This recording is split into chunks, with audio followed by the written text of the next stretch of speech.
in today's tournament.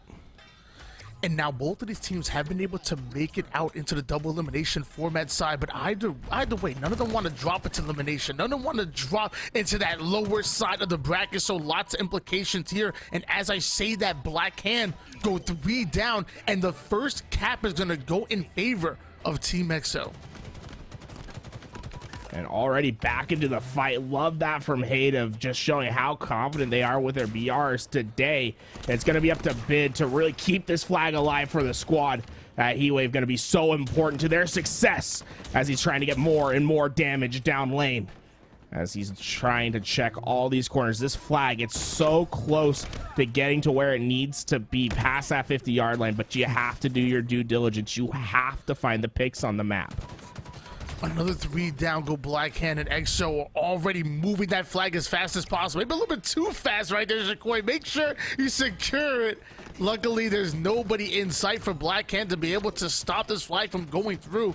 And within, what, 2 minutes worth of gameplay, we already see a 2-0 lead in favor of EXO, and they're already running yet another one. Talk about efficiency. It's brief resistances that we're seeing from Black Hand. It's almost like a pseudo wall that they're walking through. There's just nothing keeping this EXO roster back. We need to start to see the Slays change the story, and this is a great opportunity for Black Hand. They got a 3 down, but it's Huss who's last alive, who's trying to play spoiler, get behind enemy lines, and cause some havoc for Black Hand. I was just immediately onto one here. Gonna try to stay alive onto the courtyard side, ends up being picked, and just like that, 3 down go EXO. Bid teaches currently 9-1 at the moment. Who ruined that killing frenzy? I'm gonna be mad at somebody. Hey, you know what I'm saying? You gotta look at that scoreboard and pay respect. You know, you see the 9-0. Yeah, you give up the kill. That's all I'm saying. It's for the hype. It's for content. You know what I'm saying? I see a player get a triple kill, I'm throwing my body out of there. I say, get the overkill, young man. This player's playing for a little bit extra than what I am in matchmaking, though. $1,000 on the line. So expect to see these guys fight tooth and nail today. We call that a courtesy challenge. You know, you see someone get the triple kill, CC? you give them the courtesy challenge right there. I mean, I ain't gonna give you the kill, but I'm saying I'm gonna give you the challenge. I'm gonna give you that opportunity to get the outgun while one shot has been teaches. Gets yet another pull. Gonna have to drop it real quick to get the Slay. Cortex gonna clutch out, winning a pivotal fight, but Huss comes in for the cleanup. The pings are starting to come. EXO still having control here in game 1. Yeah, I mean, EXO just really has had the control of this map through and through. It hasn't really felt as if they've had the pressure to have to move back and play their life at any point in time. It's just been all gas, no break, and this Black Hand roster just has not been able to keep up. And every time they get a kill, it just feels like the trade is almost immediate, and it's allowed this flag to just continue forward so often as they have the 2-0 lead. But with Shakoi with this camouflage, expect to maybe see a third one on its way soon. And I was actually just about to say, maybe Black Hand needed some utility. Maybe they need themselves a camo or a dynamo grenade. And of course, EXO stealing that away. 8 kills, 8 assists, and another flag run going right up the mid by Nebraska's finest. Going to try to relay it forward as, hold on, Black Hand getting back-to-back kills. Black Hand now finding the Slays that they need and running a flag of their own. Don't count them out just yet. No, but the problem is Shakoi's in a beautiful spot right here. He's able to get a double kill, and on top of that, he's going to be able to get a flag pull. And just look how fast they're being. Look, he counts for 3 kills himself and the flag getting to the halfway mark. I mean, this is an MVP status right here from Shakoi, doing everything he can for his team and saving a flag from being captured. 2-0 lead still in favor of EXO, looking to relay this flag forward. They are dedicating bodies and resources to trying to get this flag through. Love the push by Shakoi, and instead of actually committing to it, instead get some height, get some Slays. Worst case scenario, they lose this flag. Best case scenario, they use it as a bait and they turn things around. But now on board with Sylvanik, still holding on to the car side, ends up getting himself an assist. A momentary 3 down for EXO, and now Black Hand are looking to get on the aggressive. Yeah, if Black Hand wants to get back into this game, they're going to have to count on their new guy, you know, popping up a little bit more. 4-15 to start this game. Slavonic having a one to forget right now, but there's still plenty of time, right? And that's the thing with Slavonic. If you're having not the greatest game, you need to communicate with your teammates and be like, okay, I need to pair up with one of you guys, and I need you guys just to give me a couple confidence kills. Let me have the ability to get a nice, easy double, open up a lane. He let me build my confidence with the BR. Find a partner and work with them to find easy kills on the map. It's the fastest way to turn around a ship that's sinking. Bit teaches 19-7 right now. Definitely teaching us a lesson on how to play Aquarius CTF. Even spotting out there. I'm pretty sure that was a camouflage player, and Bit teaches just lasering him, finding the kill here for EXO, and then without any timing loss whatsoever, advances forward towards the opposing utility. Is gonna take a bit of contesting here, but luckily Hayden is able to come in with the cleanup kill, hopefully able to get the double kill, but no, the former Oxygen Esports member Haynes gonna stop him short. It's 2 down for EXO at the moment, but you're going to see this respawn be an important one for Black Hand to take care of. They cannot let EXO find any space on the map, and it's Slavonic who's leading this charge. But while all this is happening, you see a flag quickly making its way, and now it's a dangerous spot for Slavonic. He has to make a decision, right? Do I run this flag and try to get it away from the opposing team, or do I go for the slays? And while his mind is made up, he finds the first on Hayden, but Shakoi shuts him down. On board now with Shakoi right now. He's not slowing down whatsoever. Goes in for the P side, able to take down Piles. Longtime Black Hand member right there. 3 out of 4 members of Black Hand going down. Instead of blocking that fridge side, he knows that's what they want on the spawn, so he curve slides to the opposite side of the map, allows it to spawn there. That's a high IQ play by Shakoi. It's not even just about the flagpole. It's not even just about the aggression, but to know what side you want to block and what you don't. Love that play by Shakoi. And there really is not one thing to fault right there. Then the movement was perfect. He hit all his tech moves with 100% accuracy, showing how fast you can run a flag in this game. A quick flag capture, now a 3-0 lead that can look insurmountable at times. Camouflage being stolen away by Cortex. I said it before. Maybe they need something to give them some kind of energy, and his camouflage can be in. As he's looking for the easy slay, tries to find the back of one. Not going to be able to do so. All 4 members of Black Hand now getting backhanded and sent to the leaderboard right there. I mean, once again, EXO are winning these critical slays, winning these crucial moments, every if going the direction. And if they go up 4-0 in this game, I'm sorry, I'm chalking it. I don't know if Black Hand can come back, especially with the amount of time that's available to them.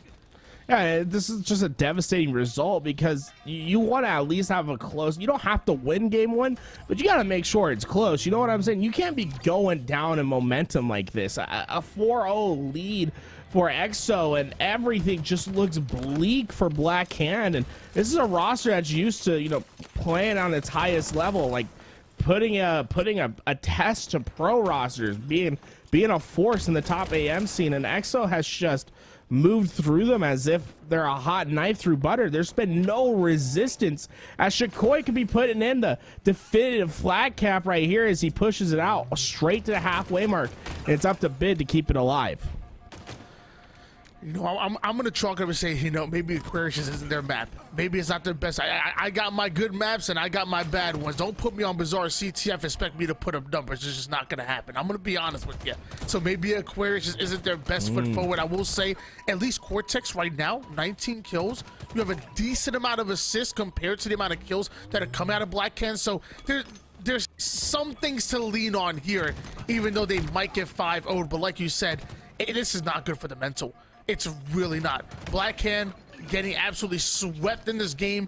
Going into game number 2, they're going to be desperate for answers if they hope to get to a game 3. I mean, they got outslayed by 27 kills. EXO just had no problem dictating the pace of the game because they weren't losing a one-on-one that entire game. It's just Black Hand needs to be icier. They need to be able to stand up and put resistance, put it back, fight back, you know, shoot the BR and win your gunfight. I think if Black Hand can find a way to fix those mistakes as we move into Catalyst, they can steal away a Slayer and have another opportunity on objective. Well, Slayer Catalyst, definitely not my favorite game type and map combination, but at the end of the day, there's no excuses. You got to go in and perform no matter what map is going to be sent your way, and you can't put up an abysmal performance like you did in game number 1. I'm looking at Black Hand to have a huge bounce back, especially, you know, Sylvanica. And I even put up Piles as well. I've played these guys in matchmaking. I've seen them play in tournaments. These guys go toe-to-toe with some of the best in the business. Their objective efficiency is normally on point. They're slays, and they're ultimately always playing together, which makes them such a good, well-rounded squad, especially when they start to get hyped. That's when they start to feed off of that energy. Black Hand, I need them to start off early. I'm talking about a 6-1 run, and don't just, you know, keep calling out. No, let us know. I want to hear pals get loud in the chat. I want to hear them get loud in the comments, because that's what they feed off. That they get hyped together, and then they just run through teams. So start off with the 6-1 run, get hyped, let things roll downhill, and before you know it, we're going to game number 3. And we're talking about a total different story than game 1. Yeah, I mean, the talent's there for this Black Hand roster, right? I mean, you talked about Piles. Like, Piles is an incredibly talented player, and when he's on point and he's heating up for his team, he's going to get loud, he's going to be active, and he's going to be infectious for the rest of the team. And I think that's what's important for Black Hand. They just need to have one player who steps up to the plate, is able to bring a little bit of momentum, bring a little bit of confidence, because that's what was really lacking to me in that last game, Tony. Is every gunfight, I didn't see any confident shots. I didn't see anyone go for that aggressive ego chow because they think they're better. I need to see that in this Catalyst Slayer. I need to see, you know, a player like Pyle step up, get the kill, get loud, and just instill the confidence in his teammates that they can do the same. Well, game number 2 is about to be on its way, and I'm taking a look at the rest. I want to see the rest of the bracket here, because the winner of this is going up against Excel and 13B, and Excel was that team featuring Envor and the boys, and 13B's on there as well. So gonna be really excited. Oh, you know what? I want to gotta talk about it, because game number 2 is on the way. Black Hand fighting for their winners of bracket lives right here. Exo having the opportunity to advance forward, put the nail in the coffin right here, right now. And I love this from Piles. He was a little bit risky to start the game, went up top mid right away, a very exposed spot on the map, but he was able to find the weak player, get him away, push back, stay alive, then go back for an aggressive reach out to take another one and get maximum value out of his life. Love to see those plays from Black Hand early on, as they've been able to score the skewer rifle as well. Everything just going right for them in the early game. This is what I said I wanted to see in those skewer shots. Definitely get you hype, but Shakoi gonna stop them short. And now it's Extra. They're gonna have a chance with this long-range specialty, or sometimes feels like a shotgun, the way it peels people. That's a mid-range shot coming out of the skewer. The shots are looking good from across the map, and just like that, Exo have sucked the energy out of the room. Okay, but it's Haynes who brings it right back. Oh man, I love watching Haynes play. He's so good, and he has the ability to turn this ship around, finds the double kill, and immediately finds a response to Exo's play, and that's exactly what this team needs. And I'd love to see Haynes just get a little bit more confident in this gunfight and just start leading the charge for his team. Well, Haynes going to be advancing forward here, looking for one. Ends up isolating one gunfight. Sylvana going to get the kill onto that one, and Haynes not going to slow down. He's going to continue to progress here. Puts the shots in. This is a pivot. Gets the perfect kill. That's going to be on Hayden, and now we're tied up at a dirty dozen. And I'm telling you, there's a reason why people take notice of Haynes' gameplay, man. You see that nice little crispy floor, just getting the shots in when they matter the most. Slavonic, a little smart play right there, right? He dropped down for the overshot. It was risky, but he made sure to have himself facing towards the ledge. That way, if he died, overshield falls off the map, and it's not too much to cry about. So no one going to get the overshield on this rotation. One down for each of the members, a 3v3 scenario, and what a flank coming out of Haynes, getting behind enemy lines and keeping his teammates alive. Excellent nades over toward the top and the bottom, just trying to create an opportunity for Haynes to push up. He's taking yet another piv, runs into a bit of a 1v2, and with that, Exo are going to take advantage of the numbers. Exo's opportunity really to start running with this game. It's going to have their ability to choose what angle they want to take this fight at. And right now, with Sword coming up, I think they should, or I mean, with Skewer coming up, I think they should put their resources towards this side and See if they can get the sniper away, but it's going to be up to Bid to win a big fight right here, and it's a perfect shot for him. Haynes goes down, and now Skewer in the hands of Exo. In other news, crowd pleasers just taking out ESA Blue in the winners bracket. Going to be playing against Triggers Down. Bid teaches, giving us a lesson on how to use the Skewer. Another big kill, and just like that, Black Hand going 3 down, and Exo coming in, having all that momentum that they can now feed off of. And this is the most important part of the game for Black Hand at the moment. You cannot afford to go another 3-4 down. And well, Bid, he's on this dangerous flank right now. The rest of his team is pushing forward, and he has the soft underbelly available to him. He's going to be getting some critical damage, and unfortunately for him, all his teammates fall at the same time. But he's looking to stay alive and keep the pressure forward.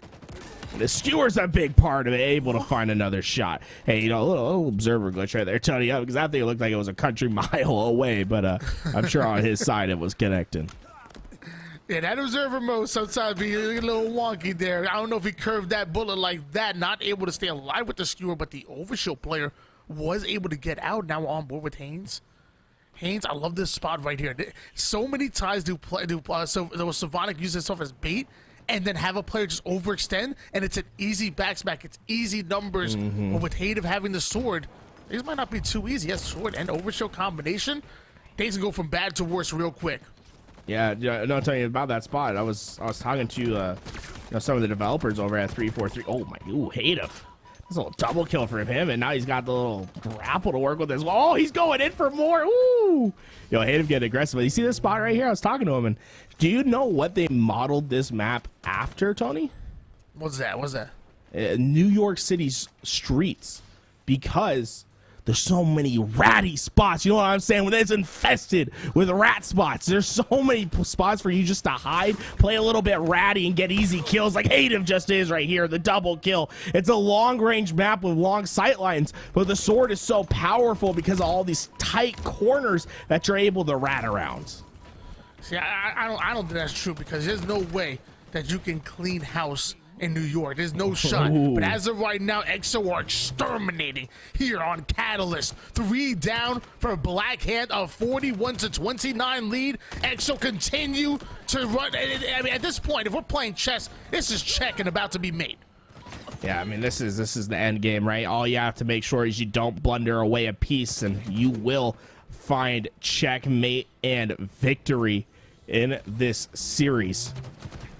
Black Hand desperately looking for an opportunity, desperately searching for a hanging pawn, and there's just nothing to be found.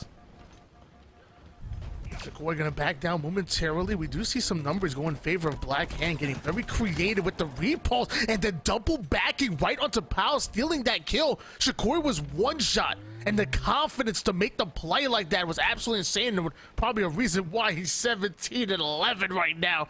43 kills in total for EXO. They're not done yet. Goes right after Sylvonic, able to get the double kill, or his teammate steals it from him. It doesn't matter. As long as the kill comes in, I'm happy with it. Yeah, Shigoi just hasn't slowed down at all this game, and he started off hot, and he's going to end this game hot, just going after kill. With only 3 left, it's just a matter of time before EXO get this job done. It's how flashy you want to do it, as you start to see them move a little bit with a sense of freedom on the map, knowing that no mistake can really cost them a victory. Just one more kill needed. Bid teaches, getting away one shot, comes back with a pulse carbine, almost able to get the kill, but it is going to fall. And EXO pulling off the 2-0 sweep against Black Hand, knocking them into the elimination bracket a bit earlier than expected. A bit early. I was surprised. I had that thing going to game 3, in my opinion. Black Hand's always been a great squad, but maybe missing J Gravity a little bit. I gotta root for my boy J Grav. I like J Gravity. Maybe if they had J Grav, it goes a little bit further. I don't know. We'll see how things shape out. I think it's roster lock today, so I think these teams are definitively sitting in. And Black Hand, they need to go take their lumps in this one, go into the elimination bracket, and figure out what is really the solution, the answer, and find themselves back in contention again. Yeah, you know, when it comes to situations like this, I love me J Grav as well. I've known him for quite some time. I've known him from back. We used to play Reach Customs together in AIDS lobby, so okay. I've known him for quite some time. But sometimes it's just, it's not even about of who's better and who's not. It's sometimes just a stylistic approach, and maybe Black Cannon wanted to go in a bit of a different direction. Now we have Sylvana, Cortex, Pals, and Haynes at the forefront, and I'm a believer. I mean, just losing one matchup might just make them even more dangerous, might just make them even more motivated to progress throughout the elimination bracket, and maybe we see them again a little bit later on. Yeah, like a little sunny outlook. I will say, you look at this roster on paper, you'd be like, this is a good team. I think it's just going to take a little bit of time to develop, and I really like the core three, and I'm excited to see where it goes. That being said, EXO, I mean, it was about smooth sailing as you can get. 5-0 on the flag. They didn't slow down whatsoever. They're looking really primed to run through this bracket and potentially find some upsets. But look at what we got on pace right now. Crowd pleasers versus Triggers Down. This is one for the ages right here. It really is. I love the return of Neighbor. Obviously, with Built by Gamers exiting the scene, Neighbor was their coach, but with them leaving, Neighbor said, you know what? I'm done coaching. I'm putting the clipboard down. I'm tired of telling you guys how to play. Now I need to show you how to play, because Neighbor is here. Neighbor is back, and it's an exciting time. We have captained by Piggy and Aperture, both of these squads, which I believe at one point, didn't they both have a stint with Torrent? I'm pretty sure for a little bit of, I know obviously Aperture did for quite some time, and I'm pretty sure at some point Piggy was on the roster as well. Yeah, I'm pretty sure they did. I like that. I'm a big fan of this Crowd Pleasers roster, not gonna lie. I really like this team, but Triggers Down, man, you gotta pay respect to the old heads. You know what I'm saying? Hysteria, Coach Cobb, Mason Neighbor. They're very experienced in the world of Halo, and adding these young guns with them like Carmea, this could be a scary roster to look out for. I mean, we're going to talk about young guns. We got to talk about Piggy as well, because that's a young superstar in the making. Let me tell you, if the game is as simple as point and click and just let your kills add up, Piggy is a master at it. I promise you, watch the kill feed, you watch his screen. He plays so fast, he plays so confident. The man fears absolutely no one, and probably includes Triggers Down as well. They go quickly 2 down. Coach Cobb coming in, but ends up going down himself. 3 down. Go Triggers Down. Yeah, fun fact about Piggy, man, in the open series, he had the best KD out of everyone. Out of everyone that competed, he has the best KD when competing in the open series, and he's been invaluable to the teams that he's been added upon. And I'm really excited to see how this guy's career shapes in the next few years, because I have I think it's a little too early to say, like a young renegade, but I kind of get that same feeling where you can just kind of let him loose and he's just going to find kills on the map. This might be a bit of a hot take, but Triggers Down and Crowd Pleasers, 2 of the best names that we have in the tournament. Yeah, I love it. I don't care what anybody says. Crowd Pleasers, that goes hard, and Triggers, the 2 names go hard. I'm gonna need them to make grand finals because I love their names so much. That's it. I don't care about the rosters. The names go hard. Yeah, I'll say Triggers Down a better name, Crowd Pleasers a better logo. You know what I'm saying? I really love the Crowd Pleasers logo, the little crown and everything. But Triggers Down, man, that's just an iconic name. It's like it feels the same as Final Boss. It's just you hear it for the first time and you're like, damn, that's so cool, dude. It's just makes you giddy thinking. On board now with Kratos coming right up the mid, gonna deny access to the sandbags, and hold on, now Kratos the final player alive. Aperture finds himself a double kill. Kratos ends up going down, and that's gonna be all 4 members being wiped for Crowd Pleasers, and Mines getting the worst spawn possible right into the reticle of Aperture. And Triggers Down gonna make them pay as a fresh 2 down. Go Crowd Pleasers, a trip cap now in favor of the boys in blue. Things are not looking good for Crowd Pleasers. Now you have to break out of this as soon as possible, and see Kratos had the responsibility to get C, but it was a big win for the side of Triggers Down that prevent that from moving over, and it keeps this team scoring. and they were down by a considerable margin, and now they find themselves right back into the game, showing the power of the trip cap as Carmea picks up the sniper and gets one off the rack.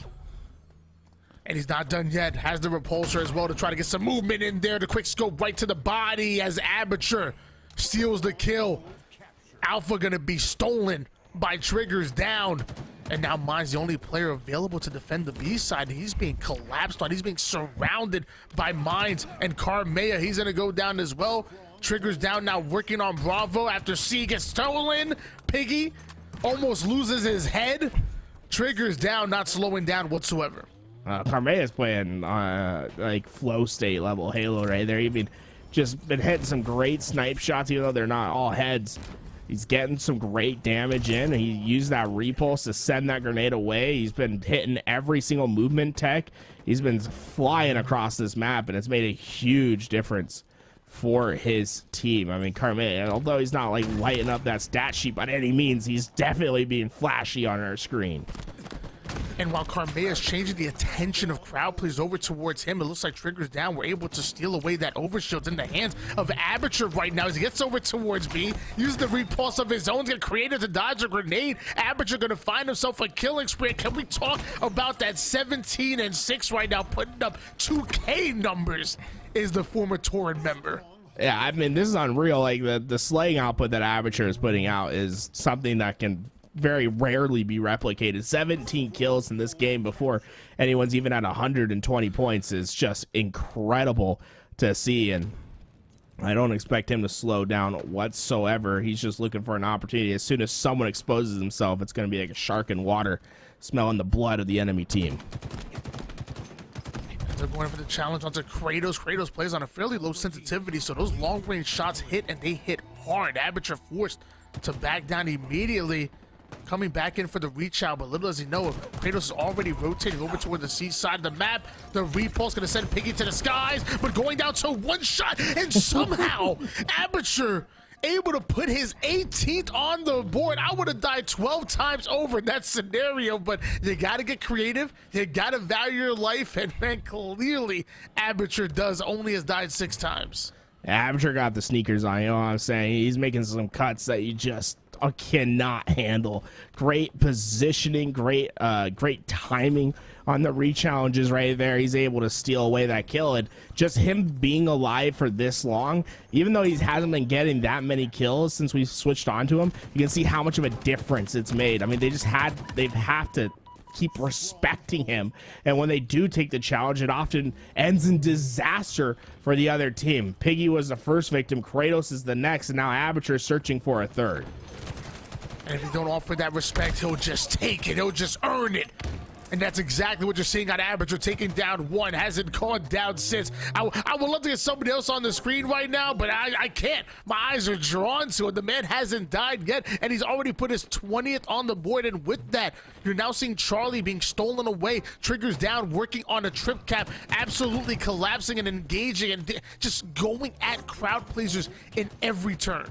Yeah, I mean, Aperture just has incredible timing at the moment, right? He's not necessarily that first person in, but he's finding the correct time of when to push, right? And it's just been so helpful for his teammates. They come in, they get a couple little bit of damage in, and he's like, oh yeah, let me just put in the finishing move, as he's been able to find himself a killing frenzy before he's taken out. And finally, Crowd Pleaser is able to stabilize a little bit, but it's been 100 unanswered points really for Triggers down in that moment. It's just good looks all around for Aperture and the crew. Well, you know what? I will say there was a lot of points accumulated by Triggers down, but the good thing for them is how dominant Triggers down has been. I mean, it's only now a 60-point game, so it's definitely still possible. Crowd Pleasers just getting the slays that they need, a fresh 3 down. They're going to use that to get a trip cap, so they're still within it. That was a dominant performance by Aperture and the whole Triggers down squad, but now they're stabilizing. Now they're here. Now they're bringing us back to reality. Piggy earned herself a nice little triple kill before getting stuck, or excuse me, a perfect kill before getting stuck. Now we're seeing Coach Cobb going to try to make waves over towards the seaside. It's not going to happen. Kratos shuts him down, and we might see a lead change very soon here if Triggers don't start coming off a spawn and winning these individuals. Yeah, I mean, it shows you just how powerful the trip cap was. That entire time that Aperture was going on his tear, they had the 2 cap, right? And it was a slow and steady pace. But sometimes you just got to be the hare in the race. You know what I'm saying? Go for the trip caps right away. Because if you're able to find a trip cap and then find a slay out on top of it, it's a devastating, it's a back-breaking combination. And you can see that in action right now. I mean, Kratos has the information. He knows where they're pushing. He's going to be able to get into this fight quite quickly. And while all that was happening, it's 2 points a second. And now it's a lead, a substantial lead for Crowd Pleasers as they look to finish this game. Crowd Pleasers have weathered the storm. They have been able to slow down Triggers down, and better at that, they've been able to get aggressive on. They've been able to get into their offense. Now it's Triggers down that are searching for answers at the moment, and they're not coming. Aperture and Carmea quickly going down. Crowd Pleasers, 223 points in counting, working on that trip cap. How will Triggers down respond? They have to find a response right away. I mean, there's just nothing to be found at the moment as it's Hysteria who's last alive, and they're hanging by a thread as Hysteria is going to be able to get B. Where's the sponsor as the team? A is switching hands, but Hysteria loses a massive fight as Minds just comes in to find the cleanup. B will switch hands, and now the clock ticks away as Crowd Pleasers takes game 1. Great job for Crowd Pleasers to always keep it close. Never count yourself out and keep fighting. Triggers down were absolutely running house for too long, but Crowd Pleasers knew it was only a matter of time before they found the kills that they need, before they find the frags that they need, and that objective efficiency just came natural for Crowd Pleasers, taking game number 1 and now 1 game away from advancing forward here in the winners bracket, making it all the way into the semifinals. And this is why I love the Crowd Pleasers roster is you look at it from top down, you take a look at the sheet, and there's not really a weak link in my opinion. You look at it and they're very talented players who all have this innate ability to know what the next play is. When I look at this roster, it's not necessarily I'm saying, oh, like this is just a team of just pure slayers. I think of this as a team of well-rounded Halo players who understand what step A is, what step B is, how to continually apply pressure, how to not get caught out, how to not to get quote unquote averaged on the map, because they don't make average plays. They're making the best play possible. They're trying to make sure that they outpace you, outplace you, outwork you every single game. And that's why I really think this Crowd Pleasers roster has an opportunity to make a run, you know, during the open bracket for the Super and maybe try to make it into pool place. Yeah, I mean, when you look at Kratos, you know, Kratos is the ultimate anchor for your squad. I mean, he always seems to be positioned towards a place where he's giving you good spawns and he's always nailing you from across the map. King J and Piggy, ultra aggressive players, always getting into the face of your opponents and winning those individual gunfights. And Mines, I can't say enough. Every time I was VOD reviewing Built by Gamers, Mines just had a way of putting shots on everybody on the map and simply staying alive, just always being one step ahead of his opponents, right? Using his brain, using his mind, if you will. Going into Slayer Recharge, I think all of their specialties are to come into play, and it's gonna net them a 2-0. Also, if you can window individuals, if you can have a great anchor, if you have a player that's always taking one step on your opponent, you're gonna do phenomenal in Recharge. That is the blueprint on how you win Recharge or go forward down. Hey, and it's great to find a response, right? Triggers down, able to win the early game, but we've seen them find momentum early on and lose it towards the end. So it's about being consistent throughout this entire game for this Triggers down roster. And I think, you know, this neighbor knows about this sword that Kratos has, but not really much he can do as he wants to get that kill, but it's more important that he keeps his shock rifle around for his team. Love this rotation coming out of neighbor right there. Like you said, you don't want to lose that shock rifle. You don't want to engage with that sword player, so instead turn into a long range battle. Put them out of reach of that sword and find your angles. A 5-1 lead has erupted here for Triggers down. Crowd Pleasers have been able to slow down, come off a spawn, and break out. They did not get trapped, but as I say, that Mine's getting domed. I love an aggressive play with the shock rifle. It makes me so happy to watch, man. I know a lot of people think the shock rifle is a little too easy to use, and I could definitely see like nerf being needed at some point. But I have to say, just having a sniper like gun that you can just push forward, no scope, and kind of pave a way and be in an ultra aggressive position with is something that I think is really needed in the game of Halo. I mean, that was like how the regular sniper was at Halo 5. You know, give me them Halo 5 vibes just a bit. 11-4 lead for Triggers down. My gosh. At this point, we have 3 breadsticks coming out of Crowd Pleasers. Olive Garden's finest in the house. Hey, man, send the sponsorship deal over. I mean, I think they'll pen it right now. Unlimited breadsticks for everyone. Good body shot out of Cobb onto his former teammate. Remember, King J played for that Built by Gamers roster. Coach Cobb coached them. And now they're going up against each other here at Esports Arena. And as I've heard King J say many times, the guy still got it. The guy still got it. And I mean, it's just been textbook for Triggers down, man. The way that they've been able to manipulate the map to create spawns that are favorable to them has just been impressive. You got Neighbor holding down the pipes, players rotating back to bottom elevator, one taking control and the other at glass, forcing these long haul spawns where it's just so easy to collapse and get into action. And finally, it required Crowd Pleasers to just win an individual fight, and that individual fight was a fight towards glass, where Crowd Pleasers finally got the opening pick where they didn't have to worry about their cross being exposed anymore. Started to find some more plays, but the damage is done. You're down by double digits. It's time to ice on up and get yourself in this game. They need to find something. They need to figure something out. Something to slow down Triggers down, but the nades are coming in. That's not what you want to see out of Piggy. They know exactly where he is. And now the little Piggy being hunted down by the big bad wolves. He feels the pressure coming in, and he has no, he's like, where are these shots coming from? Like, Piggy has no clue where they are. He's getting chased by Ghost at the moment. 3 down, go Crowd Pleasers. Piggy finally breaking out. But by the time he does, his teammates end up going down, and they continue to have a double-digit lead due Triggers down. And it just shows you how impactful it can be just to get damage down range. As you see Piggy doing a great job again to kill, but Piggy was made weak while hiding at back C, right? And he had to stay there and recover his shields. And that extra 5-10 seconds for him to have to move forward is all the advantage that Triggers down needed to find the necessary kills. And so far, they've been doing a great job just really maintaining a double-digit lead, but that's a huge pick right there. Getting rid of Shock Rifle and Sniper at the same time, pushing Triggers down to split spawn in this moment. This is their opportunity to start getting back into this game. Love the collapse coming out of Crowd Pleasers, securing every last one of those kills, but did not expect the double push coming out of the gold side.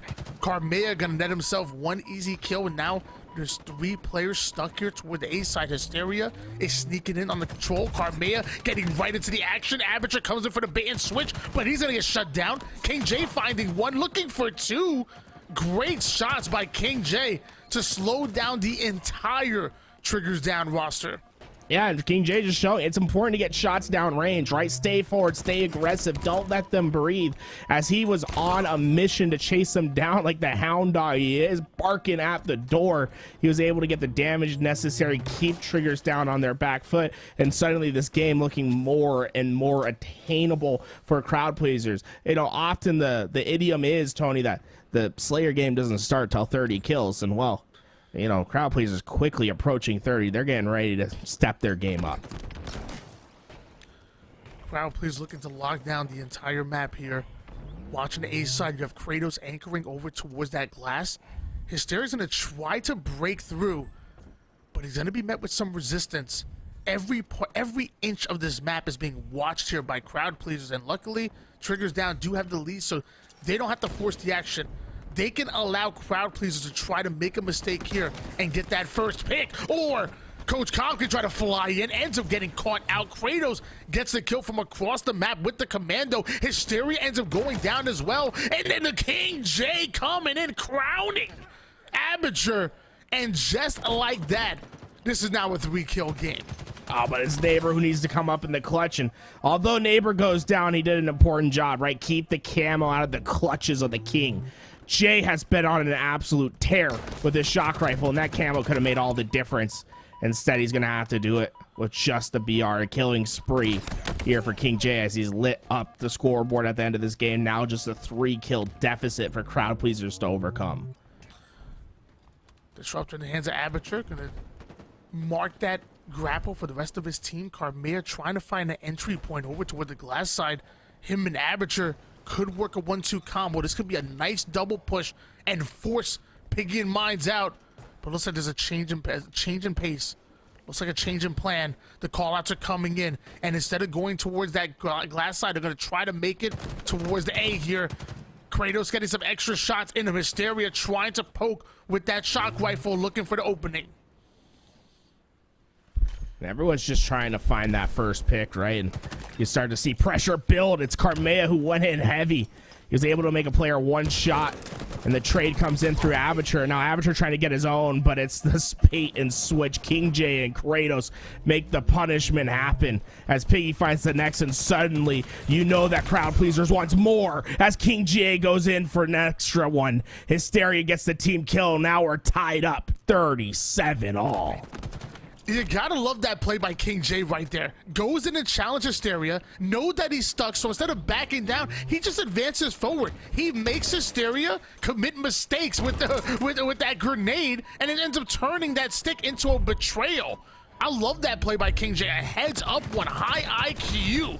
As Piggy putting down the slays over towards the long haul side, cheeking away at the damage and at the armor of his opponents. But Triggers Down is still alive. Triggers Down still having a 2-kill lead, but Piggy doesn't give a damn.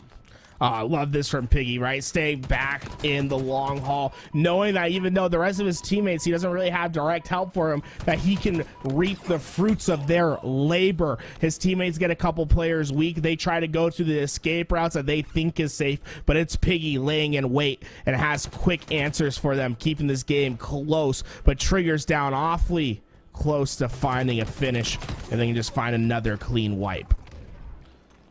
King J goes in for the challenge, but Kratos sneaking up with that camouflage, taking down 3, taking down all 4 members momentarily. The Kratos getting max value out of that camo.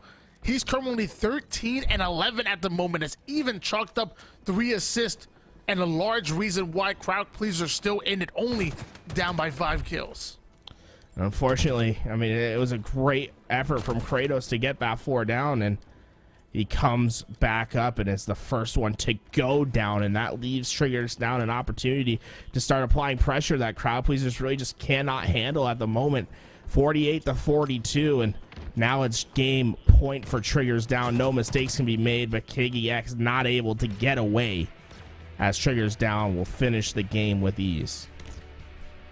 Well, I don't care what team you're rooting for. Triggers Down, Crowd Pleasers. I know we all wanted to see a game 3. Let me tell you, this matchup is way too nice to not see a game number 3. Oddball Streets is where we're going to decide decide the fate of these 2 rosters. Triggers Down and Crowd Pleasers trying to make it into, I believe, the winners finals right now. The loser having to fight through some amazing competition over in the lower bracket.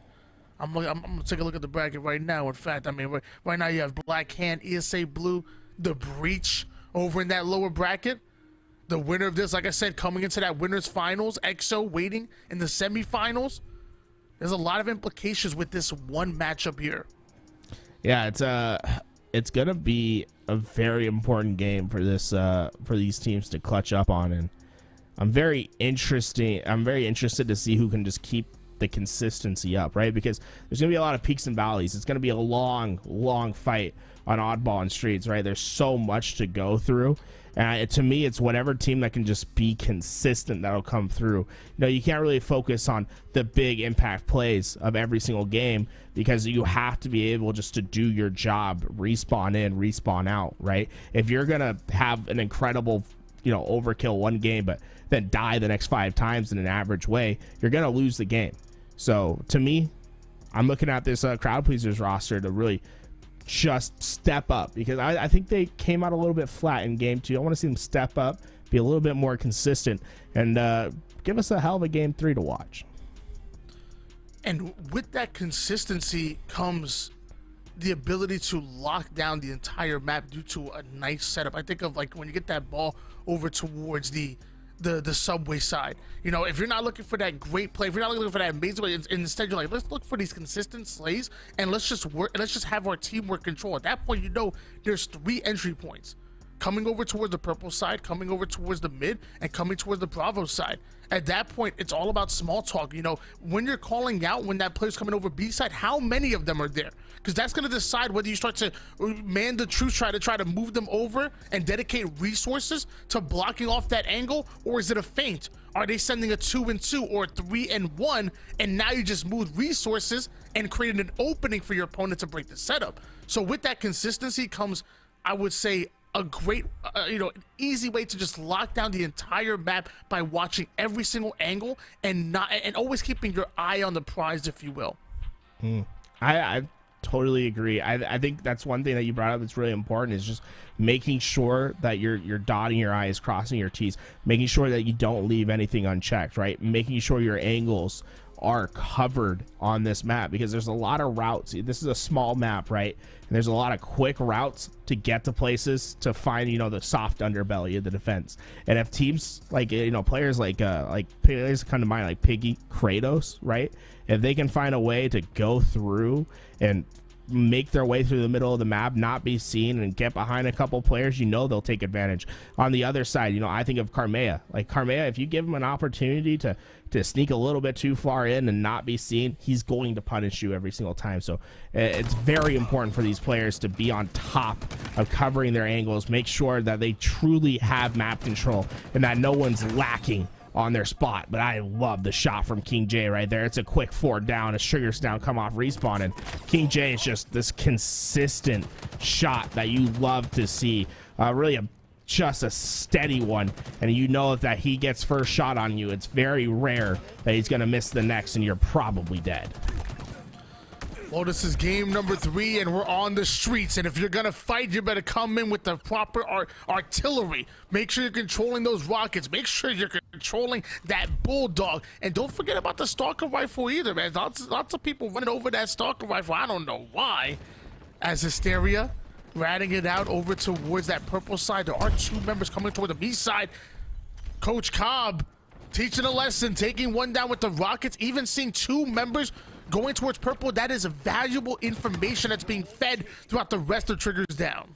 And I like how Coach Cobb doesn't get too caught up on knowing the information, right? He knows there's 2 players that went towards shotgun, but he still prioritizes himself up to B stairs because he wants to make sure that his teammate had a rotation to work with. Now, unfortunately, he does eventually fall, but Triggers Down coming out strong, 35 opening seconds of time, and they're already ready to get back into this fight. Oddball is a game that's played 25 seconds at a time. There's almost 4 quarters, if you will. The first quarter going in favor of Triggers Down. Crowd pleasers, they haven't even put their sneakers on just yet. They've just gone 3 down at the moment. They have 0 points here. Triggers Down winning every individual gunfight except for that one from King J, but it's not going to be enough. At that point, they need to find more than 1 slay at a time. They need to coordinate some kind of push and get some momentum, because as of right now, this whole map is being paced out by Triggers Down. And these rockets just can continue the trend. If they're able to find these picks and give this ball back, Triggers Down could build themselves a massive lead. Tony, I wasn't aware that they added dud rockets to Halo Infinite. That thing looked like it landed on his feet and did little to no damage. On board now with Piggy, trying to make sure the B side is clear. Actually, Hysteria's in the arcade, and something tells me he ain't playing no games here. Piggy gonna try to catch an angle onto the tire side, makes him 1 shot, and now is on the hunt, takes a bit of team damage. Nothing stops him. But how many shots is Hysteria gonna take right there? You can tell Piggy was frustrated with that one. Either way, Triggers Down, still having that ball. Crowd pleasers, winning the 1v1. That's gonna be Mines, who gets himself a double kill and might be able to steal away some ball time here. Love to see Mines getting that elevation on the map, right? Able to get the angle that's needed to get the kill. But the thing about Triggers Down, man, is they're relentless. They're consistently pushing forward, and crowd pleasers just haven't been able to find a clean wipe where they've been able just to pick up the ball and get time. Instead, it's just been Triggers down who just are racking it up. 45 seconds and counting for the team. I talked about how dangerous the Stalker rifle can be, and you're about to see it at work with Aperture earning himself a quick assist. There's 2 members coming toward the purple side. Now gonna force them over towards Cafe. They're trying to trap these final 2 members in the Cafe. Excellent shots out of Aperture, allowing his teammates to come in and watch that angle. He's not gonna go down here, but Piggy does find the pick onto Hysteria. The Stalker rifle shots are gonna connect, but it's not gonna be enough. Hysteria and Coach Cobb end up going down. The drop weapon comes in, steals away Rockets, turns around, almost able to take down Mines with it. Kratos going to be the final player, and just like that, the movement, the ability to stay alive, the drop weapon tech coming in, everything. Aperture just throwing the kitchen sink at him at this point, and with that, a clean sweep and good time for the boys in blue. Yeah, look at that, perfect rocket as well, and that pick, you know, it's just 1 kill, but look at how much time it's buying his team. That player was in the perfect position to start coordinating the push. Instead, they have to back down, and well, the ball gets played out into the middle, and finally Crowd Pleasers starting to get a little bit of time, but you can't expect Triggers Down to lay down and just let them get back into this game. Expect to see them be aggressive and get back into this fight. I mean, in gamers, they don't lay down. They sit down, elbows on knees, you know, in that gamer stance, face practically in the monitor. As Crowd Pleasers looking to come back into this game, Piggy wins an excellent gunfight there. Hysteria and Aperture going down quickly, and now Coach Cobb, he wants to advance towards the map, but they need to find that pick. Carmea is able to clean up Kratos. That's a big kill coming out of Triggers Down. They can come off a spawn, they can break out of Subway, and hopefully break the setup that Crowd Pleasers have held on them. The Stalker rifle is going to be so important. You need to hit some critical shots, but Kratos with a well-placed nade finishes off his prey. But Triggers Down still able to get this ball away. And is anyone here in time? Aperture's trying to get there quickly to shore up defenses. The PD spawn comes in, and this could be dangerous because Triggers Down might have a quick rotate, and they're able to get away. They could get more ball time, but instead the collapse completes for Crowd Pleasers, and they're going to be able to keep Triggers Down away from this ball. Crowd Pleasers have done a great job with just playing level-headed, playing for just 1 pick at a time. You know, taking their time with every single one of these engagements. I've actually been really enjoying the way Crowd Pleasers have been breaking the map down, but they're still behind. They still don't have that lead just yet. And in fact, there's a minute left in regulation, so if they don't be careful, not only will they be put up against the scoreboard, but they'll also be put up against the timer as well. I mean, time is short supply at the moment, right? You just really can't afford to make things messy any longer. It's about getting a clean kill, clean rotation, and Mines is not going to be able to contribute to that. He gets 1, but it's 3 down for Crowd Pleasers, and now Triggers Down. They're perfectly positioned, and they might not even go for this ball for the rest of the game, Tony. I know that would be technically quicker, but it's a lot easier just to play spacing on the map and try to keep them off ball than to necessarily hold the setup. It looks like that's exactly what we're seeing here. 20 seconds left in regulation. Crowd Pleasers now against the clock at the moment. And Neighbor making the play with the Bulldog, earns himself an assist, able to take down Piggy. 3 down go Crowd Pleasers, and on an 8-second respawn, there's not enough time for him to come up and grab the ball. That's gonna be it. It looks like Crowd Pleasers are gonna lose round number 1. Triggers Down playing that clock masterfully. It's about laying the trap, right? And that's what Triggers Down did at the end of that round. They laid the trap, the foundation for that setup at the end. It was almost as if they were holding the ball, then getting players set up to really have a stronghold of a save, but instead they just had the ball out in mid position. You bait it on its spawn. You don't let them be able to get any cross for free. And you can see just how devastating those effects are, and it looks more of the same. I mean, this is deja vu from first round, where Triggers Down get a quick 4 down and early ball time in order. You know, for a squad that looks like, you know, a pickup team, their starting strats are pretty on point. We now see it twice in a row where they get a clean sweep onto Crowd Pleasers, and that comes right on the scoreboard.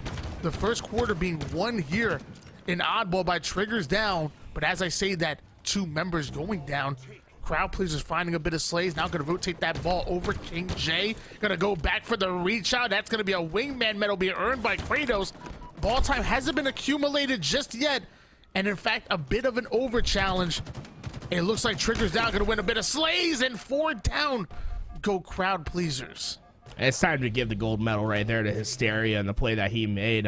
At back A, stayed alive for as long as possible. He was able to get 3 kills, eventually trading out for that 3rd one, but it keeps crowd pleasers away from that ball and allows Triggers down to once again build that lead as he goes massive in the end game, and Carmea somehow finds the double kill, and it's more of the same. Crowd pleasers quickly find themselves on the respawn screen, but luckily, I mean, Kratos, last alive, was able to kill Ball Carrier and gets it away and pushed us back towards his team spawn, so crowd pleasers gifted an opportunity right here after going 3 down.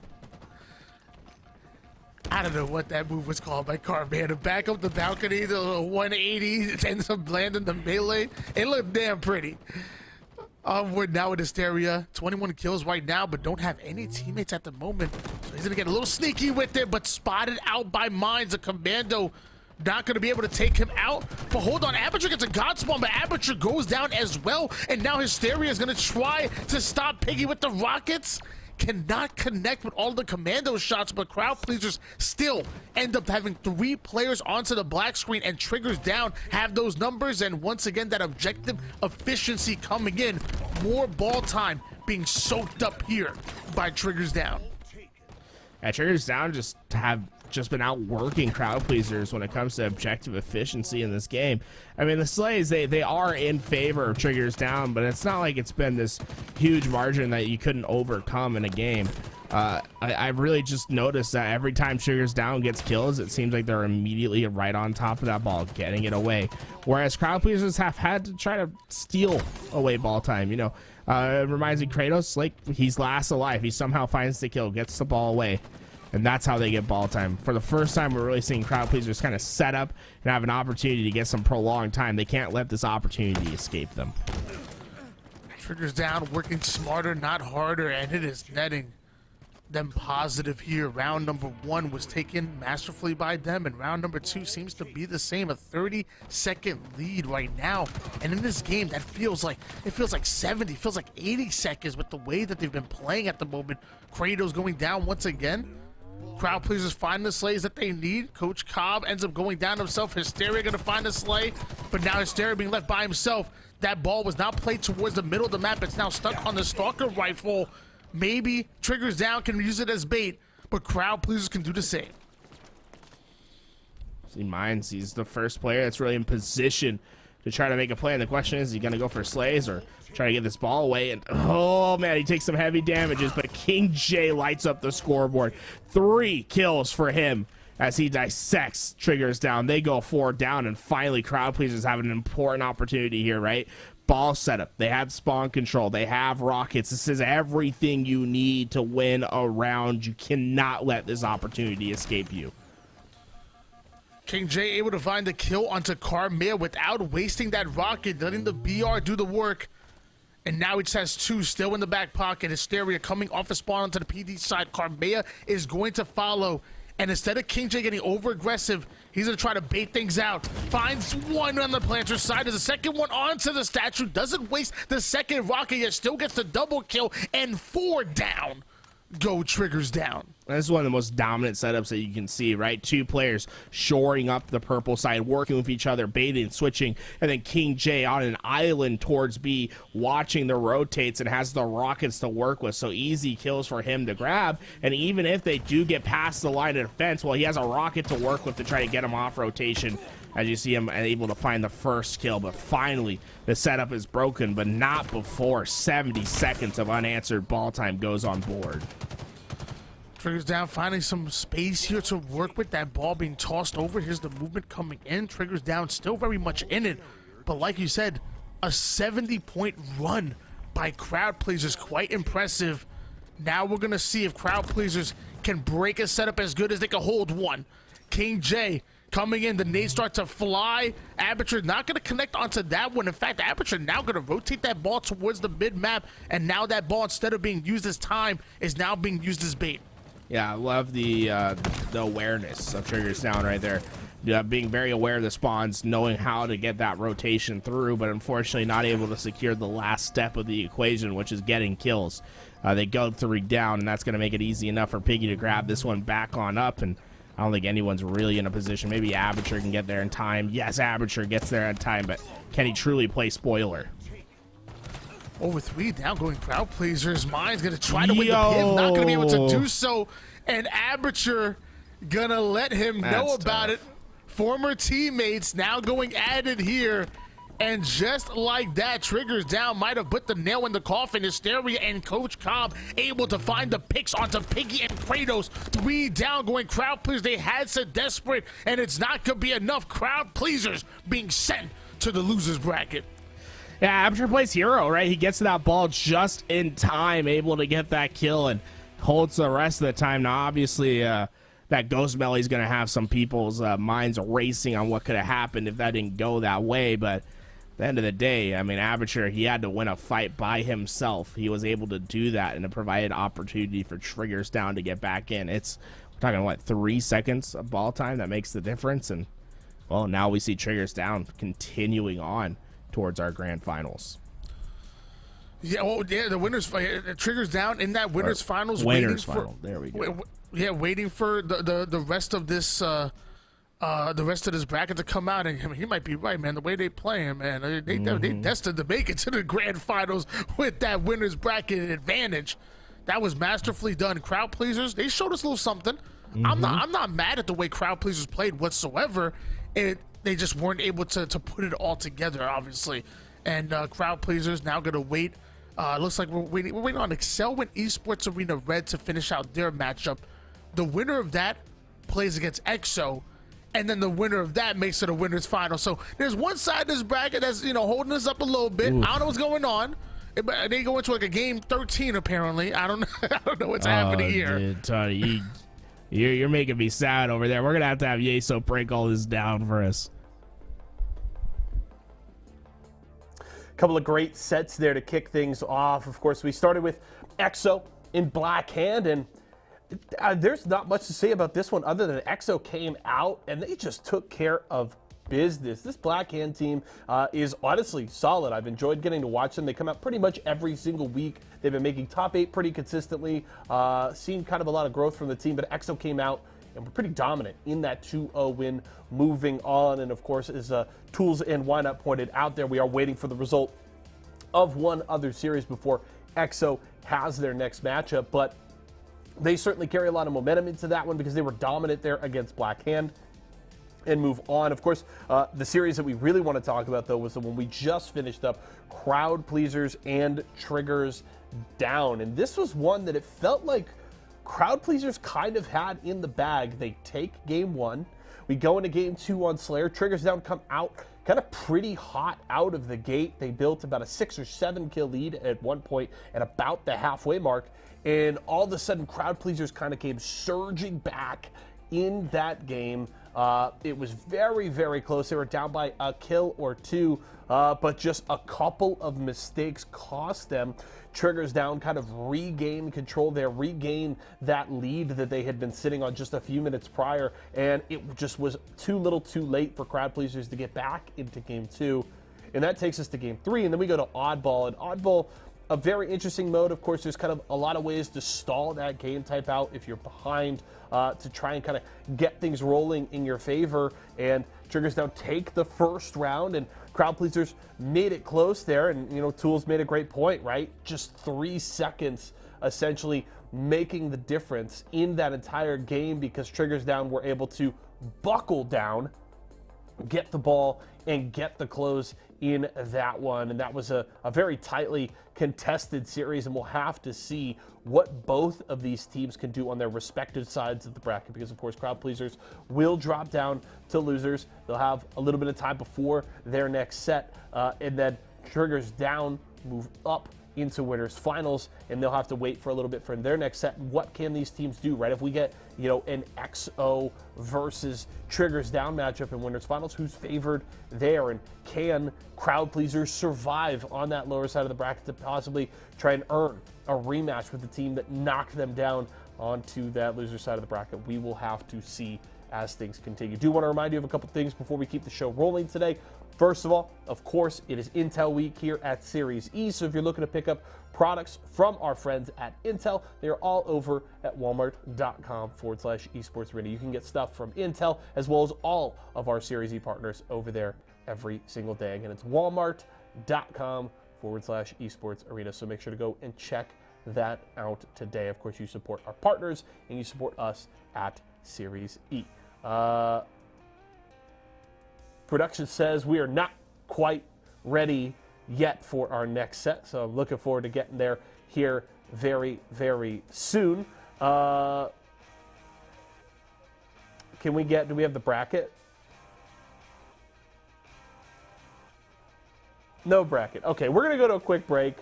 When we come back, we'll have plenty more Halo Infinite action for you all, so we'll be back in just a few.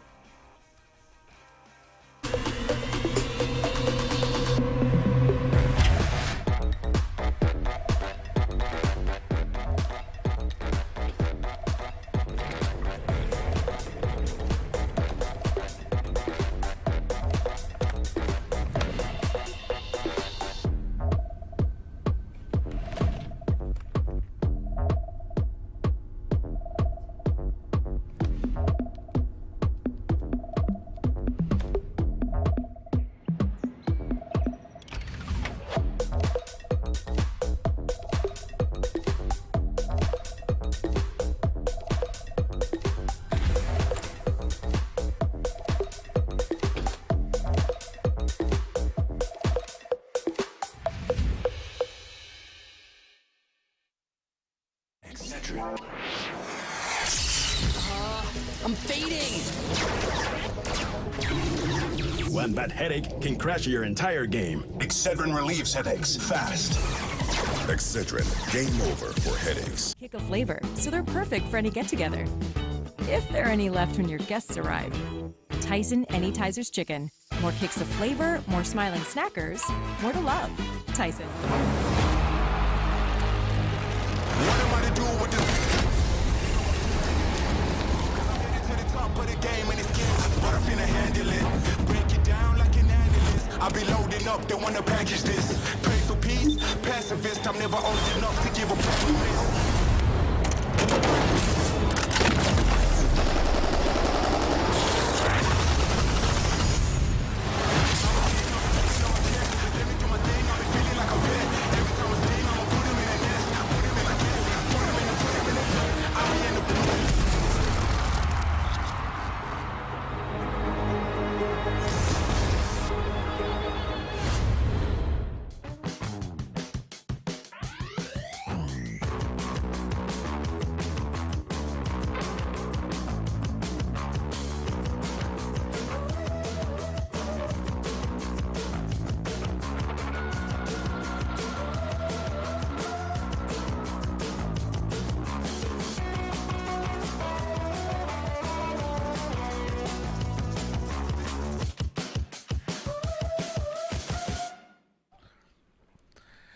Welcome back, ladies and gentlemen. We are here with another Esports Arena Open Night every single Monday. $1,000 on the line, and today is no different. We already made it into our top 8, and as of right now, round number 1 is still going through. And actually, they've gone the distance.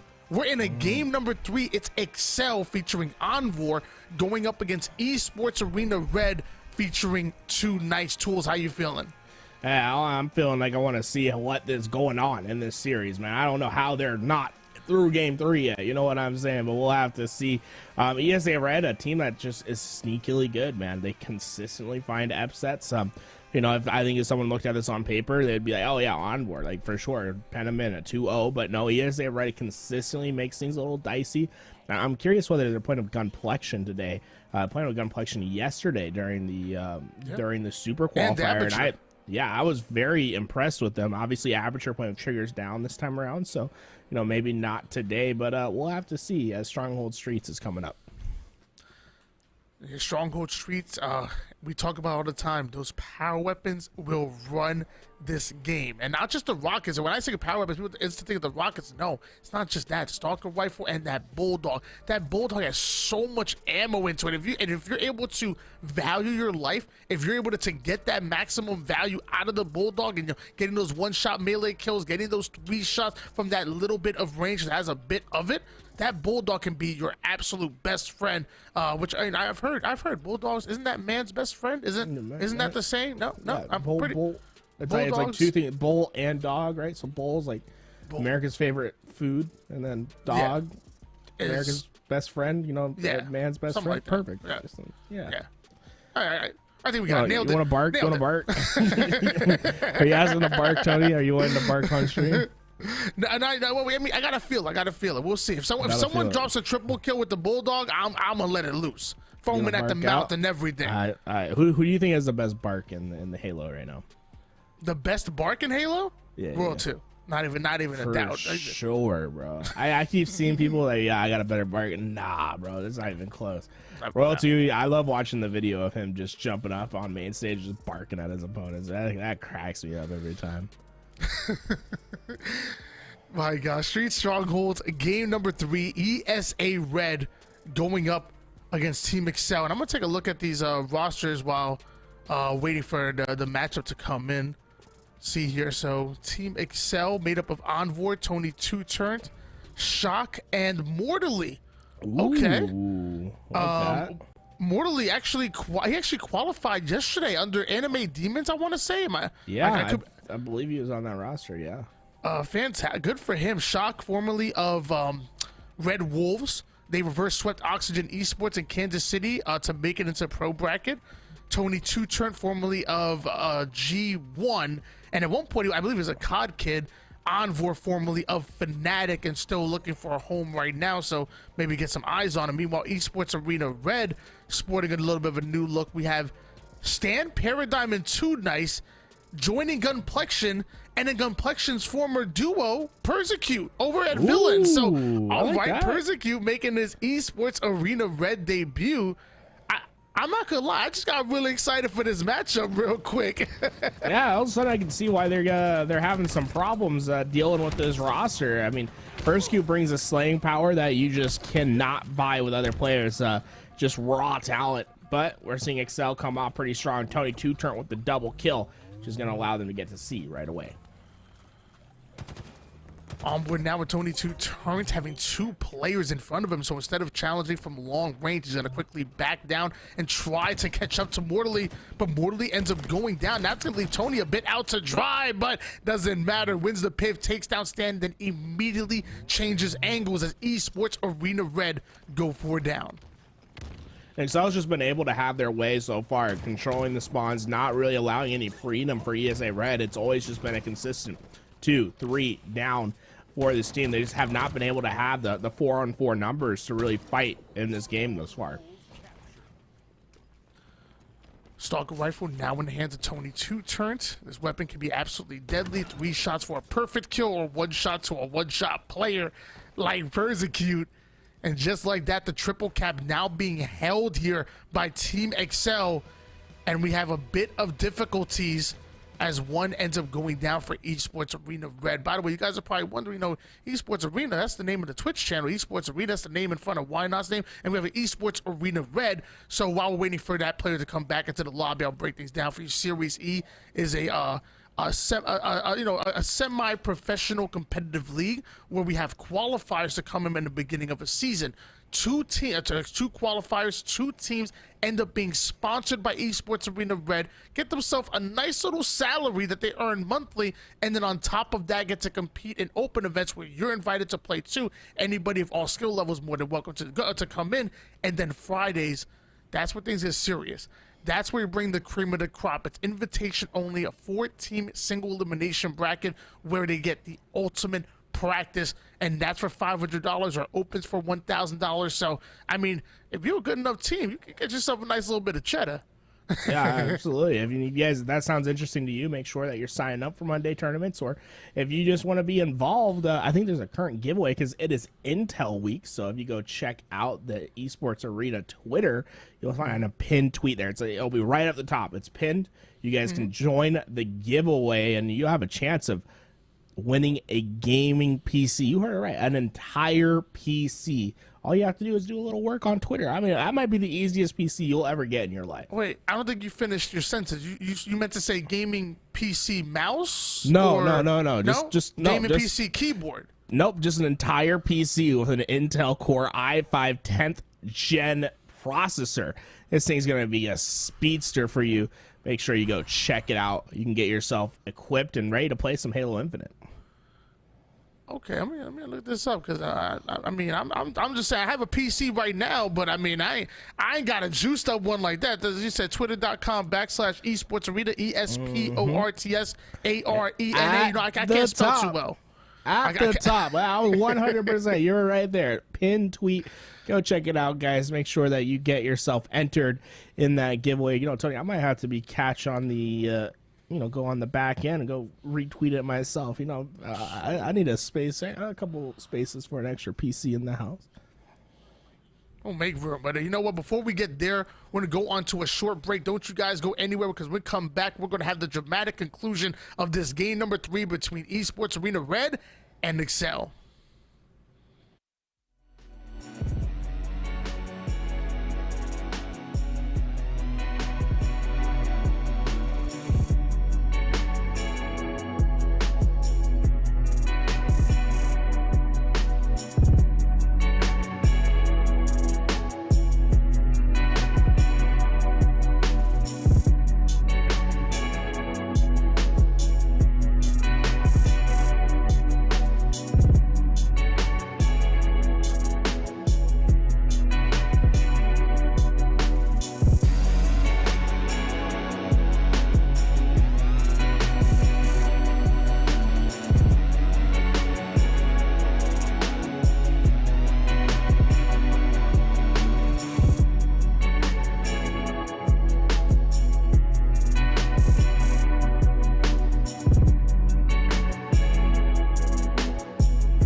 Ladies and gentlemen, back once again here with your Esports Arena Open Night game number 3 between ESA Red and Team Excel. And hopefully this will be for the last time, as Excel already starting off with an early trip cap over Esports Arena Red. Yeah, looking like more of the same. Before we went into this reset, we will be going into a full reset, but we saw just how fast Excel can come out of the gate. They're so aggressive in their nature and just keeping the opposing team on their back foot, and that looks to continue as Envor gets a double kill. Envor having that bulldog in hands, not able to handle the too nice coming in nicely. Taking one down with the Stalker Rifle trying to come in, but looks like the drop wall going to be able to outplay him.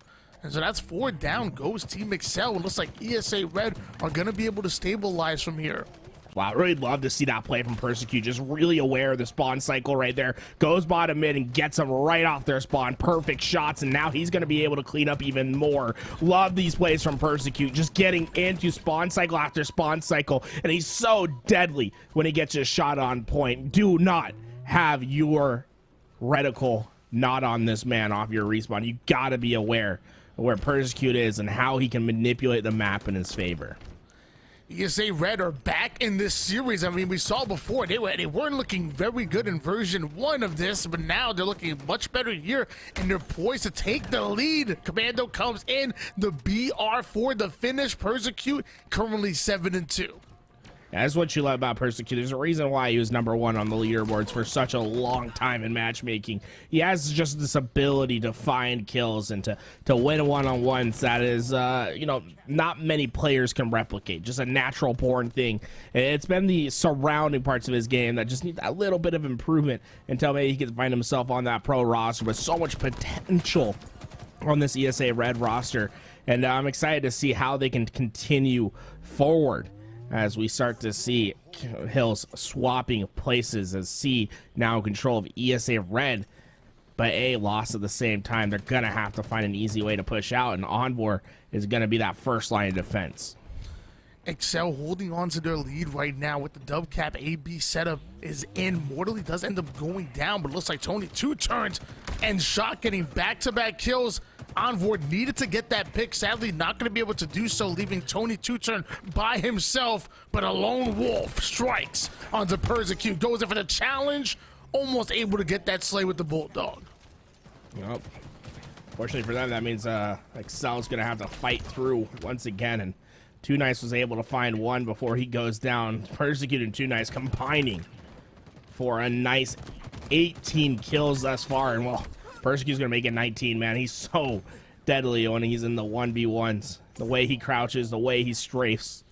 It's a nice natural shot, natural progression in this game, and I'm really excited to see what he does. I think this is a great roster for him to be trying out right now. Dubcat back in favor of ESA Red at the moment, but we have Shock trying to get the slays over towards the A side. Too much pressure coming in, so instead he's going to back down, catch a bit of a different angle. Don't sleep on that Sentinel beam.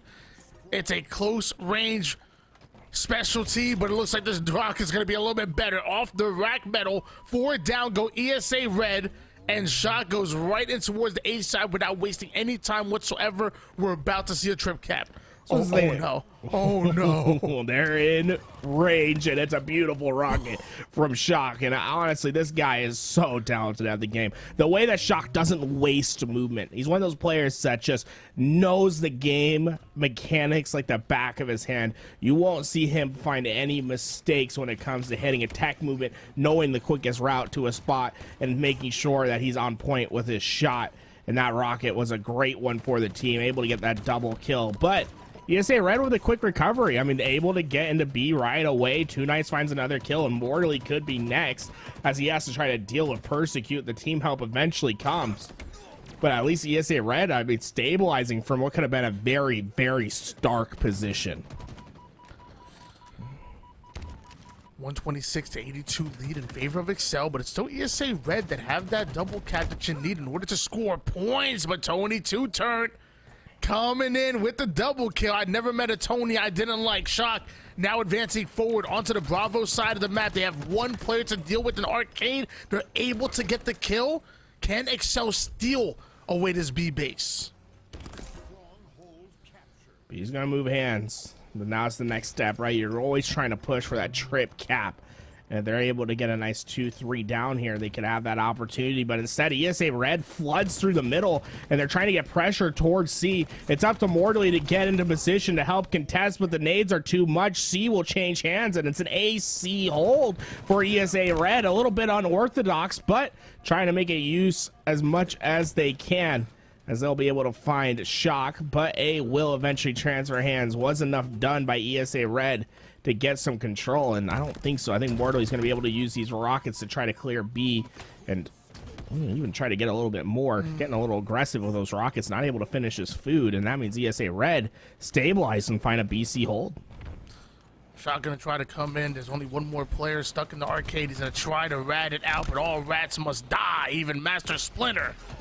As Gunplexion hits the black screen, 2 down, make that 3 for ESA Red. Once again, Excel having the numbers that they need. Hasn't converted to objective time just yet, but they do have a small lead. Can you name another famous rat? Like, you said Master Splinter. I'm trying to think of another rat in, like, pop culture. Ratatouille. Ooh, that's a good one. What's that guy's name in Ratatouille? What's the rat's name? I don't know. Oh, I can't remember. Oh, that's so bad. Someone will get it in chat. The only other one I could think of was Stuart Little, but he's a mouse, right? He's not a rat. So yeah. Stuart Little. I used to watch it all the time as a kid, just like how I'm watching Onboard get into this action at C. But it's Too Nice who comes out on top. I mean, Too Nice having a hell of a performance early on in this game. 20-14. Really just leading that slaying column. And I mean, really, it's been Persecute and Too Nice. That combo that's really kept ESA Red in this game. Too Nice trying to come in, trying to rat it out towards the B side, looking like Remy from Ratatouille. Got Gunplexion off the screen. Getting the kill with the Bulldog, taking down Envor. Stan finds the pick onto Tony. Shot gonna go down, and that's gonna be a clean sweep going in favor of ESA Red. They were on the ropes for quite a bit, but it looks like they've been able to come back, and now we have a lead change, a 20-point lead in favor of ESA Red as they're moving in for a trip cap. I love that play from Too Nice. He opened up the red room spawn and made a clear and concise effort to tell his teammates, hey, they're going to spawn red. Got immediate damage in. And although it looked like Excel had a quick route to B, because of that position being well known by this Esports Arena team, they're able to take advantage immediately and secure the trip cap for even longer, as finally the trip cap comes to an end. But now before ESA Red finds another couple kills, and once again pushing their advantage and past that 200-point threshold. Too Nice currently 21 kills, 10 assists at the moment. And look at ESA Red go. Finally able to stay within the game, no longer having those internet issues, and because of that, we're seeing them absolutely dominate here in the second half of the Stronghold streets. Luckily, Excel able to steal away the double cap, but they're gonna need to find something. They're gonna have to find those kills. They're gonna have to hold on to this, lock down the map, and as I say that, the double cap back in favor of ESA Red, or triple cap. Actually, no, it's Excel. They're able to do it. Excel were able to get a momentary trip cap right before losing Charlie. And Envor still pushed up while One Shot gets his shields back. And this is so important, right? Even if he doesn't get these kills, it's keeping ESA Red back in their spawn. As Envor's just been so impressive right here, just laying down the hurt, staying forward, staying aggressive on the map. And it's a one-on-one that he wins versus Persecute. That could be a nail in the coffin, as now another trip cap could be quickly in effect for Excel. And ESA Red need to quickly learn how to break out of this spawn trap. And not only does that trip cap come in and it's getting them double the points, but on top of that, the moment ESA Red hop into a base, it's now a beacon, a signal beacon, letting the enemy team know exactly where they are. The lead goes in favor of Excel once again, and maybe for the very last time.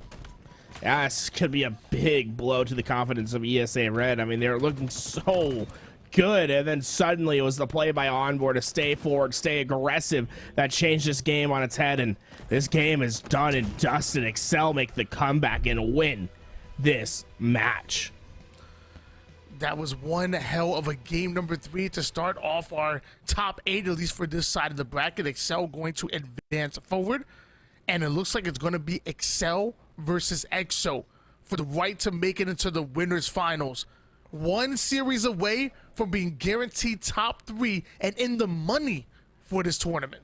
No, I love to see it. I mean, hey, talk about resilience from that Excel roster. I mean, that's experience of some of those players coming through. I mean, Onboard in particular, right? The way that he really was playing forward, changing the pace of that game. Very impressed with how Excel played that end game. I think there's a lot to look forward to if you're that ESA Red roster. I really like what I was seeing right there with that new look. I think Persecute's a really good fit. I mean, he was making some big plays. We'll have to see how they do in that elimination bracket. But now it's about that semifinals, and EXO looked really good when we watched him in round 1 as well, a couple matches ago, Tony. And I mean, I think everyone has Excel winning it, but I wouldn't be surprised if EXO finds an upset. Yeah, not the same roster that we saw yesterday coming out of EXO, but we saw them look incredible yesterday as far as an organization. Today we saw them looking very good. They actually beat out a Black Hand squad, which is obviously a formidable opponent. And like you said, I think if you look at names, I would say your eyes probably gravitate more towards Excel. But I say it all the time, names don't win series. Names don't win tournaments. Performance does. And if EXO come in with that right attitude and come in with no fear and just have a game plan and execute it, you might see EXO pull off yet another upset and maybe make it into the winners finals to go up against Triggers Down. I love the first game type that we're going to be seeing, right? Strongholds Live Fire, very fast-paced game, very rotational oriented, right? You're going to be seeing some quick rotates, some quick routes, and I'm very curious to see what approach both these teams take. You have a sniper rifle that's going to be on the map as well that can make all the difference. I mean, we've seen some crazy snipes from EXO in their last series, and we've seen some crazy snipes from players like Shock and Onboard before. So, you know, I think we're going to see a lot of action in this next game.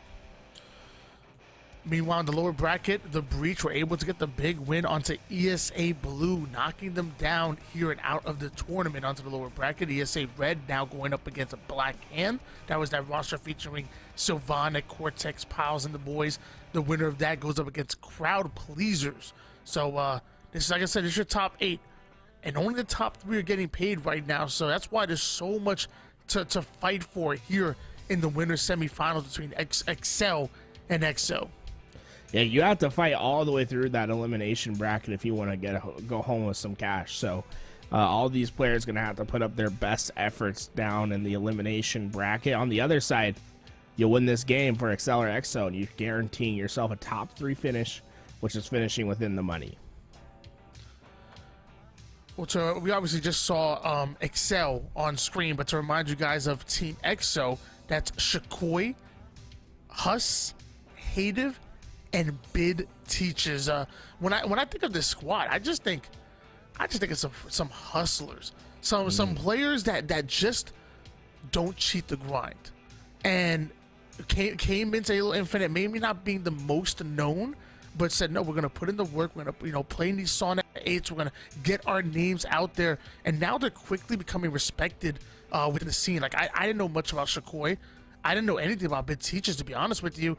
And even Huss, who had a brief stint with Torrent at one point, I didn't know much about him either. Hative I knew a little bit, but that's only because he kind of grew up in the Halo 5 world alongside Mortal and the boys. So I knew a bit of Hative, but this is a squad that's been putting in the work, that have found each other, and now we're no longer talking about talented players, free agents coming together. Like, no, I want to see this team thrive. I want to see them putting work together, grind together, and get better together, because there's a lot of potential that's on this EXO roster. Yeah, absolutely. And I'm really excited to see Bid Teaches. I've been very impressed with how he's played thus far. I think there's a lot of potential with him, and I think this is a perfect platform for him to kind of make a name for himself. I mean, he had a fantastic round 1 today, and I was very memorable, the plays that he was making in yesterday's Super Qualifier. Strongholds Live Fire is going to be game number 1. Garrett, tell me some of your tools of success when going into this series. Oh, I gotta bask in the corniness for a second right there. I love it. Love to hear it. I mean, honestly, to me, it's about spawn control, right? So there's some very definitive spawns on Live Fire, right? So back A and dummies. Those are the 2 spawns that have the most weight on this map. So at all points in time, you should be trying to dictate one of those spawns and try to work on a collapse as a team.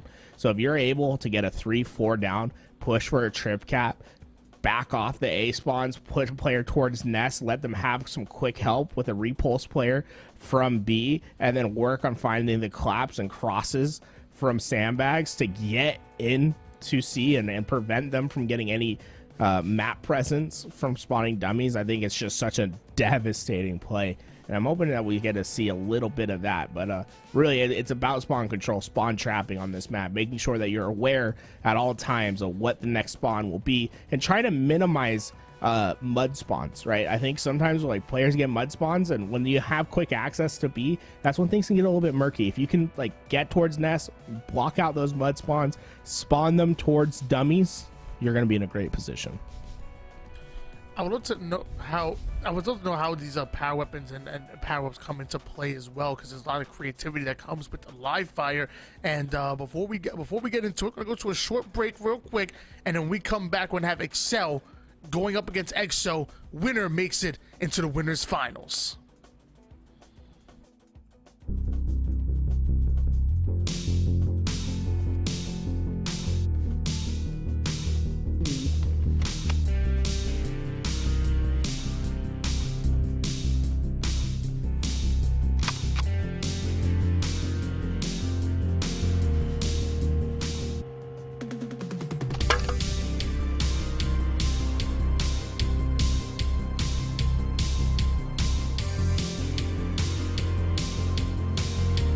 For nothing, baby. Let's get in there.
This is your $1,000 Esports Arena Open event. I'm Why Not Be Reckless, aka Why Not Be Cast, and this is my man Tools, and you're an audience looking to watch some Halo.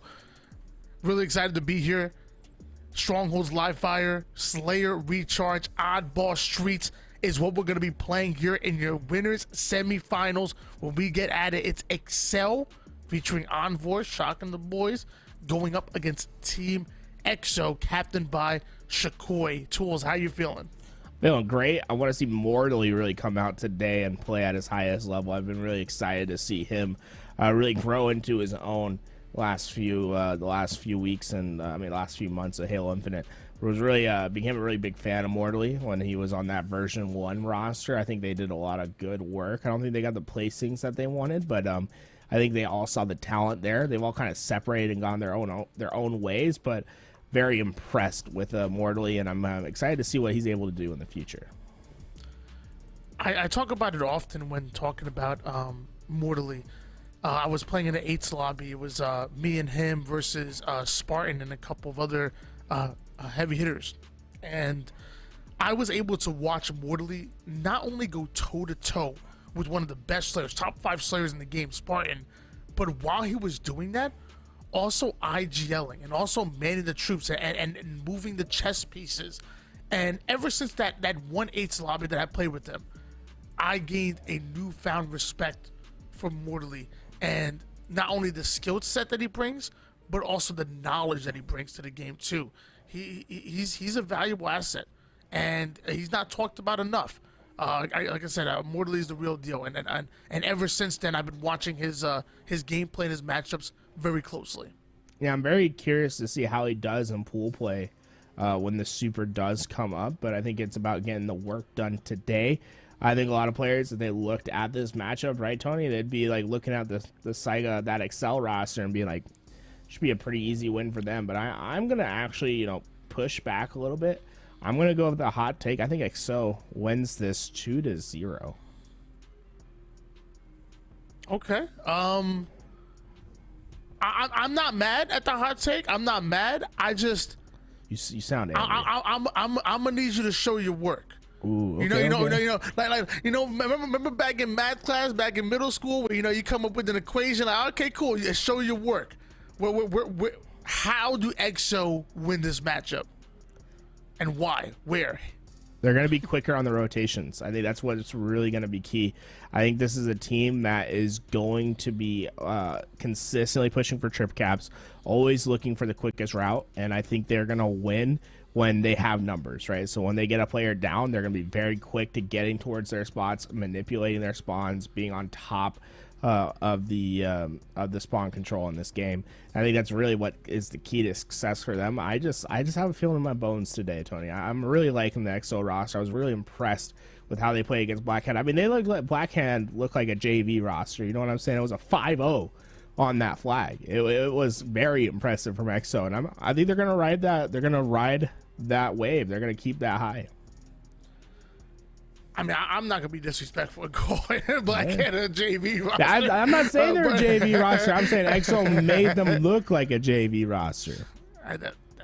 Those still some tough words right there. I mean, so you got EXO. I'm just saying, you sound pretty confident. So when we meet at Orlando or Worlds, I know we're gonna be at either one of them, some way, shape, or form, regardless whether watching, work, or whatever it is. I said we put up dinner on it. I'm just saying. Little dinner? It depends. Are we going to the same dinner? Put a little dinner on it. I'll put a little dinner on it, but we can't go to the same place we went for dinner at Kansas City, because I'll go broke if we did that. You know what I'm saying? If y'all don't know, man, we ended up in the worst possible restaurant as broke Halo casters in Kansas City. My God, bro, it was. What was it? It was like $60 a plate, and the food was like it was like some fine dining, and the food wasn't even that good. It was bad in small portions, and not what you wanted to see. But I was the food was actually pretty decent. I think I'm bagging too much on the food, but it was definitely out of our foray. You know what I'm saying? I would have been just as satisfied with some McDonald's. Actually true. I would have been full. Waiting on this Excel versus EXO matchup, ladies and gentlemen. Like I said, game number 1 going to be Strongholds on Live Fire Tools. Feeling real confident that EXO going to pull off what I would expect to be an upset. And even if you look at the rankings as well, Excel coming in as the #1 seeded team into this tournament. EXO coming in not bad, #4. So I mean, this is not their first rodeo when it comes to Esports Arena Opens. They understand that this is a best of 3. They've been here, they've done that. #4 seed is not bad, but I still have to insist that would be an upset. I mean, Envor, again, formerly a Fnatic, was grinding out with G2 and the boys filling in. He's a been there, done that player. He's quickly becoming a veteran, the young man from Mississippi. Tony Two Turns, who I believe comes over from Call of Duty and just wins every single piv. Alex Shaw coming over from Gears of War, same thing, just a piv machine. And then, like we kind of talked about before, Mortally not only able to stuff the stat sheet as well, but also able to have a great mind for Halo. The only thing that worries me about this squad is I want to make sure, not to say that it won't, but I want to make sure the mental's on point. I want to make sure the vibes are always positive. Vibes will be tested, but they can never be lost. And I think as long as Excel keep their eyes on the prize, keep those vibes positive, I think that will net them into a win and into the winners finals, and ultimately into a nice dinner on Tools' wallet. Let me tell you something. Hey, one thing I love about good food, and there's only one thing I love more than good food, and that's good food with someone else paying. That's all I'm saying. Oh no, bro! I'm gonna take you to like KFC or something. You know what I'm saying? I'll take you to some I mean, I think it's Applebee's. I don't want no damn I want no KFC. That's what I said. I ain't trying to go someplace you want. That's what I'm trying to say. You know what I'm saying? You know, I'll get you a little free McDonald's. Not hits never at McDonald's. All I'm saying, I'm making sure you take me out to the steakhouse after this 2-0. You know what I'm saying? We already see Mortally. He has all the power weapons. We talked about this guy before the start of this series and how important he's going to be. And well, he already has all the goodies to prove it. That looked like a headshot to me, Tony. I ain't going to lie, but oh my God, that no-scope hit. That overshield has to be mostly burned as Mortally hits a couple critical snipe shots. Yeah, EXO not only finding the slays that they need, but also able to find the overshield as well and putting it to work immediately. A 17-1 run going for the boys in blue, and Excel once again going 3 down. That's twice so far in this early game, but they forgot Tony Two-Turn is in the building. The only problem with that is Tony Two-Turn's kills right there are largely reactional. You know, they're not really buying themselves that much space on the map by getting those kills. Luckily, they did have a split spawn towards B, so they will secure that. And for the first time they have their hold, we'll have to see how strong they can maintain their presence as Tony's watching the cross from top mid. 32-12 lead in favor of EXO. They started off red hot, but now being cooled down here by Team Excel. Tony Two-Turn finding one, earning himself a killing spree. They still haven't been able to take this young man down, and off the screen, Mortally and Envor finding the slays that they need. The BC hold is being held here by Team Excel. Love that from Tony. He immediately pushes right back. He knows the dummy spawns are so prevalent, pushes right back and finds one player unsuspecting. And it's Hayden who's going to fall down, and now suddenly we're seeing a potential trip cap from Excel as they're starting to put in some heavy damages. Overshield is going to Tony, and I mean, Tony's been on an absolute tear. This overshield might prove to be fruitful if he can get into the action right away. EXO starting off well in the early game, but it's not about how you start, it's about consistency, and we need to see that. As of right now, it's in the hands of Excel, but that's a big piv over toward the B side, down to one shot, and he's actually not going to be punished just yet. Finally, Huss ends up getting taken down, but ends up throwing an excellent spike grenade to get the stick from the grave before being taken out. Plays being made by Huss of Team Excel. Yeah, EXO coming out extremely strong off the rip. I've been very impressed with how they've been playing this. You know, obviously the trip caps have been in effect a couple times already, but I think they've done a great job of recovering, getting towards their spots, and just playing what they need to do. And so far, what's really impressed me is the equal load that they're all contributing. Right, it's not one player who's just lighting up the stat sheet like we saw with Tony, who just came out and went on an absolute spree. Everyone on EXO's doing their job. Right, there's no weak link at the moment. That's Shaquille on screen. Let me tell you, man. That young man's real, man. He just walk around with swagger. I don't know what it is. I can just tell he walk around with so much confidence, or in this case, sprinting and sliding around. He got so much swag. It don't matter who he's going up against. He just like he's having a good time, and he slays out while doing it. 9 and 6, 3 assists to go along with it. But as I say that, EXO end up going 3 down once having the trip cap, not able to take the lead because B and C have been stolen by Team Excel. Oof.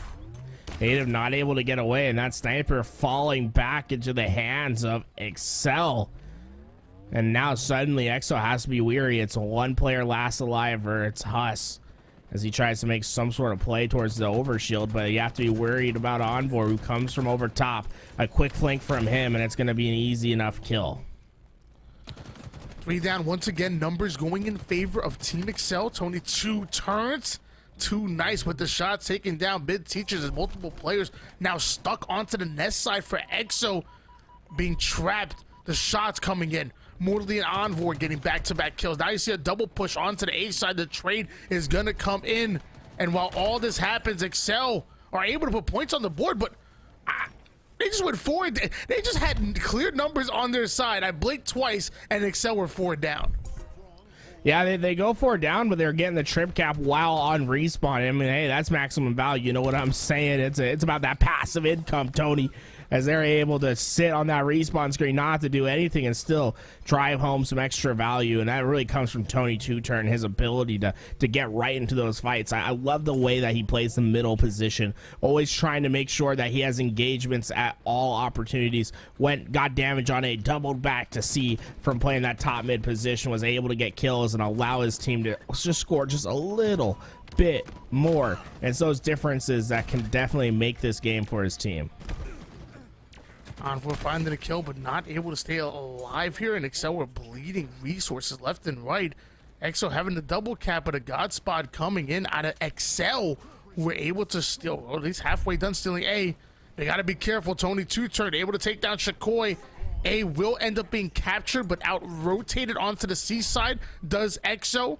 Currently down, but if they keep playing the way they are, Exo might be able to make a comeback here. The heat wave in the hands of Hative, and he's such an important factor here in the game. These rotations in the next 30 seconds are going to be some of the most important in the game. We've already seen how Alex Shock's been approaching these rotates. He was able to get to B before Exo could get C, and this has allowed Excel to have the ability to try to play a step faster as we see them control C, but it's Bid teaches winning the 1v1 to get them out of B for now, but he has to worry about an overshield that's quick on his tail. I'm watching out for the matchup between Mortally and Hative, former teammates back in Halo 5. Haven't seen them team too much in Halo Infinite, if not at all. And now we're seeing going at it here on the virtual battlefield. And two highly talented players, bright futures here in the league, as Bid Teach is trying to bounce back the grenades, but can't bounce back enough damage to keep him alive. Now we're on board with Tony Two-Turn coming in 16 and 12. And I can only help but think myself, does why not be Two-Turn sound like a good tag? Why not be Two-Turn? That's actually a sick tag. I like it, man. Maybe drop the 2, maybe just why not be turn. Ooh. You guys can name your child that. We could be what? I was saying we're gonna be the duo. What? I don't know. Duo in life. 162 to 114 lead in favor of Excel. God bless. Imagine you guys adopt a child and name him Tony. Like, how tight would that be, bro? Oh man, we're already EXO just slowly crawling their way back into this game, and Tony's trying to do his best to neutralize it, but oh my, Huss wanted a big fight. He's going to be able to get control of that power weapon, and now they have to be weary at C. You cannot let your guard down, as there's a sniper and sniper and heat wave looking for you. First one to go down is going to be EXO. Excel striking first here. And looks like Shock gonna try to push over toward the B side. Does not want the sniper and heatwave combination in the hands of EXO. Wins a piv going at Huss. I don't believe that was I don't think that was a teabag. I think he just really meant to crouch right there. I'm not sure. I'm gonna give him the benefit of the doubt. Dub cap in favor of Excel. 173 points in counting. Excel gonna smartly rotate over towards the A side, but gonna be stopped short by Huss. The very player that they stole Heatwave and Sniper from comes off the spawn and stops the push. I love that dual play with Tony and Onboard right there, both making sure that they have their yards trained on the same spot, and that overshield immediately gets burned as it tries to make its play. And now suddenly we start to see Excel working on finding more presence on the map, and that's a massive kill. Who did get that trade on Tony? Whoever from EXO is in bottom B right there might have just saved this game for the time being. Excel was looking to be in a perfect spot to make a play to get a 2-cap. It was the repulse that kept the first player out, and then the punch that traded the next, and that keeps EXO to scoring. 3 down go Team Excel. And now EXO working on the trip cap, not wasting any time whatsoever. Excel are gonna have to respond here off of spawn. Bid Teach is gonna try to make a way over toward the sniper rifle, not only able to get the assist, but able to get the long gun as well. We do see Excel working towards Bravo, the most important point on the map, but it takes 2 to tango. And Bid might have some great timing right here. He's behind the players that be. They definitely don't know he's here, and if you can hit it an easy shot, no, that sniper just gonna miss. And now suddenly he finds himself position known, teammates falling down, and he has to hit something critical. Did he get that body shot? Bid gets back into B. He's going to be able to secure it for the team, but A transfers hands to Excel. Still, it's up to him to hit this snipe shot and open up a lane for his team. Able to connect on the sniper, but that's actually going to be a body shot, not quite the head that you were looking for. And mortally taking down Hative off the screen. Envor finding the pick as well. And now numbers going in favor of Excel. You can put that on a spreadsheet because it's going in. 190 points and counting. Excel looking to take game number 1. Envor winning a big fight. They keep that C control for his team, and now overshield in the hands of Tony. I think they're looking for an opportunity to try to push for a trip cap, but Shock needs to be aware of the potential push. He thought they were going to come out dummies. Instead, they come out pillars, and it's a 1v2, and it goes into the favor of X. So Tony gets the word. He says, we have to push into A right away. We have to keep up with the rotations, but he's going to team kill his teammate. That was one shot, and suddenly Excel are able to stabilize at the last moment. It's just Shakoi who's last alive, and Tony getting right back into this fight. I was gonna say maybe Tony 2 turned it on for the next little duo right there, but I don't know, man. He shot him in the booty. Takes him out with that one shot. Luckily, like you said, they were able to stabilize here. Tony 2 turn going to try to make his way onto the B side. There's 2 players of EXO who are guarding the C. Looks like they're coming in. That's going to be a melee kill and a double kill by Tony 2 turning 2 into X's. I love the aggressive nature of Tony. You know, he knows the next spawn at most times, and he's always quick to say, hey, I'm just going to push through mid. Like, I know I can get here in time. I want to take the 1v2. And the other player is not suspecting him just to go straight forward and get into that fight. Finds himself the double kill and buys his team some much needed time, a valuable resource for Excel in this moment. Tony 2 turn have been playing absolutely phenomenal this time around. 2 turn, 2 kills, and 2 caps right now for Excel. 24 kills and 16 deaths. 11 assist performance out of young Tony. And like you said, just guarding the middle of the map right now, just flying through. Normally that middle lane is it's tough to go in, but he has the confidence. As you see him get the snipe shot right to the head, having 2 in front of him, able to get yet another double kill. 3 down go EXO, and while this happens, Excel quickly approach that 240 point mark. Yeah, it's desperation time. You can see them spawning back B. They have to get to A right away, but it's Envor who stands strong. 3 seconds left. I think they'll get into A just in the nick of time. No, it's Shock who was able to find the kill, and it was big plays by Shock and Tony, in my opinion, that made all the difference in game 1. Especially Tony 2 turn, that play that he made at back A, staying alive, getting back into that hill, stopping it, and then rotating to top mid right away, getting towards C and finding that big double kill. That's when the game really turned around into the favor of Excel. Excel definitely controlled the entire map of live fire, and there was moments where Excel were able to find the slays that they need, but consistently Excel were just always the aggressor, always making EXO play off of their back foot. And because of that, EXO now just a stat on the spreadsheet for Excel. Taking game number 1, now we go to game number 2. Slayer on a recharge. EXO's last chance here in the winner's bracket, trying to send us into a game number 3. Meanwhile, Excel, having all of that momentum and having the ability to pull off the 2-0 sweep here.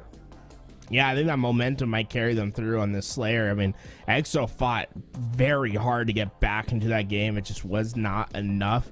They had a little bit of a shaky start, but they were quick on the come up, able to get back, fight in, get the game close.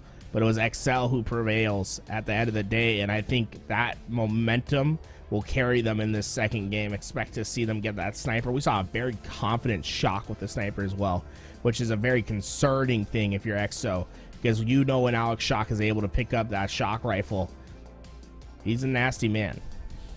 It's in the name, you'll put a shock to your system. Excel and EXO playing this out. The winner of this going to not only advance into the winners finals, but on top of that, be guaranteed a piece of the prize pool no matter what happens. Win or lose in the winners finals, you were guaranteed at least some part of this prize pool in the top 3 in this tournament. EXO again wanted to desperately send us into oddball streets, but their journey might end here on recharge. Tony, do you remember the cartoon? It was out like around the same time as like Danny Phantom, but it was like there was like a teenage like Static Shock. Static Shock, yeah, bro. Oh, that show was so good. That was the shock to your system. That was his motto. That was the lingo. Ooh, I was like, yeah, that sounded triggered. That triggers something to me, bro. Oh, I love that show. That was such a fire show, man. What was that on? I'm gonna go see if I can stream this tonight. It was on WB. Like for me, it was like channel 11. It was like the same with It was like Yu-Gi-Oh, Static Shock. All of those, they came on the same channel. Saturday morning cartoons. So cool. That was my stuff right there. You know what I watched yesterday that really holds up? What's that? Is Kim Possible, bro.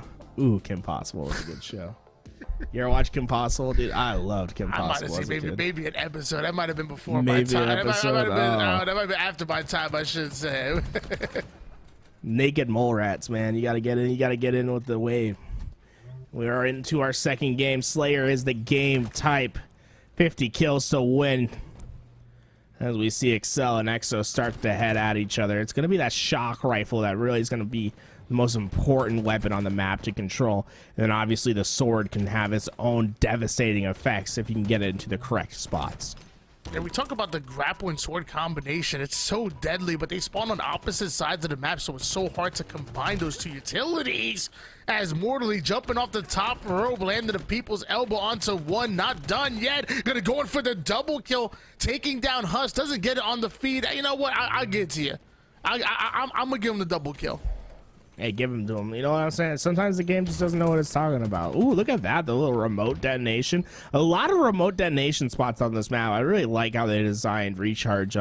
I think Recharge is my favorite map so far in the rotation, but I really enjoy how they set up the grenade pads on here and like made it so you have to travel through them, and there's very cool opportunities to get some neat remote detonation plays.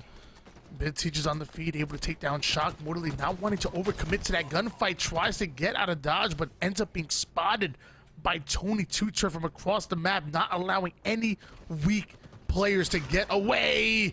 And the sword getting right into the thigh meat of Hative. 12-8 lead going in favor of the boys in red. Tony's hunting, bro. Look at it. Oh, yo, what? I guess, like, is it because he was grappled? I feel like it's so, like, yeah, so the grapple keeps him tethered to the ground so he doesn't go out. Wow, what a cool little play. As he's already, and look, he still has the grapple to get the camouflage away. Big plays from Tony Two-Turn. Call me, beat me, if you want to reach me. Tony Two-Turn stealing away that camouflage and sword combination, putting it to work immediately, taking down Hative, and now a 6-kill lead coming out of Excel. Tony trying to stay alive, and we talked about the combo. It's now down on the grapple spawn. Anyone might be able to get it, and this could be the turning tides as it looks like one gets out of dodge with that grapple and sword. Two quickly going down for Excel. Exo might be able to come back in this game. Yeah, Exo quickly finding the response, and having that sword is going to be very important. I think it's Hative who's the one that's running away with that sword. Oh no, it's not. Oh my, I was so lost over there. The sword comes out and just finds some minced meat. Oh no. As now the lead is only 2. Tony Two-Turn did so much work early in this game, and now Exo is quickly finding their way back in. On board now with Huss currently 7-5, 2 assists to go along with it. He does have Hative on his crossover toward the gold side and able to catch Mortally with his pants down. Getting overly exposed as Shock, so that's going to be a double kill out of Huss, and looking easy, but the sword finding him. Tony Two-Turn not letting go of that utility, but now being chased away.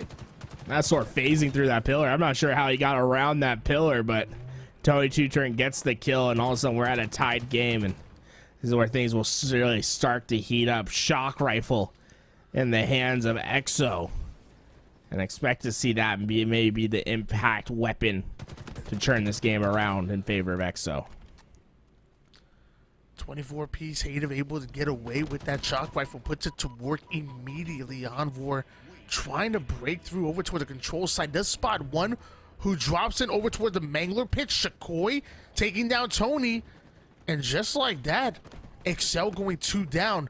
Exo having a 2-kill lead, looking to send us to a game 3. Hative able to find the next. That respawn of the shock rifle starts now.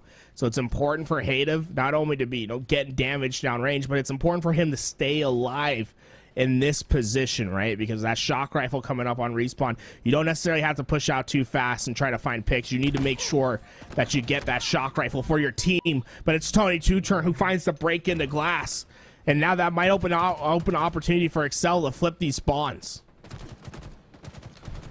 Hush trying to deny access toward the control side. Luckily, Hative comes in for the cleanup kill. That's an excellent bait and switch out of the boys in blue. They're going to need a little bit more than that. Shakoi taking down more than this. One more player onto the control side. Doesn't get spotted just yet, but now he is running. He is being hunted down. There's no place to go. EXO putting their 34th kill on the board and looking like they belong here. EXO just really found their speed, really just ramping it up to 100. And it's just Excel has not been able to keep up with the pace. Finally, I think things are going to slow down a little bit right here as teams are just searching for their first pick. But it just shows you when you get those couple kills, it can really cascade into more, right? If you can consistently get them onto that cycle, play fast, play aggressive, and keep teams on their back foot, you will get rewarded with multiple kills. With that camouflage coming up, both of these teams know that they can't just overcommit towards it. They can't just die for it. Not at this level of gameplay. You'll have to secure a minimum of a 2 down in this standoff. But Alex Shock putting the shock rifle to work. The flank comes in out of Envoy, chasing that player out of the control side.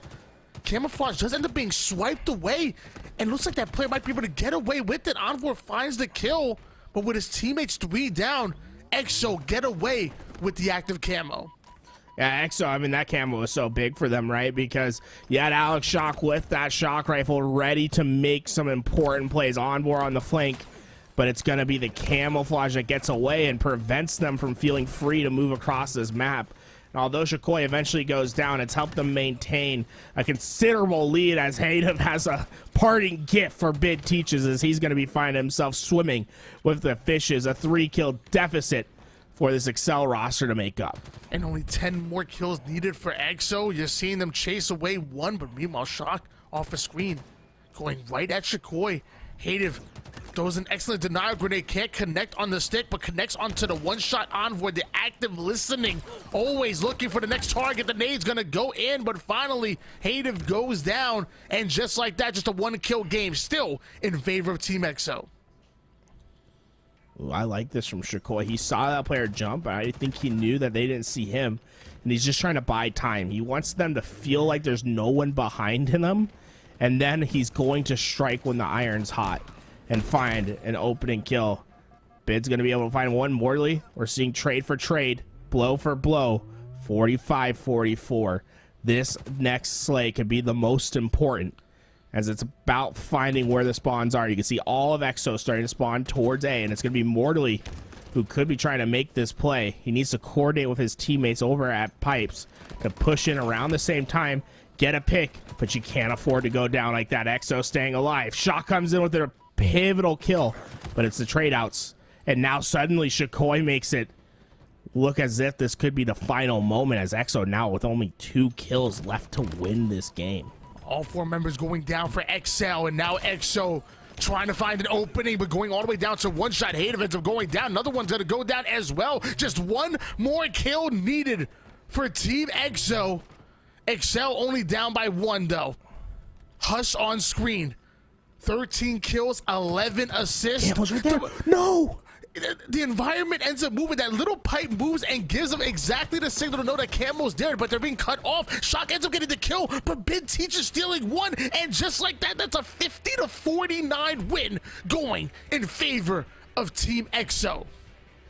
Wow, just so unfortunate. Like, the canister was there, the invisible foot of Shock moves it, and it gives away his position. He had such an amazing opportunity to get behind those players of camouflage and find an easy double kill and be the heroic player they needed.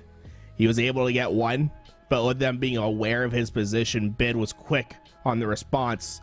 Trade comes out, and it's a 50-49 finish to push us to game 3. Wow. that was that was one hell of a win for Team XO.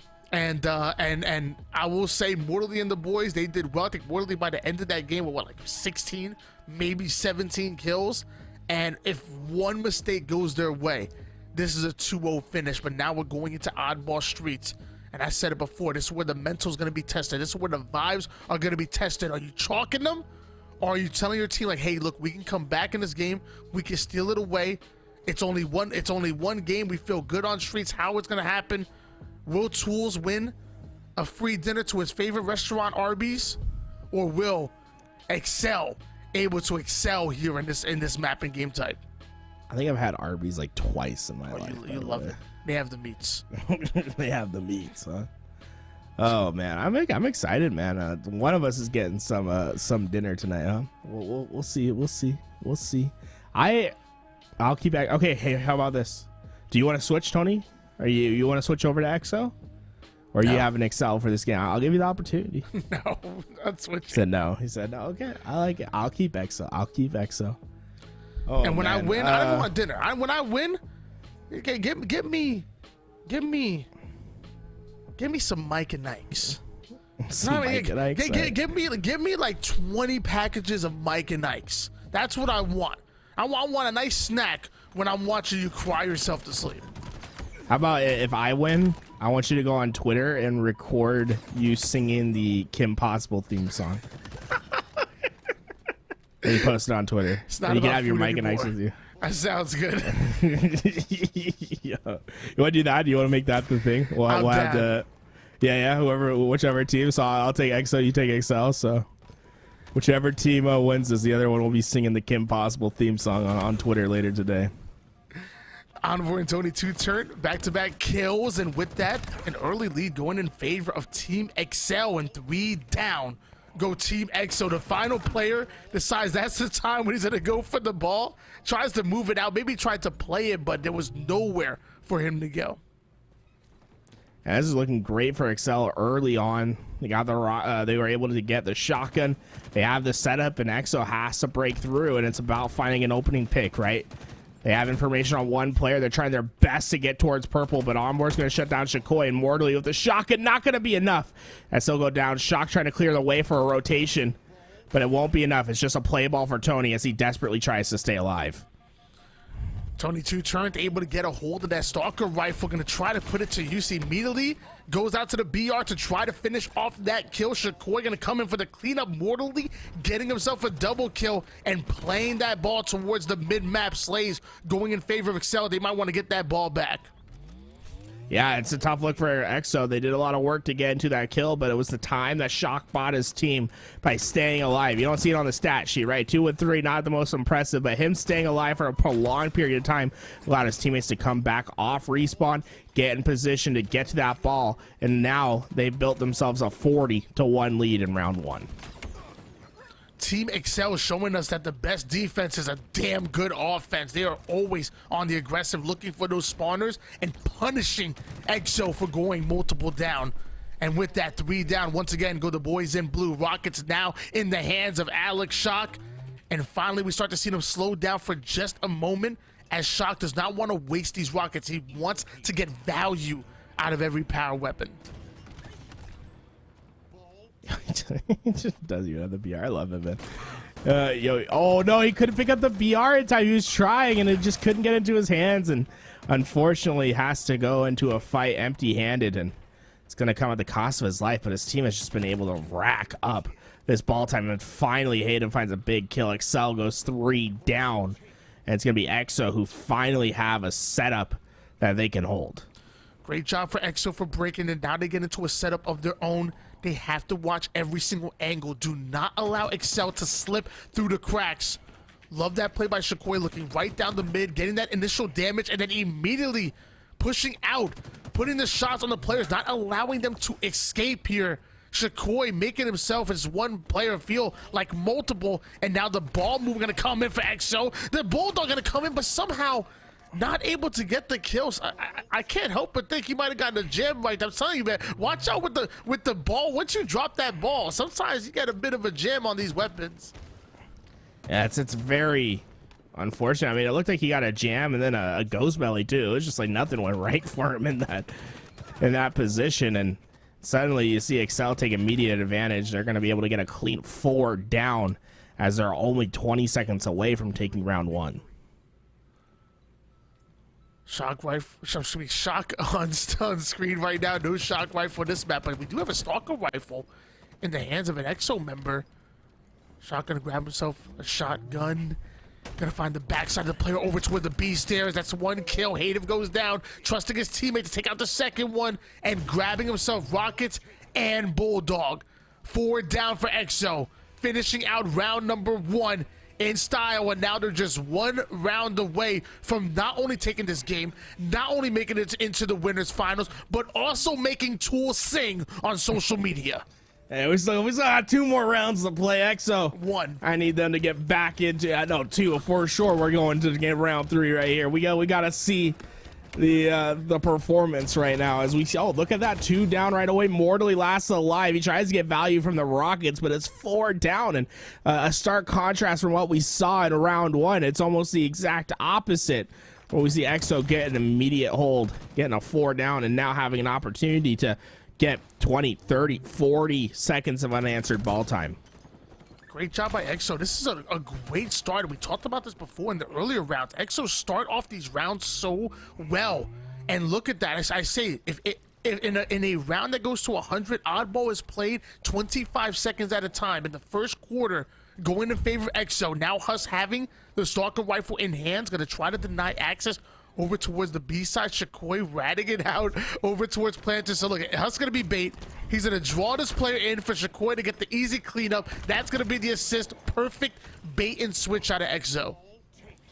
Yeah, I mean, look at this. They're scoring a perfect score on their midterms, 50-0, as the work is just halfway done, and they're still getting the kills. And it's Onboard last alive, who's just trying to prevent this ball from getting too far gone. Oh, that's a really unfortunate spot for Shakoi, allowing Onboard to get maximum value of his last life, and now that's gonna allow some reprieve for at least a moment for Excel to potentially get back into this fight. But once again, they go 3 down, and it's going to be EXO who's right on top of ball. And Hative has an opportunity to quickly rotate towards Shakoi if he needs to, as they do have B control. And it looks like they're going to try to fight outside of B. And it's a 3v2. They need to win this one. 65-0 in favor of EXO, and not only able to find this ball time, but also finding the slays. Excel seemingly cannot stay alive on the map despite the team damage coming in. It's not enough. EXO might be pulling off 100-0 in this round, and that could be devastating for the mental of Team Excel. And not only devastating for the mental of Team Excel, devastating for the vocal cords of Why Not Be Reckless and the ears of the Halo community, as we see EXO get closer and closer to getting this round finished, but finally Excel trying to save the Halo community from having to listen to a tortured Why Not voice. Tony 2 turned on screen. Excel able to finally put their first points on the board, and now their first setup coming in.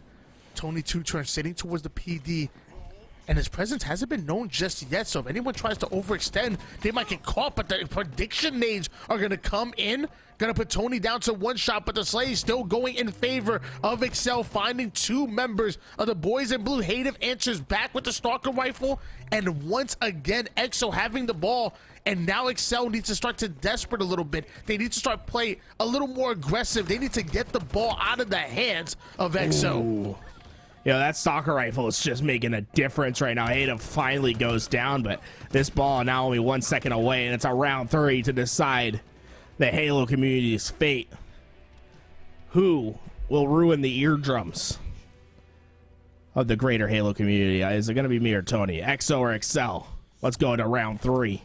Everything on the line. I'll say Excel had a great round 1. EXO had a better round 2. Who's going to carry the momentum more? 1 round takes it all here, and 1 team will be advancing forward into the top 3 into the winners finals. Who will it be? And as of right now, it's looking like it might be EXO. Excel going 4 down once again to start off here on Streets. we've seen all 3 rounds sort of start the same way. It's been a 4 down that results in a massive amount of time, and finally Hush using that in the second rocket. Is Hadev aware the player that's underneath him? 2 are going to come from underneath, and Hadev's going to get some great damage, and Shakoi has him in the blender. He ran out of bullets, and he had to go long range shotgun. But it will not be enough for Excel to get back in and double kill. And they're just consistently seeing the respawn screen as Bid finally has to throw the ball out as Excel breaks through into C from the subway spawn. This is not the same Excel squad that we saw in game number 1. It's not the same Excel squad that we saw in round number 1. Excel, they're looking lifeless right now. Team EXO are just simply running all over, and they don't even look present on the map. Once again, a 34-0 run going in favor of EXO? What are Excel doing wrong? And they just cannot get the numbers where they need them. They're having to fight through EXO from B spawns, right? From the most important part, from further back in the map, and they've been consistently losing those fights. And finally, they changed the narrative a bit. Going to be able to win one cleanly, which is going to rotate the ball in their favor, but not before 45 seconds of ball time is transferred over to EXO, and these next rockets could be the game determinative rockets if EXO can walk away with them. Shakoi getting the perfect kill, making a double. 3 down once again for Team Excel. They're now going to be forced to play that ball off the map. Shock ends up being caught out, and once again, EXO find their hands on the ball. They have now reached the 50-point mark. Excel need an answer.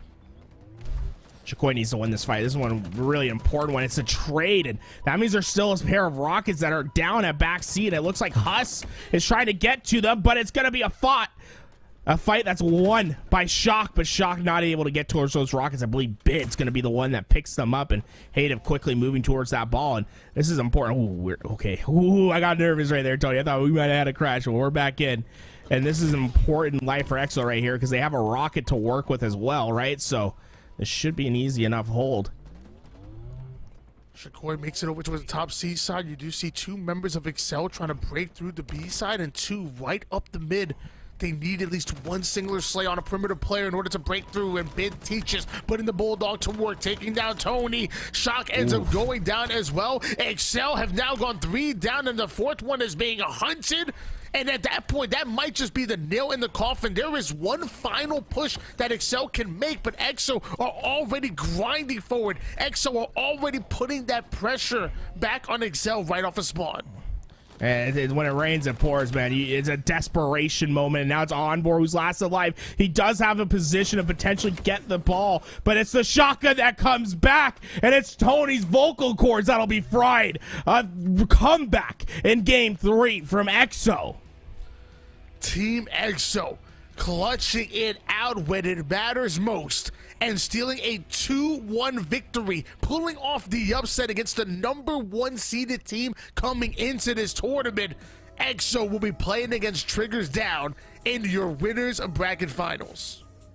I was gonna say we should see if the broadcast can put the music, theme music in our ears. Have you do it live, Tony? You know what I'm saying? I don't think we could do that. It's like words. I gotta figure it out. He's gonna pull up the lyrics. Oh no! Oh, that's so funny, bro. That's so funny, guys. That was so fun. That was a really fun, and we have our winners finals still to come. So I'm really excited for today's rounds of Halo. We're taking our little time to get there, huh, Tony? But it's been really fun to watch Halo of you today, man. It's been an honor to be here. Love what Esports Arena is doing for this for the scene week in and week out. $1,500 on the line, and that's for the competitors. That's not even including the salaries that are being paid out and to each and every one of these individuals on top of that. So it's an honor to be here, and yeah, winners bracket finals. Team EXO going up against Triggers Down. The winner is going to stamp their ticket into the grand finals. You got Tony. How you feeling about this? I mean, have we seen EXO? I think EXO already making the biggest upsets thus far against Excel. Triggers Down. I mean, there's some legends on Triggers Down over there. What are you thinking about this grand finals? I mean, this winners finals. Well, I mean, I had to check to see what year we're in. Hysteria. And 2022 and Neighbor. I'm not sure if this is like the retirement home tournament or something, but they back and they looking damn good. I heard King J say multiple times the guy still got it. He really does. So I'm really excited to see this. I'm really excited to see EXO as well. You know, I think Shakoy, like I said, so much confidence in his movement.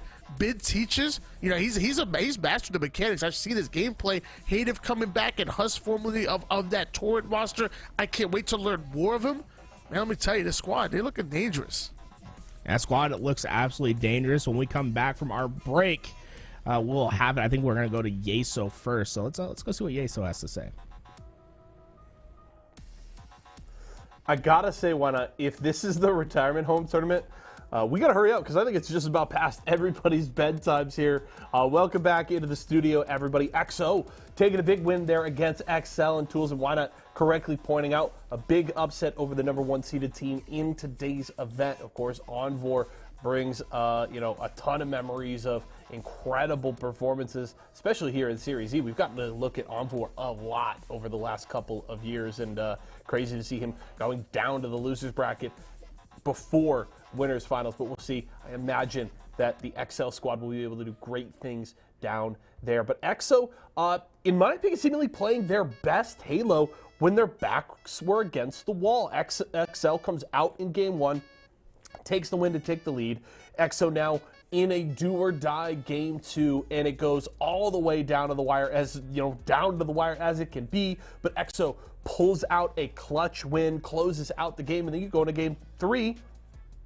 XL comes out swinging again. They take round number 1 on Oddball, and then XO comes back with a dominant round 2 to force the final one, and then they just clean things up. Really well played, honestly, down the stretch in that final round. Really felt like EXO had settled into this series really well. They looked just really clean. The rotations were nice. The team fire was great. And they kind of just picked apart XL in the last round of that Oddball game. So it felt like they not only got better as the series went on, but in the most important moments, they played their best Halo, and that's a big reason why they move on. They'll match up against Triggers down in the grand finals. I'm not entirely sure which way I'm leading in terms of this series from a prediction standpoint. I think it's going to be a tight one, especially just based on what we got to see on both sides of the winners semifinals. And now I'm just very curious, and I really don't want to wait. I want to see these teams throw down here because I think it's going to be a good precursor here for the rest of the tournament, and I'm looking forward to seeing how these two teams match up. Now, before we get back into the Halo action, let's talk about something a little bit new that we're doing at Esports Arena locations all across the country, and it's called PvE. Now, we know folks like yourselves, maybe you're Halo fans, sometimes you want to put 3 or 4 hours into a bracket. We get it. It can be fun, but some don't quite have as much time to compete. You want esports competition in a little bit more bite-sized pieces. Well, PvE provides just that. You can go out to your local esports arena today and compete in games like Halo Infinite, Valorant, Aim Labs, Super Smash Bros. Ultimate Home Run Derby, Mario Kart, and more. We have multiple leaderboards running every single week with their own individual prize pools. We're giving away over $2,000 a week in prizing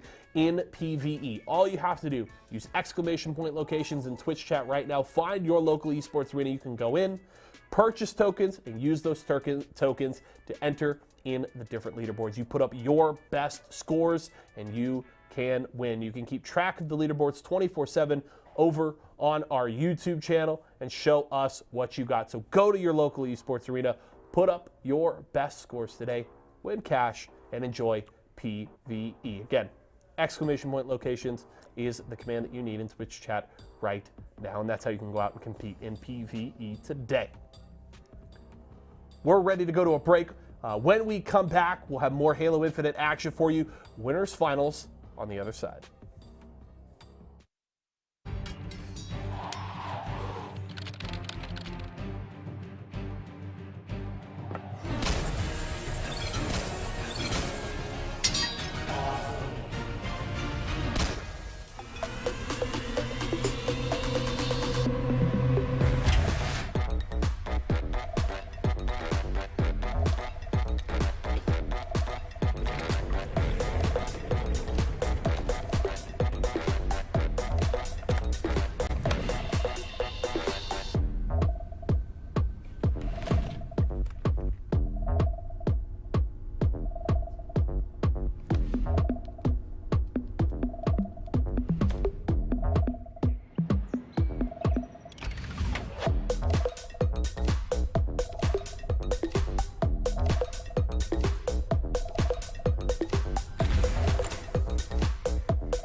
Welcome back, ladies and gentlemen, to another Esports Arena Open event. $1,000 on the line, and it is time for the winners bracket finals. Both of these teams are guaranteed a top 3 place, and we're going to find out who's going to make it into the grand finals. It is Team EXO that just pulled off the upset in a Game 3 against Team Excel featuring Envoy, and you have Triggers Down taking out Crowd Pleasers featuring Piggy and Kratos.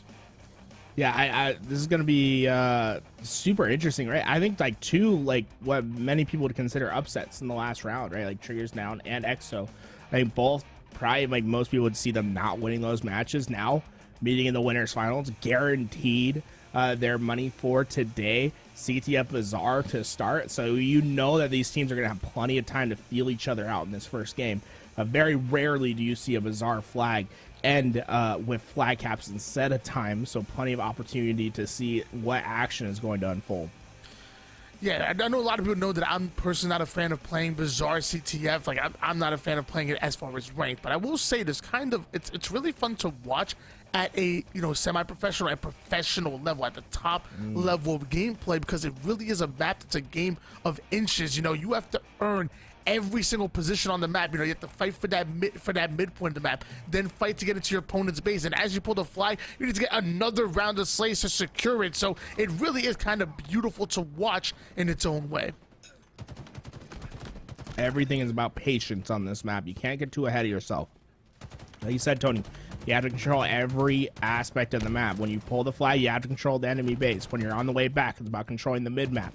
You have to make sure that no overextenders can get through. And sometimes you're going to be pulling a flag, and you're going to have to stop, look around, and play the next step. It's not all about speed. You'd see maybe on a map like Aquarius, where it's all about just getting that flag away, but it's Carmea who starts with an early triple kill to chase nade enough to buy him 3.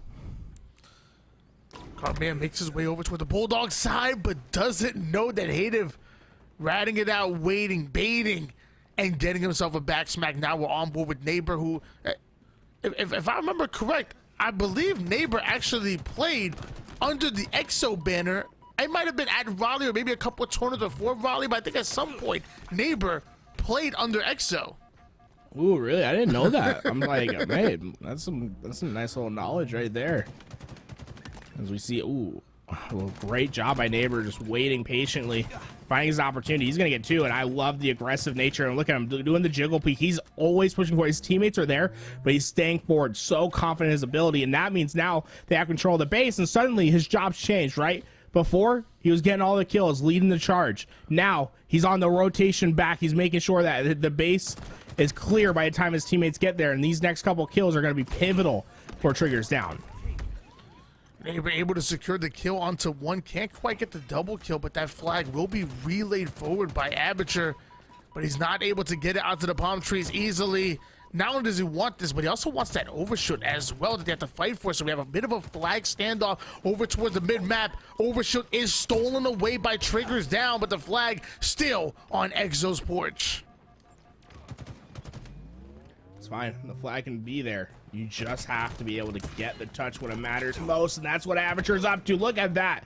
Using the thrust to get there. Bulls at the last second. That's going to mean Carmea's there to immediately take advantage. The flag returns on its own, and suddenly it looks as if a flag could be out, home, and away for Triggers Down. Triggers Down going 2 down, but still nothing stops them from putting the first flag cap in. And that's a pretty quick one. 9 minutes and 22 seconds still left in regulation, so plenty of time for Team EXO to attempt to answer back. When you think of what the difference was between Triggers Down and EXO's flagpoles, it's the way that they played them on the way back. The patient play from Aperture is what made all the difference. He stayed forward, made sure that he was in a position to get an easy pick, to get the flag grab once again. Got it at the last moment, pulled EXO out of position, and led to a flag cap for his team. Now, immediately, EXO needs to find an answer, and it's going to be up to Hative to win a big fight, get this thing away, and make their way to tying up this game. Hative pulling that flag out, but needs to secure the frags before he's able to commit to it. And as I say, that Triggers Down are the ones to find the kills they need. So now Hative goes from an aggressive play to now being trapped in the base and isolated out. They're able to take him down. Carmea going in for a challenge. Looks like Coach Cobb is going to come in, and that's going to be an easy cleanup kill. The nades start to fly, and that's going to bring Coach down to one shot and slow things down. Neighbor's a very important piece to the puzzle right now. He's the most forward player for his team, and he saw two get through, and he knows that he's just going to have to back up and try to find a different angle. But look at that, a quick cutoff from a player from EXO. Going to keep Cobb weak. And although Triggers Down were able to find the kills and clear out their base, they do not have control of the mid-map now, and it's going to be up to a play like this from Neighbor to make all the difference. If he can get an easy pick, that'll open up the floodgates. Neighbor looking to get behind enemy lines, able to get the shots onto one. Can't find the slay, but does change the direction of the opponents. And with that, Triggers Down going to take advantage of that. And now Huss, the only player alive, waiting for his teammates to come off of spawn here and trying to catch up. Luckily, Huss still alive and kicking. And look at now he has the hope that he needs his bid teachers that's playing the forward player. Huss having the commando in hands, and now EXO looking to turn a non-advantageous position into an advantage. It's about these next couple picks. Shakoi needs to stay alive, and the help comes through. Huss and Hayda both contributing to that fight, and now through the double doors they push, and if they can find these picks, this could be a potential flag grab. But Aperture's been making big play after big play, finding the trades when they're there, and that's gonna stop the push from EXO short. Bid teaches last alive, but Neighbor just needs to buy time. His teammates will be there quickly off the respawn. Coach Cobb trying to advance forward here. Looks like he's going to slow things down just a little bit, but still taking the grenades, and that's the dynamo. So not only is that going to do max damage, but it's also going to give an audio cue to let EXO know exactly where he is. You're seeing more nades start to fly, but somehow Neighbor able to stay alive. But here we go. Shakoi flying in with the grapple, continues to go, and just like that, the fastest flag pull that we've seen. 3 down, go Triggers Down, and if they get the final slay, that flag is going to be relayed forward and most likely capped. Problem is, no one from EXO is really in an immediate position to grab that flag, so they're going to have to slay out one more time. But with this overshield, this should be enough. That flag should not be returned, and Huss is going to be able to get into the base, find another pick, and this could be a game-tying flag. I don't think anyone from Triggers Down really in a spot to contest this, as Huss just causes havoc with his overshield. Huss and Aperture going at it here. Former members of Torrent qualifying for Anaheim together, but now they're going up against each other here in the winners finals of this Esports Arena tournament. We're tied up at 1 apiece. This next cap is going to be the swing. It's going to swing that momentum into the favor of either EXO or Triggers Down.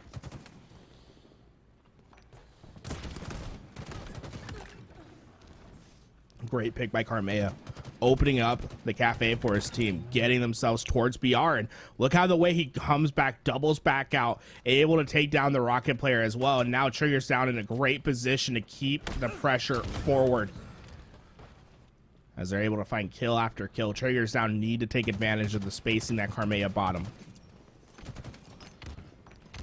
They start to fly here for Aperture. He might be running into 2. Never mind. Neighbor picks both of them apart, and that's going to be a double kill for him and multiple going down for EXO, but Neighbor ends up being cleaned up.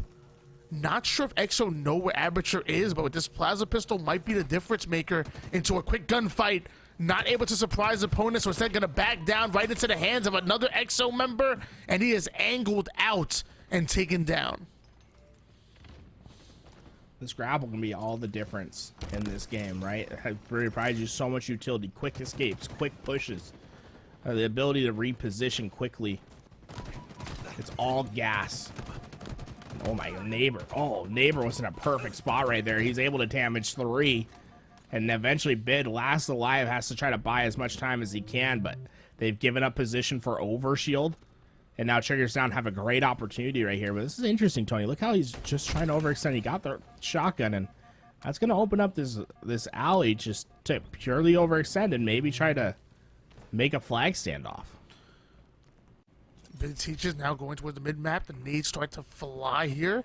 Able to grab himself a dynamo grenade. We talked about how strong these dynamo grenades are. No matter what map it is, Aquarius, Bizarre, it doesn't matter.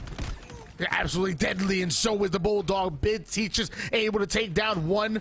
There is a flag being pulled here by Triggers Down, but Bid Teacher ends up going down, losing that shotgun. So now overshield, flag, and everything going in favor of Triggers Down.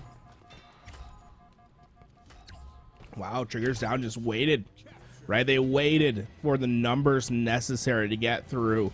And when they found it, they immediately pushed forward and got the job done. And it's just like a beautiful game to watch from Triggers Down when it comes to just knowing their spots, knowing what they can and can't get away with. They don't get too ahead of themselves. They don't get overzealous. They make sure they take the game a step at a time, and it's made all the difference.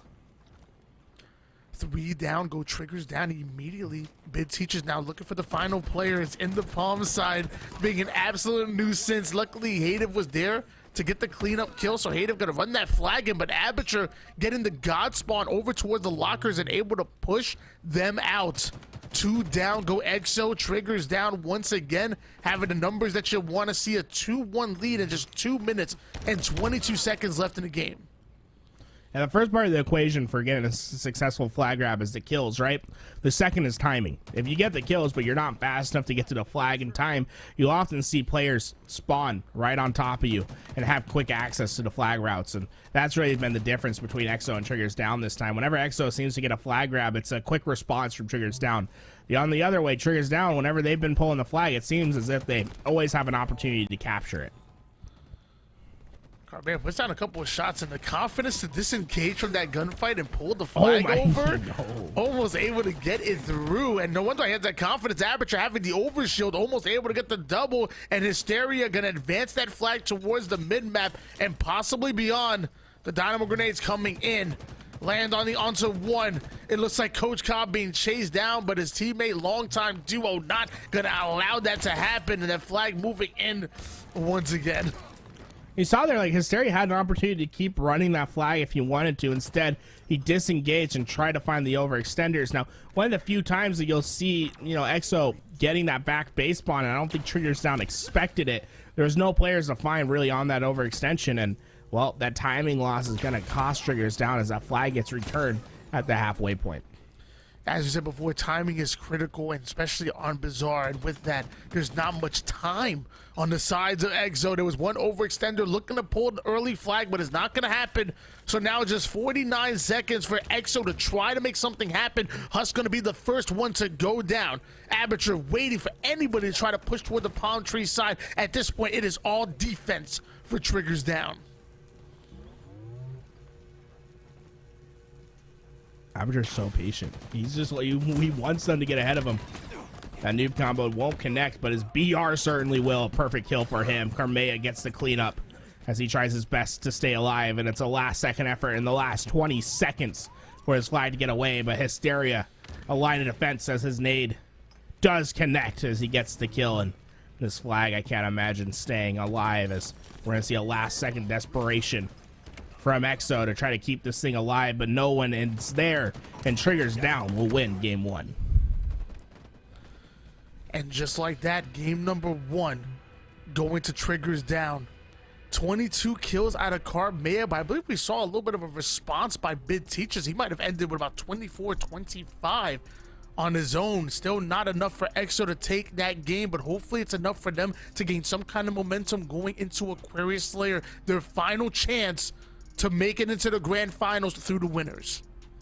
Yeah, I have a feeling that we're going to be seeing a game 3 here, Tony. I mean, I think both these teams are pretty even when you're looking at the skill level of them, and I think we saw a lot of opportunities for EXO that they weren't quite able to capitalize on. I think they'll have an easier time doing so in Slayer on Aquarius.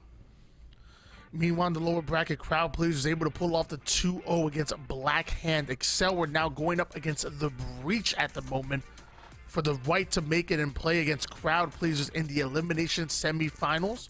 We're getting towards the end game here, and soon we'll be at our top 4 and beyond.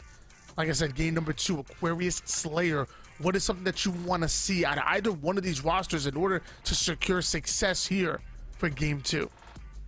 figure out what home is, right? I mean, a lot of people, they like to decorate their homes with a little home sweet home, love, eat, pray, you know what I'm saying? Find your decorations, but it's about controlling a home base on Aquarius. Too often players get a little too ahead of themselves, and you'll see like a 2-2 split towards car and P, and that's where you can get in trouble, is when you start splitting spawns without knowing that you're doing so.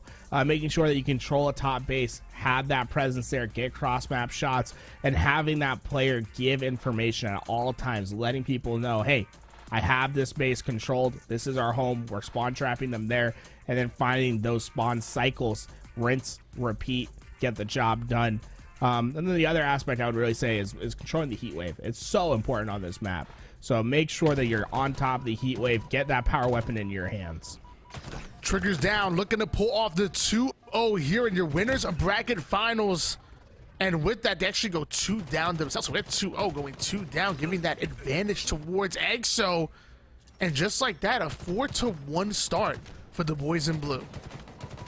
Yeah, it's not the end of the world to go down so early in the game, but you have to be able to stabilize quickly, right? You can't let things get too out of hand early on, or else it'll just be too much to overcome. But if you are going to come off to if you are going to fall behind, it's better to have it happen earlier rather than later in the game.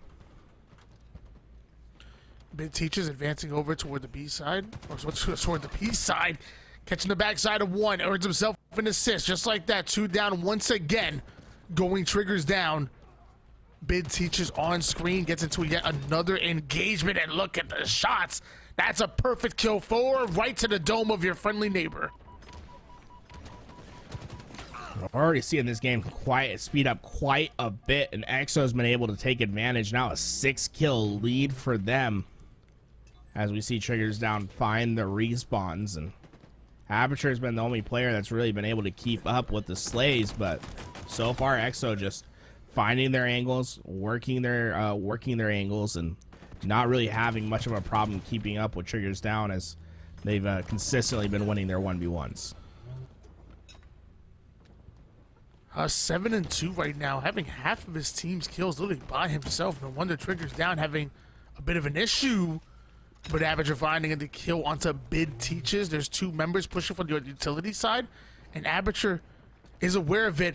All 3 members stuck here towards the blue side, but Hush trying to break them out by taking down Neighbor. That's a great pick for them. And there we go. All 3 of them. Shakoy and Hayden able to find the kill card. May have found himself a camouflage, but I mean, EXO literally running single file line over towards utility.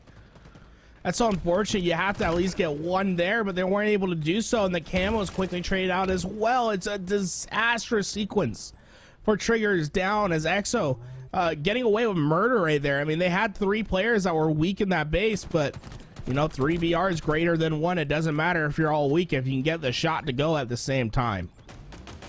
20-14 lead in favor of EXO. They are not going down without a fight, and I'm loving every moment of it. A sidekick coming in. Huss able to get a double kill, but that's thanks to the damage the sidekick was able to cause here by Bid Teaches. And you know how dangerous a sidekick can be if you get it into the right spots on the map. Those util closets are just a playground for the fast, rapid fire of this pistol. But Bid just could not find the angle to work with, and eventually he'll fall down. And fortunately Huss is there to pick up the triple kill, because this man's on an absolute tear. He goes for the over. What do you call that? The cursory challenge right there, the courtesy challenge. Able to go for trying to give him the opportunity for the overkill. Not going to happen, but a lead that's just could be too insurmountable for Triggers down to overcome. Seems like the former Torn member is trying to outslay the enemy team by himself. 15-4. Coming in like a wrecking ball, like Miley Cyrus is. Huss putting down the damage. Hayden gonna come in and steal away one. Shakoy gonna take the other one, and just like that, a clean sweep. 4 down for Triggers down. Camo up for grabs.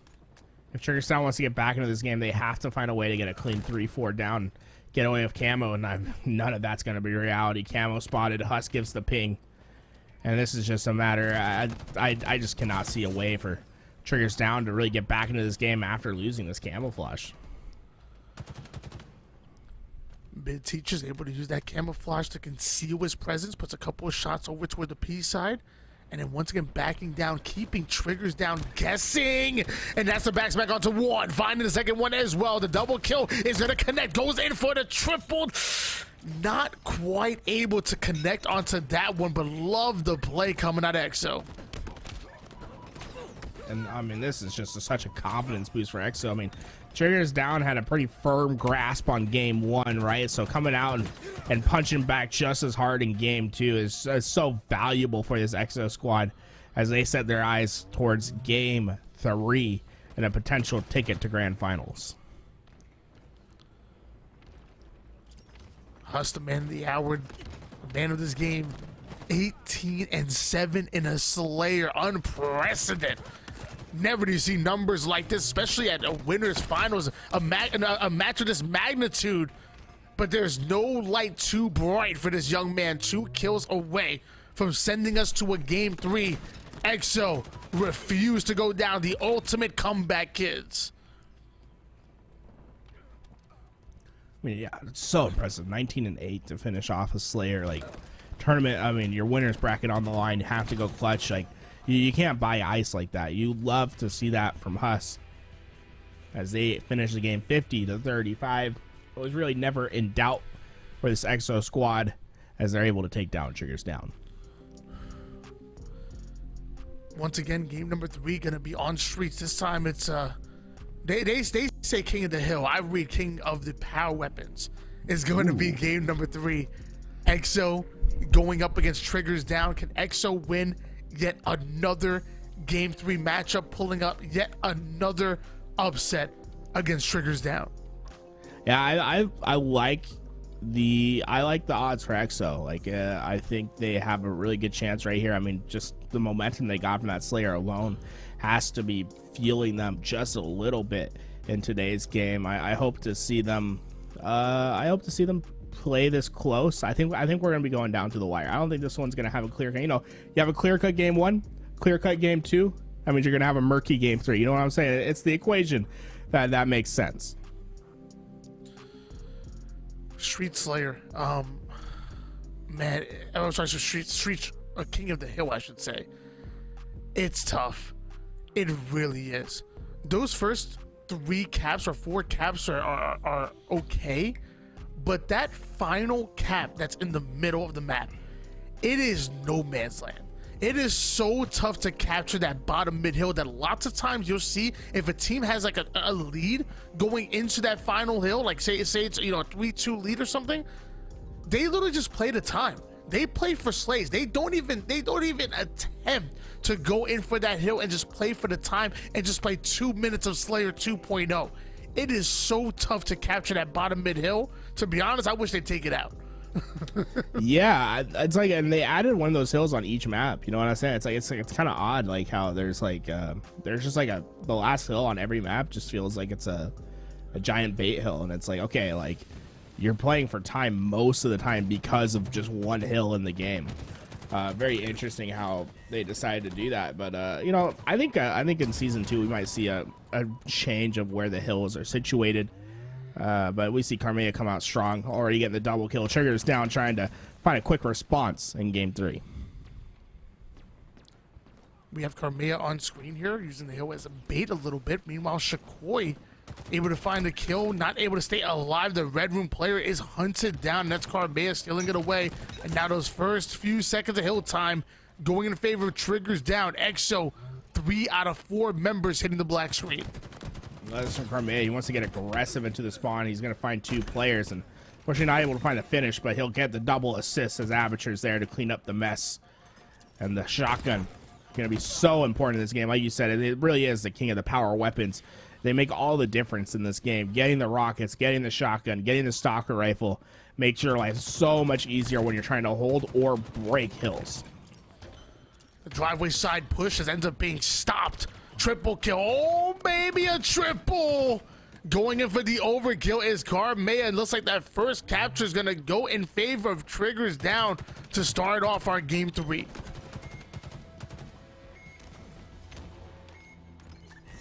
Carmea is just excellent. Like, what an excellent play. He's perfect play from him. Just so aware of where he needed to be. Didn't need to get it too ahead of himself. Push into that spot. Play your angle.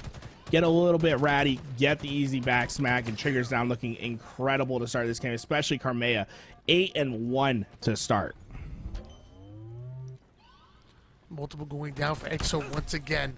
Still pushing through the driveway side, but not able to find the kills. And look at that. 4 members going down.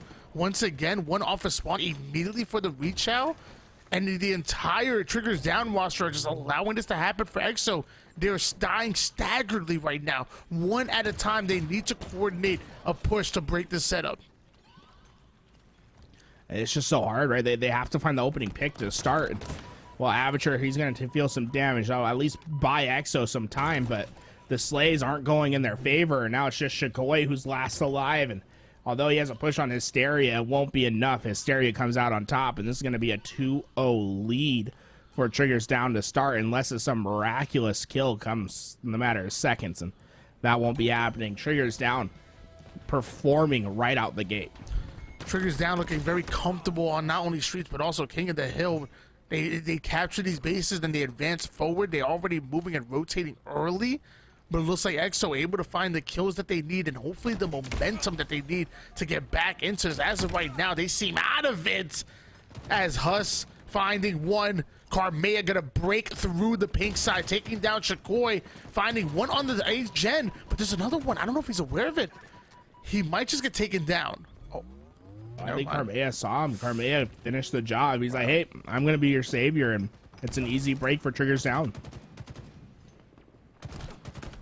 Excellent awareness out of Carmea to save that break, and Triggers Down seemingly making it look easy right now, taking down yet another one. Carmea gets himself a double kill. Triggers Down gonna find their butts in the base. There's one player being a nuisance on the A side, and looks like Coach Cobb has had enough with them. Neighbor just needs to be patient. No, that unfortunately takes the shot too fast, and this is a great job for EXO to potentially try to find this hill once again. But Avature trying to be the thorn in the side, just putting in some heavy damages. What's more important is he's going to be able to get these rockets away.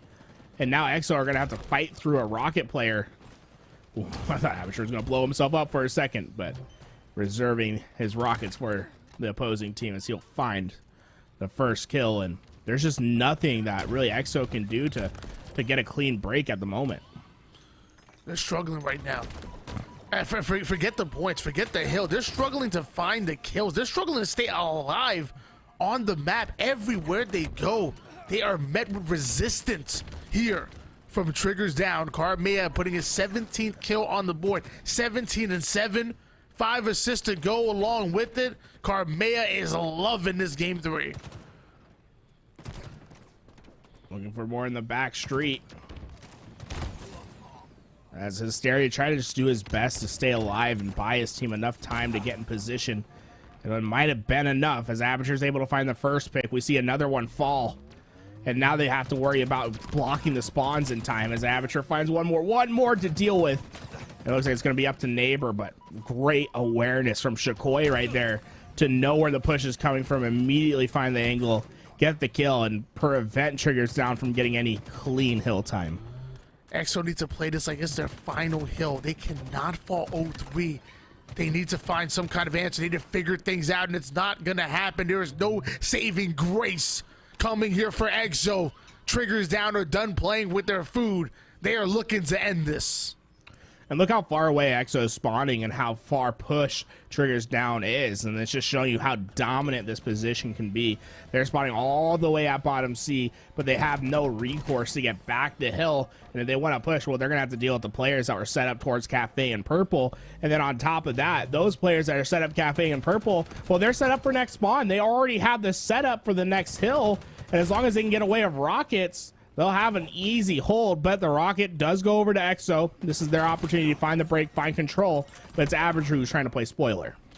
Nades going in, not able to find the kill, switching gears over towards Carmea. He knows at least one is on the Cafe side, but didn't know that there was 2. A 1v2 is not what he wanted to see in EXO. Now starting to find the kills that they need, but the question is it too little too late? Can they come back with 2 minutes and 32 seconds worth of worth of time here in this game? And don't forget about that hill of death that goes towards bottom mid. Shots ringing down. Shikoi looks for his best, and it looks like EXO will be able to capture this hill, but like you said, it's the middle hill, and I think Triggers Down, you should probably play for hill with how much time's remaining, but it's not the end of the world if you're just going to say, nah, we'll just play for kills this entire time. We're probably going to give up this hill, but then they're going to have to get the next one on top of that, and there's no way that they have enough time to do it. I really do like playing just Slayer for the final hill a lot of the times, just because it's a lot cleaner. You provide less time for the opposing team to get back into the game, and you can have better map control because you aren't forcing someone to sit in a very exposed spot at bottom mid. Well, he's starting to fly here for Hysteria, whipping out the Bulldog immediately. There's a player on the Heaven side. That's going to slow him down just a bit.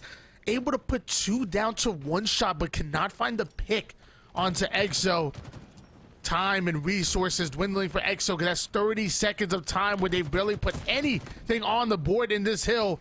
And with rockets coming up, if Triggers Down are able to grab a hold of it, this can be devastating for EXO here in the winners finals.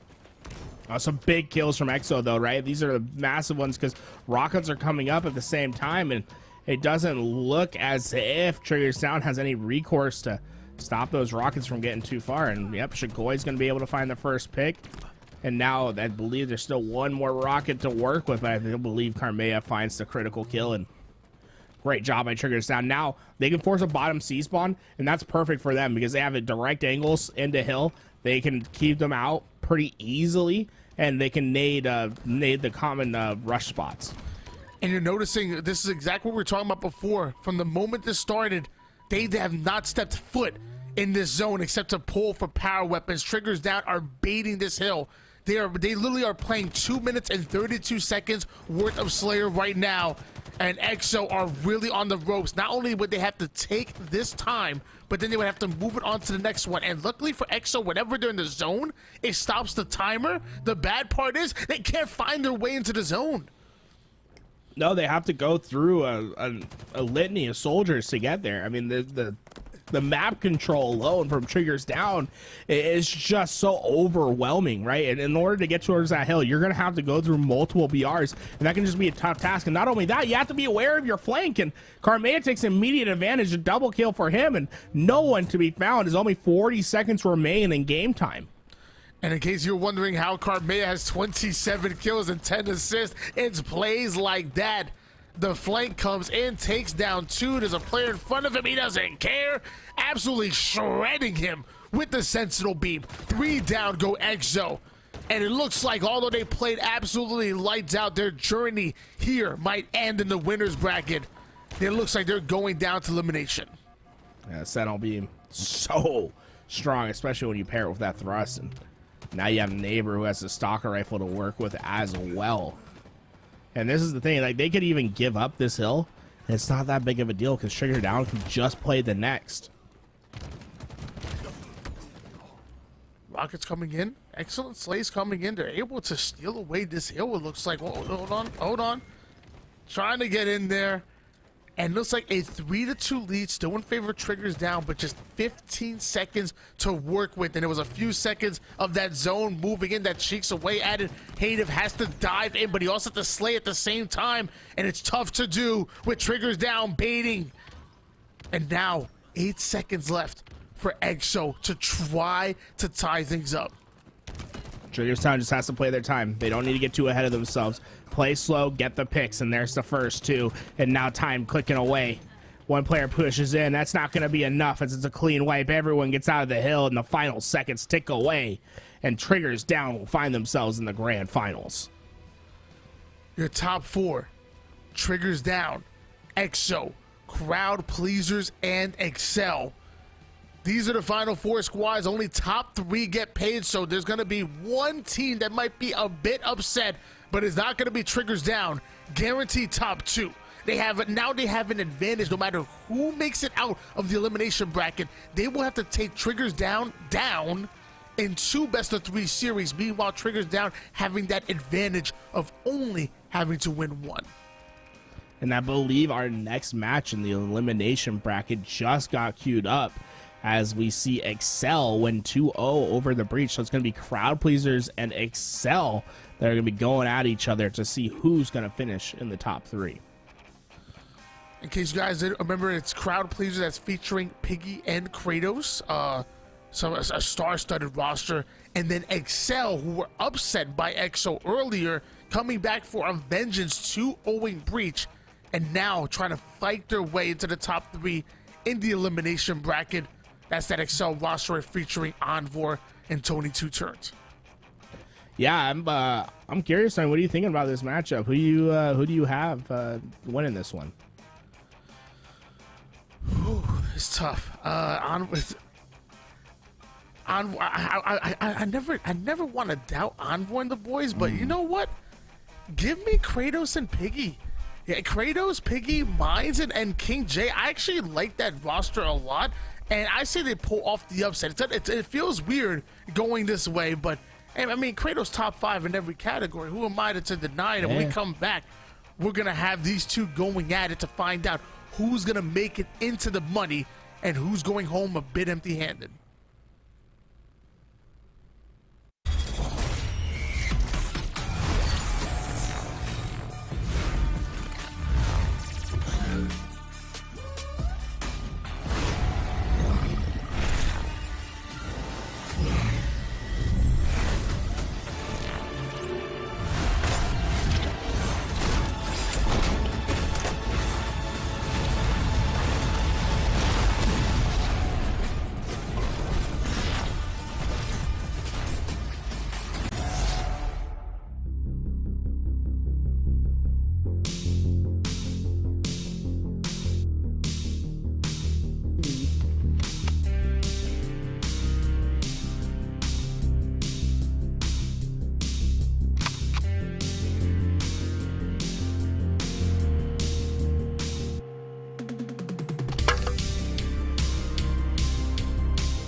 For nothing, baby.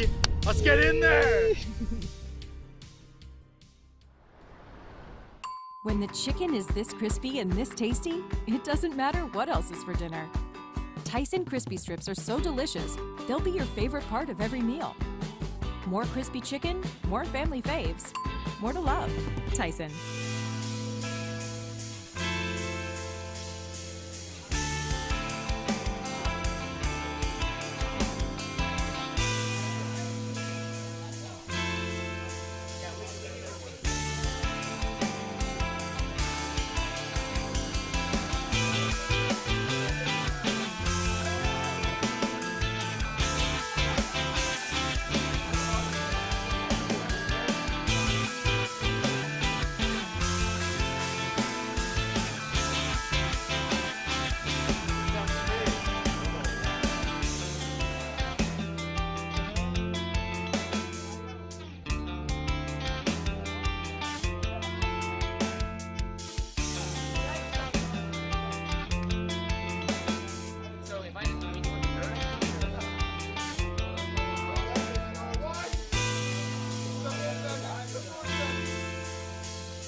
Now, even the biggest headaches are toast. Excedrin keeps your head in the game. For no more throbbing noggins.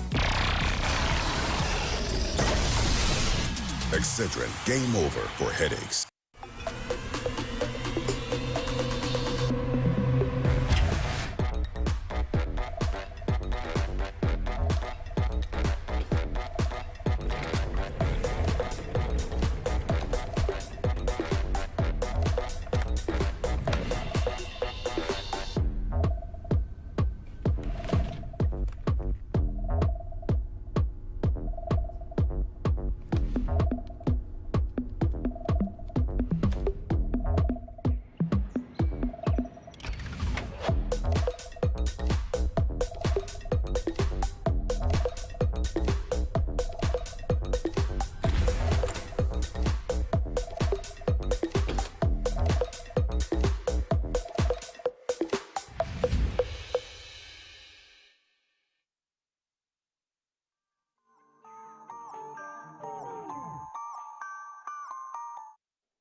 Here we are back, and we finally have this Excel versus Crowd Pleasers matchup. I was getting a bit worried because I heard the servers were acting a bit wonky and they went down for a bit, but nothing can stop these two titans from going at it. Yeah, I just hope these servers stay up, stay good, and let us see the winner of today as the Overshield gonna be moving into the hands of Team Crowd Pleasers, as Kratos is going to need to use his Overshield to break into the hill once again. Oh, he's not aware. He's going to get backsmacked. The backsmack didn't connect. He goes down anyway. Shock is there, and that's going to mean first hill. Most likely going to be going to Excel, but it's up to Tony Two Turn to stay alive. There was a little while where Kratos and Piggy were actually teaming alongside Tony Two Turns, and now we're seeing them go up against each other. I actually matched them in a tournament myself during the Knights tournament, and I ended up getting put to sleep a little bit. I'm not gonna lie, they were kind of nasty. I did my thing though. Oh, I like the idea. Yeah. I feel you, Tony. You know, it's not like every tournament you get put to sleep or anything like that. It was because of that. It was that team that definitely put you to sleep. As we see Crowd Pleasers set up early on for this back hill, they have the control, but they need to start winning some slaying fights, especially Kratos. Not having his greatest performance. He finally finds his first kill. But this is a great opportunity for him to rebound, get a little bit of confidence going as he finds 2 kills and 1 life. And looks like Crowd Pleasers just have pretty firm control of this hill. Mine's able to get himself a sniper rifle, a 1-0 lead in favor of Team Excel, and Mine's going to try to stop. Ends up getting the body shot. It's a 1 body shot onto Tony Two Turn as well, and somehow Mine's able to stay alive, and now his teammate should be able to switch out, should be able to cover his back, but mortally off screen gets a double kill and almost a triple.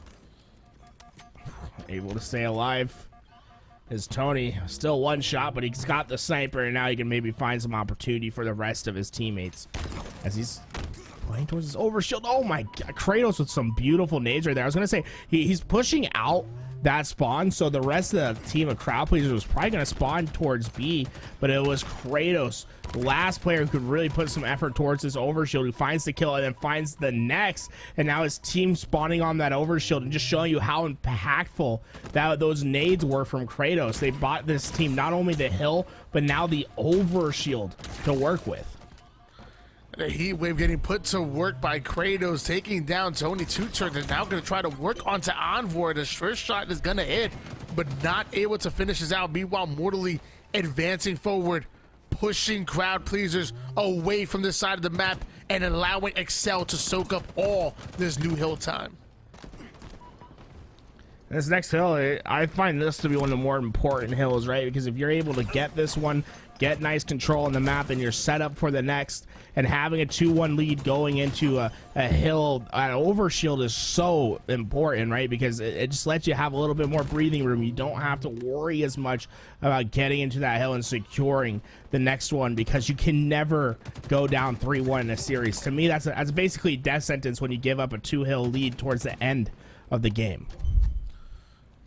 King J able to put up 12 kills so far, 12 and 6, 3 assists to go along with it. Ends up getting spotted, so he's no longer going to be able to rat it out towards the vents. Backing down, but with that, crowd pleasers taking the lead on this next hill. And like you said, every hill mattering so much. You have to value every single one of your lives, every single one of these hills. Otherwise, things get out of hand, and King J bringing the heat. Heavy wave can be so powerful on the map as King J looks to find another. Kratos will be there for the cleanup, and now this hill looks as if it should be crowd pleasers as Alex Shock is deciding whether he wants to make a last-second push with his teammate. Shock, I don't think he's going to be able to get there in time. Kratos is going to shut him down, and that means this hill is for sure going over to crowd pleasers, and it's only Mortally who's really there to contest for this next one. He needs to make some big fights go his way. He's able to find the first. I like that from Mortally, right? Use it. He jumps backwards. He knows he can hit that jump, but he does that so he can strong side while trying to pick up the overshield, keep his head down. Unfortunately, it doesn't work, but I like how he's thinking about the micro plays while on that hill. How can he get away with that overshield? Doesn't quite work out, but a great head on the shoulders of Mortally. 3 members going down for Excel when crowd pleasers able to get their hands on that overshield. A 1-point lead might turn to 2 if Excel aren't able to find an answer for this overshield. The nade's gonna connect, and Tony taking down one shot, going right in for the challenge onto Kratos. That's gonna be another big kill, and I said they were looking for an answer. They found it. Tony's looking for more. He really needs to find a skill on mines, break out this spawn, and allow his team to have a little bit of freedom to work with to get behind this crowd pleasers roster. But I mean, who else but Piggy to be immediately on top of the action, finds the kill. And really, crowd pleasers have been pretty dominant on the slaying feed thus far. I mean, at least King J and Piggy, as they've been combining right now for what, 33 kills between the two of them. Been an absolute force to reckon with, and I think a large part of the reason of why crowd pleasers is up by 1 hill and looking to make it a second soon. King J and Piggy have very similar play style. I mean, they're aggressive, they're fast to get into the face of their opponents, and they challenge those 1v1s because they're confident in their shots. King J currently 19-11, 7 assists to go along with it. Excel going 3 down, and with that, Excel falling 1-3 in this game. Crowd pleasers only needing 1 more to make this crowd roar.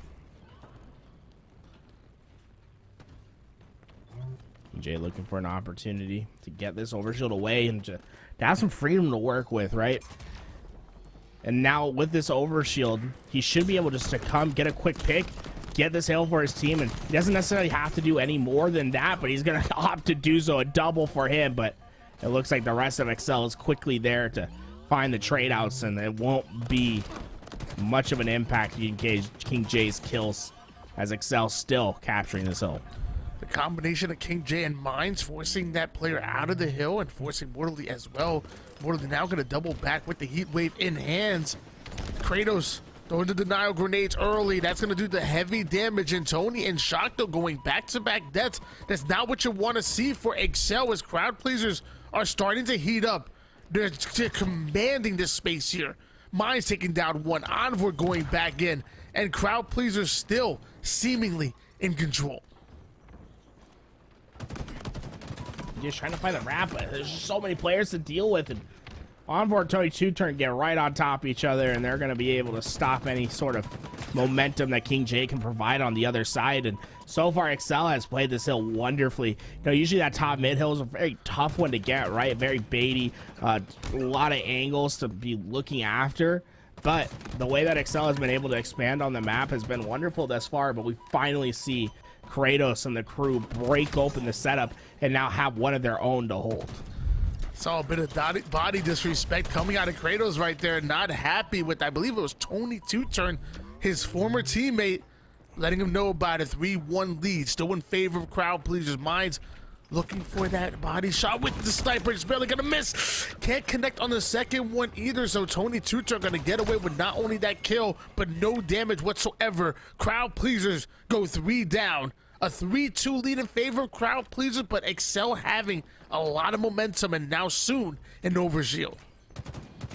And crowd pleasers still have plenty of time to work with, right? They don't need to freak out. They don't need to get too overly ambitious about getting hill time right away. They just need to find the slays. It's Alex Shock who's coming up behind Piggy. The heat wave making a big impact. And it looks like a clean break for Excel, but once again, crowd pleasers, they just need to take their time, get the opening picks, and find a complete collapse. I feel like that's something that we haven't seen since the hill went to top middle. He waving the hands of Shock. Able to find the pick onto one and gets hand delivered. A sniper Amazon Prime to him. Piggy gonna try to find an angle toward the net side. Ends up getting shot right in the kneecap. Gets put down by Tony Two-Turn, and that's a numbers advantage that Excel need in order to hold on to the zone. The double push coming in. Minds and King J breaking through the pillars. We now see Kratos coming in for the cleanup. There's one more player on the mud side. Not anymore. 3 out of 4 members on the respawn screen for crowd pleasers. A great sniper play from Alex Shock, and this is just pushing crowd pleasers further and further back, and crowd pleasers have to start making a decision whether they want to contest this hill or just play for next. And looks like Mines is deciding, hey, this hill's not done for yet. I'm going to try to get in. Piggy will take over the mantle, and he needs to win some critical fights. He cannot afford to go down without taking at least one with him and buying time for his team to get back to help. Mortally finding the kill onto Piggy. Tony Two-Turn gonna try to catch an angle to try to bait out that zone. Kratos finding one. Mortally goes down. Mines taking down one. Mines ends up getting himself a double kill, and crowd pleasers finding the opportunity that they need to try to make headway, to try to steal away this zone. They don't want to go to a 6th and final cap. You can see Excel spawning all the way towards dummies, and they're saying, hey, we still have an opportunity to fight for his overshield and get back in time. But King J makes some big kills. He gets 2, and Shock, he's immediately getting melted. He has to take down Mines before the hill rotates through. Mines does get out of the hill, but it won't be enough. Mortally trying to fly through. It's a desperation time, and they just aren't able to get there. And crowd pleasers, it all comes back to Mines jumping out, taking the challenge, getting the kill, and stopping that hill before Excel could get it, as they're going to go up 1-0 in the series as we move to Streets. Slayer Street's going to be game 2 and possibly a 2-0 finish for crowd pleasers, but something tells me that we're going to a game 3. It wouldn't be done justice if we ended in 2 with these two going at it.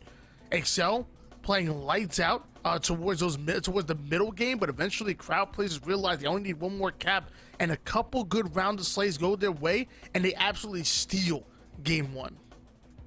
Yeah, I mean, this is just a great job by crowd pleasers through and through. It shows how valuable it is to get off to a good start, right? Having that 2-0 lead right away, buying themselves some time to work with. I was really impressed with how crowd pleasers played that, and I think they're gonna have a lot of momentum coming into this Slayer. And I think, you know, most of the time this runs to a game 3, but I think crowd pleasers are gonna use that momentum that they got from stealing away that final hill from Excel to kind of push them through on this Slayer on the Streets. Well, this is the top 4 that we're in right now. Again, triggers down, EXO, crowd pleasers, and Excel. The winner of this gets himself a piece of the prize pool, making himself into that third place to go up against EXO for the right to make it into the grand finals. Crowd pleasers, all they know is making money. So I can't even see a top 3 without them. But at the same time, we're talking about Excel, we're talking about Envor and Tony Two Turns, who I really like this duo. We gotta at least see a game 3. I'm sorry. I'm sorry, we gotta. Hey, we got it. Hey, I feel it. I feel it, Tony. I want the game 3. I'm just saying, King J has been looking absolutely phenomenal today. I have put a lot of confidence in this Crowd Pleasers roster. Like I said, I just think this is a team that's built of players who understand what the responsibility is, how to play their next life. They're not going to make a lot of small mistakes. They have great foundational halo to build upon, and that's why I'm a big fan of this Crowd Pleasers roster. I think they're going to take this Slayer. Slayer on streets, going to go around that Bulldog, that rocket launcher. Obviously, have the Stalker rifle to deal with as well, but don't undervalue the equipment. That thrust can be absolutely deadly, putting your opponents on skates or use to get out of a situation. That drop wall has so much outplayability. This might just end here. As Garrett said, Crowd Pleasers having that opportunity to 2-0 and make it into the elimination bracket finals. Yeah, we're getting word that the servers are acting up again, so you know, just a little hiccup here and there.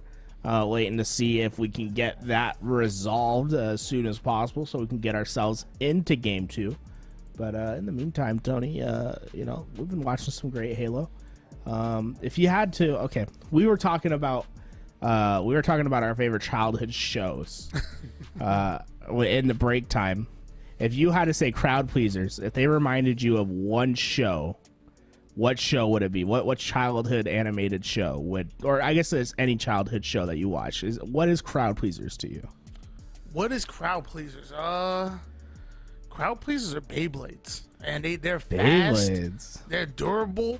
They come in hot. They get in your face, make you uncomfortable, and just constantly push you out. Crowd Pleasers are Beyblades. I was gonna say Crowd Pleasers to me, Yu-Gi-Oh. You know what I'm saying? You got Kratos as Seto Kaiba, King J as Yami Yugi, bro. Mine's as regular Yugi, and then one of them can be Joey Wheeler. You know what I'm saying? I like it. You know what I'm saying? I like thinking of Kratos as like the Seto Kaiba of the Halo world. Okay. But I think we're gonna go to a quick break while we resolve the Halo servers. So we'll be back when the Halo servers decide to start working again.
All right, we're here with what might be the final game here of the series, and the final game before we move on to the top 3. Crowd Pleasers having a 1-0 lead over Team Excel, and we're gonna find out what Excel were really made of. Can they respond here in this best of 3 series? Streets is all about the power weapons, getting their control and using them to win the big fights. And that's what Tony Two-Turn exactly did. Got the Rockets in the thrust off start, able to get 3 consecutive kills for his team, and it's pushing Crowd Pleasers in this back base. And now it's up to Tony Two-Turn to finish this fight. If he can find another pick on these players back here. And okay, I was about to say there was a player somewhere near him. He eventually heard the footsteps, and Piggy tries to get away. Tony Two-Turn can't get him, and Piggy stays alive. Piggy staying alive and getting an absolute pivotal kill right there off screen. Kratos finding yet another one, and Piggy putting his 3rd on the board, tied up at 7 apiece. 6 kills coming out of Kratos and Piggy for their squad. Piggy's just trying to get right back into that action. One of the best slayers out of these amateur teams, and honestly, I think it's just a matter of time before Piggy finds himself on one of these pro rosters. Just so much talent in this guy, and what he's able to do, how he's able to consistently apply pressure. And I think the best thing about him is he has that growth mindset. You know, Tony, I never hear him blaming things after games. It's always I could have done better. There's mistakes that I made that I can improve on. I think it's really been why we've seen such an exponential growth from Piggy X and how much better he's gotten over the years. Piggy X on screen, getting himself a double kill, a killing spree as well to go along with it, and heavy damage coming in, but his teammates have his back, and it is a full team effort that you're seeing out of Crowd Pleasers, and Piggy really showing off. 5-1, down to 1 shot again, but again, trusting his teammates to shield him from Excel pushing forward. This stalker rifle is just so deadly, right? 2 shots and makes you a 1-tap, 3 to the head, and well, you're dead. And you can see that it's just really made a massive difference in this game. So many like opening picks so far have just been because of that stalker rifle getting behind players and finding another easy kill. And it looks like Onboard is finally taking it for his team, as now he's the one who's on the hunt. Stalker rifle in the back pocket.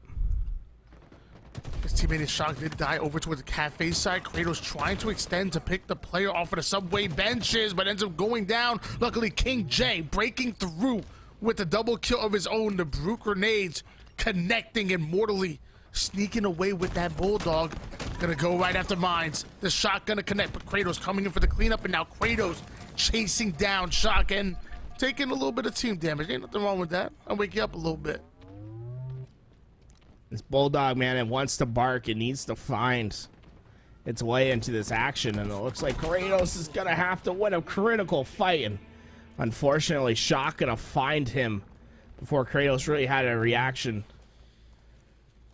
And this is gonna mean power weapons are switching over to the hands of Excel. Oh my god, what a smart play! I love what we're seeing from Piggy X, man. It's just he knows when to play slow, and it's a hard thing to teach people, especially the generation that came from Halo 5. It's all about zooming, getting to you where you want, but there is an art to being patient in this game, and I think sometimes people are just born with that ability to be patient and to know when to turn on the gas. And I think Piggy's an example of a player like that. Consistently finds the best spots in the map, but they haven't really been able to slow Excel down in this match, as Tony Two-Turn finds another kill to extend their lead to now 9.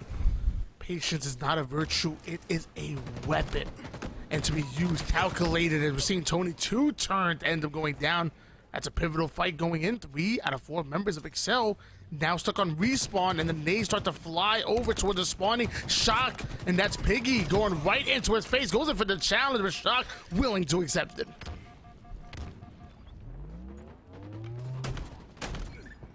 Shotgun from Morley in the back pocket, and this has just been incredible from Excel to just find positions on the map in which they have crowd pleasers exposed and not letting them really have any freedom to move about.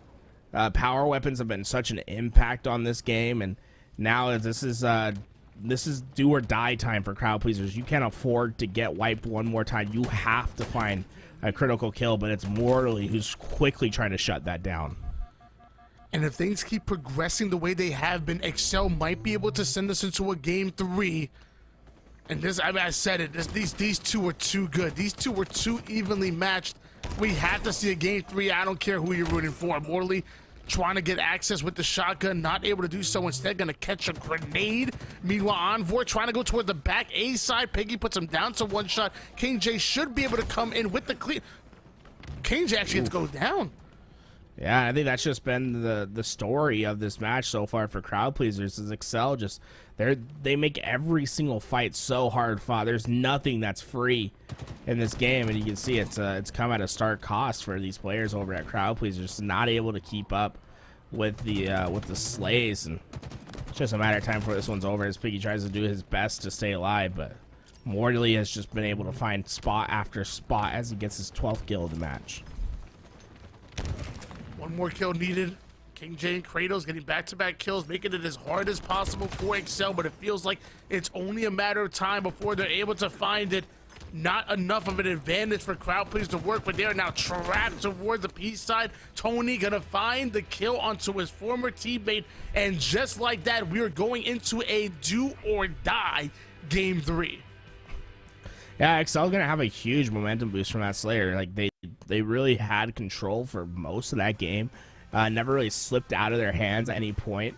And we're going to Catalyst for our next map. And if you're not on top of your P's and Q's, if you're not making sure your I's are dotted and your T's are crossed, you're going to get punished on this map. It's very important to check your corners, make sure you have the angles that you need, make sure that you're coordinating with your teammates.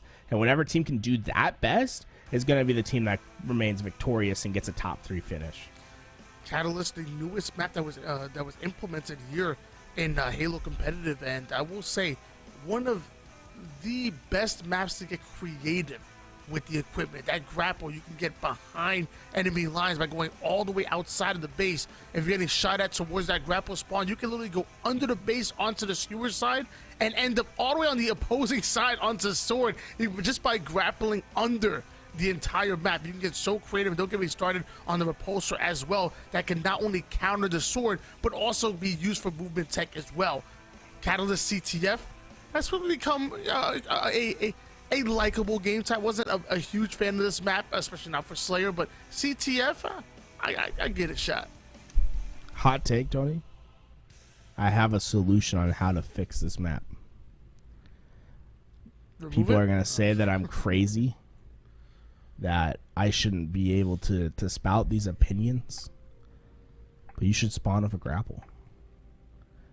4 players, imagine 8 players in the lobby, grapples in. You go off spawn, you immediately like rotate all the way outside the map. Like half the time people are just outside the map. Hell, make it 5 grapples off spawn. They fight me because I'm too dangerous. I should have a choice between a grapple, repulse, or a threat sensor in your crazy world, Excel, going forward now. I should have a choice in the matter. Hey, you know what? If you take anything other than the grapple, you're probably not cool. Didn't sit at the cool kids table. You know what I'm saying? Grapple's the only one that you need. This sniper gonna be so impactful, right? It's just that 1-shot kill. It's so hard to deal with, especially with your ability to like just barrel stuff with this weapon. It's like you get into one of these corners, you can just be so impactful on the map. We already seen Mines get the first pick with it, and now he's going to feel in this position. Oh, just misses it to the left, man. If you would have gotten that kill on Mortally, we would have saw that going to get away for sure. Instead, Excel having the ability to push out of their base. Crowd pleasers able to stop Excel from getting the early pull. Shock taking down Piggy, but not slowing down. He has his teammate with him. They want to create a double push here towards the base. Shock in the hand, Shock on screen. And with Overshield coming up in less than 30 seconds, this could be huge. This could be the difference maker here in this game. And Piggy trying to get the max value out of his life right there, but unfortunately, just too many to deal with. And both these flags are on their way, and we're gonna see the first flag standoff, but who can win the fight? And King J taking some heavy damages from both sides, and it's gonna be a quick return for Excel as Morley has the sword. All four go down, and Tony Two Turn will be a breeze to put this one in. What a great job at playing the return. Yeah, the flag was out first for crowd pleasers, but they got in a position to fight from crowd pleasers base, and they did a beautiful job at it. Shock already trying to get a second one in. The rest of his team falls, but showing already that this team is here to play and doing a great job at it thus far. Yeah, great job for Excel to not only be able to cap that first flag in, but within moments pull yet another one. That constant pressure, that constant objective efficiency ends up staggering your opponents, but crowd pleasers able to stabilize, able to not only stop one flag cap from going in, but getting the counter pull, and just like that, we are tied up at 1 apiece with 9 minutes left in the game. This game, it's like flags can come so fast on this map, right? So it's really just never letting yourself have any lapse in judgment. Always playing to win this game. It doesn't matter if you're up 3 flags. You can just give away flags for free if you just make little mistakes on this game. And one thing I'd really like to see both these teams do is put a heavy emphasis on making sure that they're controlling the utility on the map, right?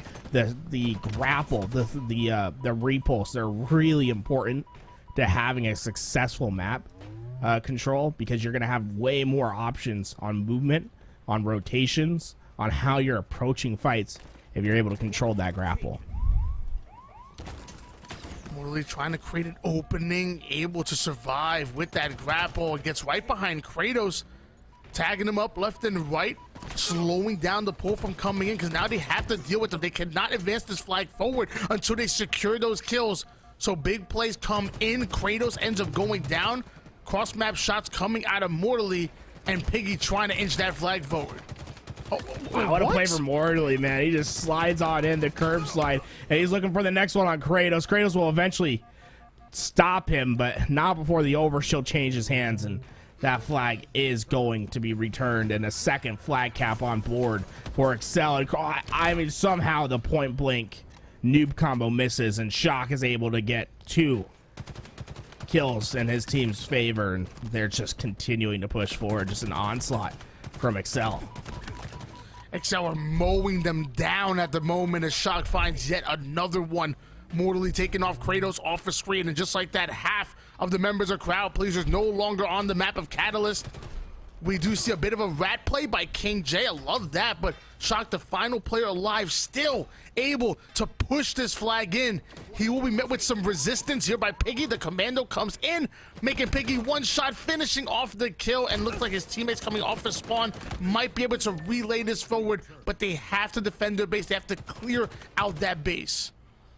It's unfortunate because he wanted to get that flag just a little bit more forward, but he missed the juggle one time, and well, eventually Mines comes from behind. He's able to stay pretty safe back completely in that hallway and gets the return. And even though it was 3 down for crowd pleasers, with all of them on respawn, they're still able to get that return, and Excel having to once again try to find a way to get into the base and get another opportunity. As you alluded to before, Excel having no room to slow down. They have to keep their foot on the gas. In moments, crowd pleasers can cap 1 to 2 to maybe even 3 flags back to back to back, and Excel are well aware of it.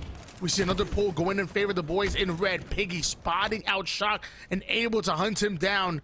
And now Mortally waiting for this overshield, but King J not gonna allow it to happen, so the only thing he has to do is to throw that overshield off the map while crowd pleasers try to pull yet another flag. And these flag stalemates have just not been good for crowd pleasers. It feels like every time we've seen one, it's been Excel who comes out on top, and that needs to change. And it's going to be up to Kratos to see that change. He's desperately trying to get this flag back in, but at the last second, the touch comes through. Excel keeping that flag alive and looking to get back into position. So crowd pleasers win the slice. It looks like both flags got back home, and do you hear that? A little tampering in the back, little tip tap. It's the rat-ius. It's the rat of Tony. getting another kill, and he's looking for his own flag grab. But once again, I mean, that should have been a flag cap for crowd pleasers, and Excel like somehow are able to get the return. Tony able to pull that flag, doubles back for the grapple. He knows he can make a play with it, whether it's to slingshot that flag forward or to use it to stay alive. But you gotta watch out. Crowd pleasers are now coming in with a counter pull of their own. And look at the change of direction coming out of Tony, recognizing that the pressure from his teammates are now coming from the skewer side. Love that play coming in. Yeah, absolutely heads up, and that's communication that's coming through, and just recognition as he's gonna refill his grapple slots. And I've been really just impressed with how this Excel roster has played this flag thus far. And I wouldn't be surprised if they win the flag reset once again, especially with Tony having this grapple, right? Because Tony has a lot of opportunities to figure out how he wants to play into this flag. And it looks like he's opting to go right down the middle. Taking the shortest route possible, but ends up being spotted out. King J and Piggy able to run a little bait and switch action. Piggy now touching that flag, putting his 21st kill on the board. Piggy just stuffing that stat sheet at the moment. Nobody can challenge him. But 2 going down for crowd pleasers. They start to go in for Tony 2-turn. And hold on. Maybe Excel can grind forward. Maybe Excel can play for this return here as they're starting to find those numbers. They're starting to find the picks. Really has a sword and a little bit of overshield to work with, but being a bit passive, he wanted to let those players feel as if there was no one to come, and he eventually does take the challenge, but he was very much by himself in that fight, and it's 3 players from crowd pleasers who shut him down. King J and crowd pleasers making sure that that base is cleared out before they're able to push forward and play for the return. And with the stalemate going for as long as it has, 3 minutes now only on the clock, and crowd pleasers still find themselves down by 1 capture, but it might end up being more than that as you're starting to see Excel just burst their way through it, finding yet another kill. Now working 2 players in for the return. The return comes in, a 3-1 lead for Team Excel. And now that the game time starts playing a huge factor in this game, you just don't have a lot of time to recover. And it's Morley who finds another important kill. I feel like Morley has really stepped up in this series, sitting at 19 and 12 now. Whenever it feels like a big play needs to be made, he's the one that does it. Shock gives homage to Clayster as he flies himself off the map, and we're gonna have to see something happen in the next 2 minutes and 25 seconds if crowd pleasers want to stay in this game. The curb slide, give it, and the curb slide, take it away as he slides himself right off of the face of Catalyst. But still, 2 captures, 2 minutes on the clock. Things looking very good for Excel. Kratos T-posing his way off the map, dude. That's so funny, dude. Just watching him fly off. Oh, dude. I love the ragdoll effects sometimes in this game. The grapple out for Excel as they're going to be able to get this overshield. And once again, just things just not looking great for crowd pleasers, as we see Excel able to get the goodies. And it's Morley who tries, I think he was able to get that pick, but a quick answer. Now Kratos is making the play already towards a flag. He has a route to run this one through. This could very much be a flag that continues on, but they have to get it back, and it's Tony 2-turn who's all the way across the map getting a flagpole of his own. And just to remind you guys at home, this is a best-of-3 series, so this is do or die. Crowd pleasers must be feeling the pressure. Capturing a flag per minute is already hard enough, but as of right now, you're now seeing Excel pushing forward. They get the return, and at this point, if this 4th flag cap goes in, I don't even know if it's mathematically possible for crowd pleasers to capture 3 flags against the likes of Excel. We're checking on. Look at that one. We're checking his corner. He's so confident that someone's there, and unfortunately, there's no one to be seen, and his own nade will blow him up. Less than a minute on the clock. Crowd pleasers might just be going home in 4th place today. Excel have played absolutely lights out in this game number 3, putting on a clinic on how to play Catalyst. CTF Mortally finding yet another kill, gets himself a double. 3 down, go crowd pleasers, and so do any chances of them coming back in this game. And Morley has been insane this game. 27 and 15, and it looks like they're just gonna be done with it. I'd imagine that's crowd pleaser saying, yeah, we don't need to play the rest of this one on out. And we will see this one done and dusted. That was an impressive performance from Excel. Honestly, unexpected, in my opinion. I did not think it was going to be just an absolute blowout in Game 3. Tony Two Shirts handing Kratos the tea that he did not order right there. Let me tell you, he was not a fan of that flavor. Those tea bags going in, and Kratos hightailing it out of here. Excel going to be advancing forward into your top 3. This is going to be the elimination finals here, and we're going to be finding out who's going into the grands. Yeah, I believe this is a rematch, right? So I think last time, I'm kind of take a look at this. So EXO versus Excel, we saw this in the winner semifinals, and this was a 2-1 in the favor of EXO last time we saw it. And I believe there was some frustration from that Excel roster when they did lose that game. EXO very much has the advantage on some of the mind games coming in, but I mean, the way that Mortally was playing, you have to be looking out for that guy, man. He was absolutely destroying in that Game 3. Yeah, like you said, this is going to be the rematch. Last time we went to Game 3. I'd be so happy to see yet another one, and waiting right now, studying and just absorbing information as triggers down. We're sitting comfortably in that grand finals, only having to win 1 best-of-3 series. Meanwhile, the winner of this next one will have to win 2 in order to be crowned your Esports Arena Open champions. Love to see it. We got our best-of-3 in front of us. CTF Aquarius back to Catalyst one more time for Slayer, and then Streets Strongholds. If previous results are any indication, we will be seeing a 3-game series here, but you never know. Tony, who do you give the favor here? Are you giving it to the elimination bracket team who's hot off playing some games, or do you think history repeats itself with EXO? I mean, I still think, looking at the names, Excel have the advantage on it. Like, they are the favorites. They're the number 1 seed coming into this tournament. But I said it before. Names don't win series. Names don't win tournaments. Performance does. And EXO have shown us already that they can execute at the top level against this very squad in a best-of-3 format, which is exactly where we're at right here. You know what? You made me a believer.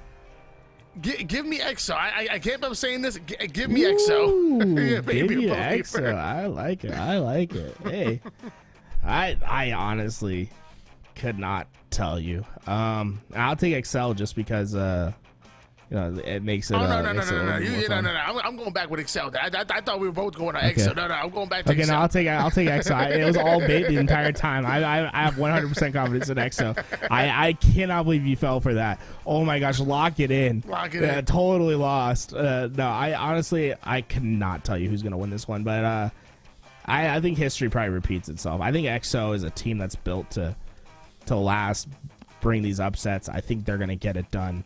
CTF Aquarius, man, I agree. So I think Active said he talked to Lunchbox. The Lunchbox said this is the map and game type that is the most skillful in Halo, and I would have to agree. I think CTF Aquarius, like the best team usually wins. I don't think you really see upsets too often on this map. I'm just a big fan of Aquarius. I just love playing this map. Capture the flag, Slayer, damn it, give me oddball. I would play some bomb in here. Whatever it is, snipers, give me Aquarius, and I'm going to be happy here. Most of the time, these pushes start over towards the car side of the map. Those dynamo grenades can be so valuable, but I'm not going to lie to you. I sometimes sleep on the heat wave because I never really find myself over towards that P side, at least not too much, but heat wave is so strong, and if you can push through that P side, grab that heat wave, and then get a nice flank on your opponent to get behind them, I can't think of a better weapon I would want going in behind enemy lines. See, Tony, you're sleeping on the heat wave because you're not going out there and getting it, and the enemy team is putting you to sleep because they're absolutely destroying you with the 2-tap potential. The heat wave is so important on Aquarius. I know a lot of people are like, yeah, 2-tap with the heat wave, bro. I'm always hitting my 2-taps. You think I ever need 3 for my? I don't know, man. My ping ain't low enough for that. Shots every time. I ain't from Texas, your ping ain't low enough. I don't get you no think I'm from Texas? What's your lowest ping, Tony? My lowest ping I've played on probably 25, 24. 25 is not bad. I get a 17. 17 feels real good. Right? I never see 17. What the hell? That being said, the next best one is like 40 something. So it's like I get like I have one good server. And then if I'm playing on your server, bro, it's like 80. It's not fun. Not fun. The East Coast, man. I think you guys, I would be, is this a hot take, Tony? I was going to say I'd be really happy if they just disabled all the East Coast servers off there. Force everyone to play on the West Coast. I just want to force everyone to route the servers through California so I never play on anything but 17 ping. Not even Central, just all the way out of the West Coast. California, you know what I'm saying? It's like, you know, you guys can get lag comp over on the East, you know. Whoever's in Boston playing can play on the lag comp server, but we vibing in South SoCal with the server. Yo, we were at San Antonio, bro. That one ping though, ooh, one ping. I never thought I'd see the day, bro. You just pull it up, one ping. If you guys are looking for a one ping server, go live in San Antonio, Texas. Get fiber. You will play on one ping for most of your games. It was actually ridiculous. I didn't even believe it until I saw it. I didn't see one, but I saw two. I saw other people averaging 4, like legitimately. I didn't even see double-digit ping out in San Antonio. It was absolutely beautiful, which I'm sure this series is going to be here. Your losers bracket finals. You have Team Excel going up against Team EXO. In case you guys have forgot about these rosters, I know it's been a while. I know it's been a while since we've seen them. Oh, and we got them on screen. EXO, Bid, Teaches, Huss, Hative, and Shakoi making up this EXO roster. Such a sick name. I love Shakoi. Such a cool name. Cooler player. Bid Teaches, man. If you guys aren't familiar with Bid, get familiar. This man has been an absolute terror today and yesterday. Quickly making a name for himself in this scene. I think he's a normal to the Sauna 8 scene, but he's been just absolutely tearing it up in tournament play the last couple weeks. Flag pushing through over for Bid Teaches. Not happy just yet. They don't have the slice they need. In fact, Huss and Shakoi go down, so he's going to try to work this return. This is going to be a sneaky return coming out of Bid Teaches, and then putting the heat wave to work. That's going to be mortally denying access, throwing a fantastic grenade, and it looks like Shock coming in for the cleanup kill. Excellent teamwork coming out of Excel. And oh wow, perfect shock nades are coming through. Tony will get 2 with them. And now it's Mortally who's trying to continue the push, but it won't be enough. Bid is there to play defense, keeping them away from the flag, buying his team time to come up off respawn and try to fight away their base. The problem is these kills for EXO are just, they're reactionary. They're coming from the pushes of Excel. They need to find some spacing and be able to make their own coordinated efforts and coordinated pushes to the opposing base. I'm not sure if that was the fight that Bid Teaches wanted to take. 3 members in the utility. Shock coming in for the double, getting his triple wild by Mortally. But Mortally going to go in for the pull. And what a play by Bid Teaches, jumping off the fridge, taking down one that flag carry. That's going to slow down this pull coming out of Excel. Let Shock get this one away. Ready? Little curb slide. Woo! Didn't really go that far, but always like seeing players set up the slide techniques. And it looks like Shock's gonna have to just completely take himself out of this fight for now, and this is a great opportunity for EXO to get the return before Shock can get back in.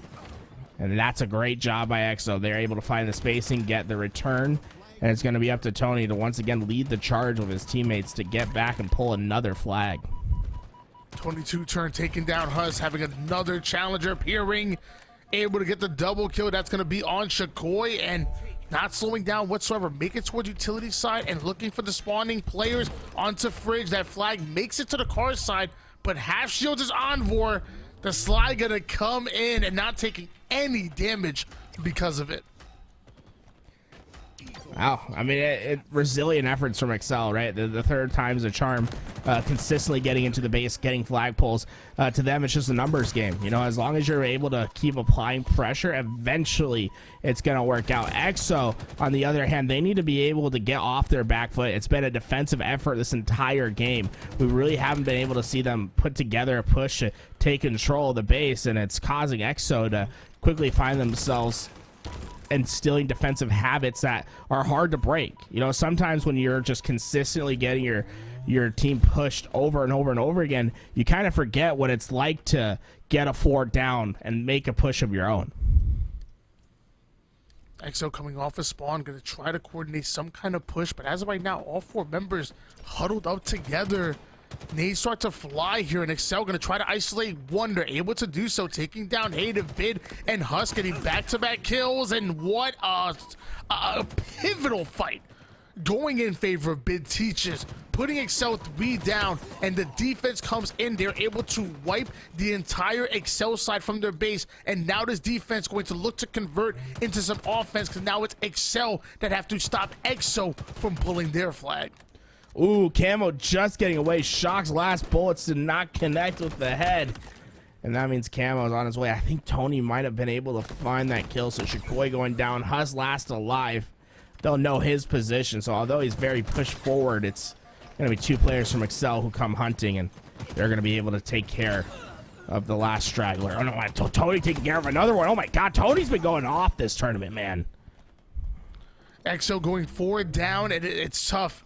You know, you saw Hative try to push up towards Hus to get there in time. Hus goes down. Hative is left by himself. He goes down as well. And then it just staggered deaths going from there, falling like dominoes.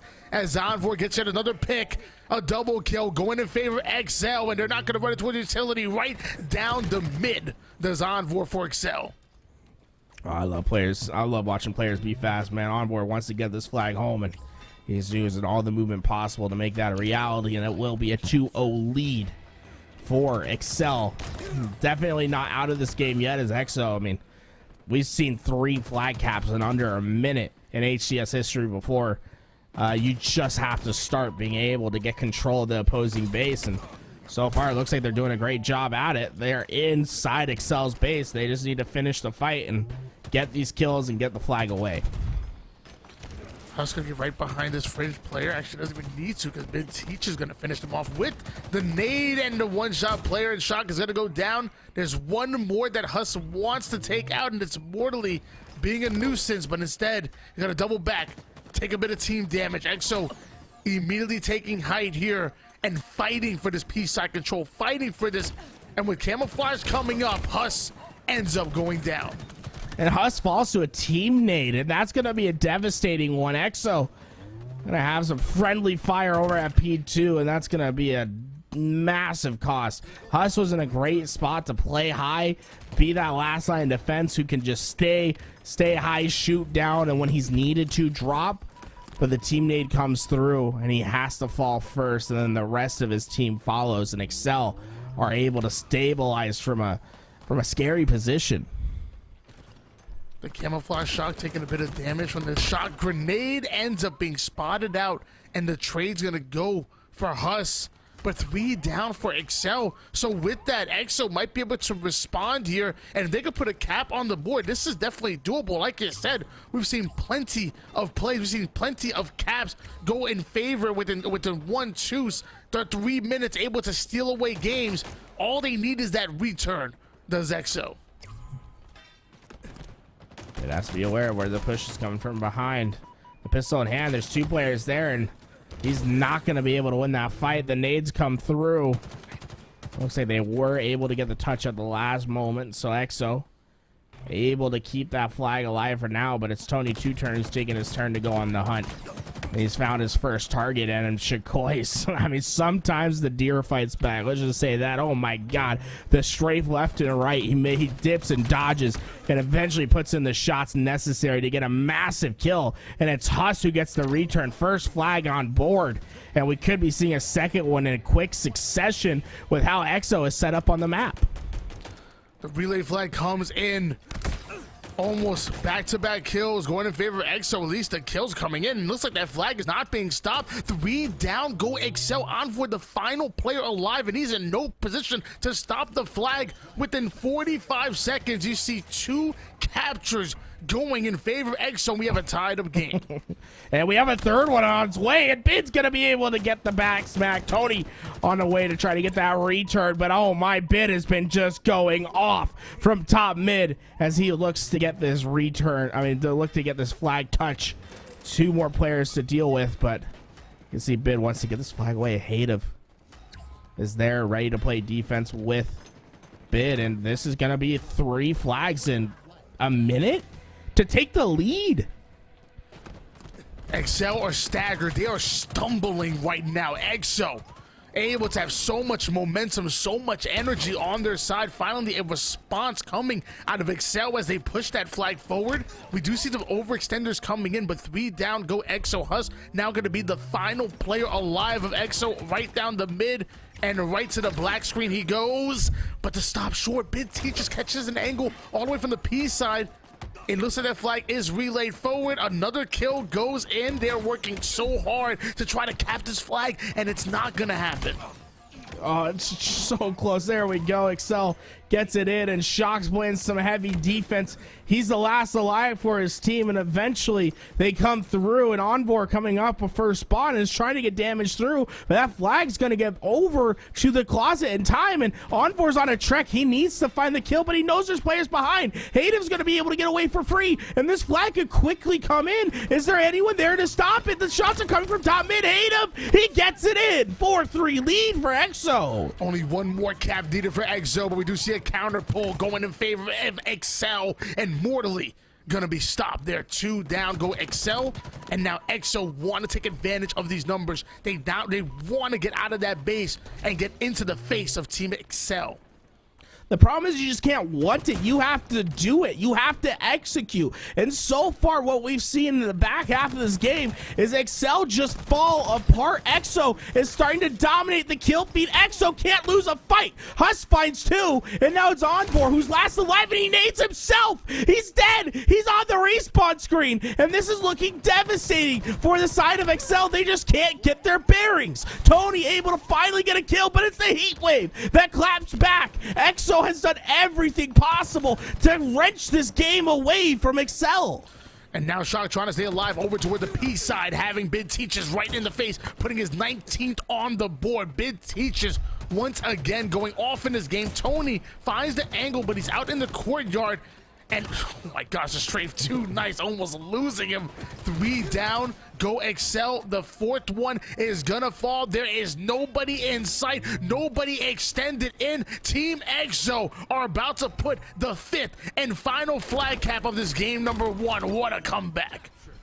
They went down 3-0 in this game and finish it with a 5-1 run. Absolutely insane from this EXO roster. The response that they put forth is something that should be admired. Absolutely incredible game from them.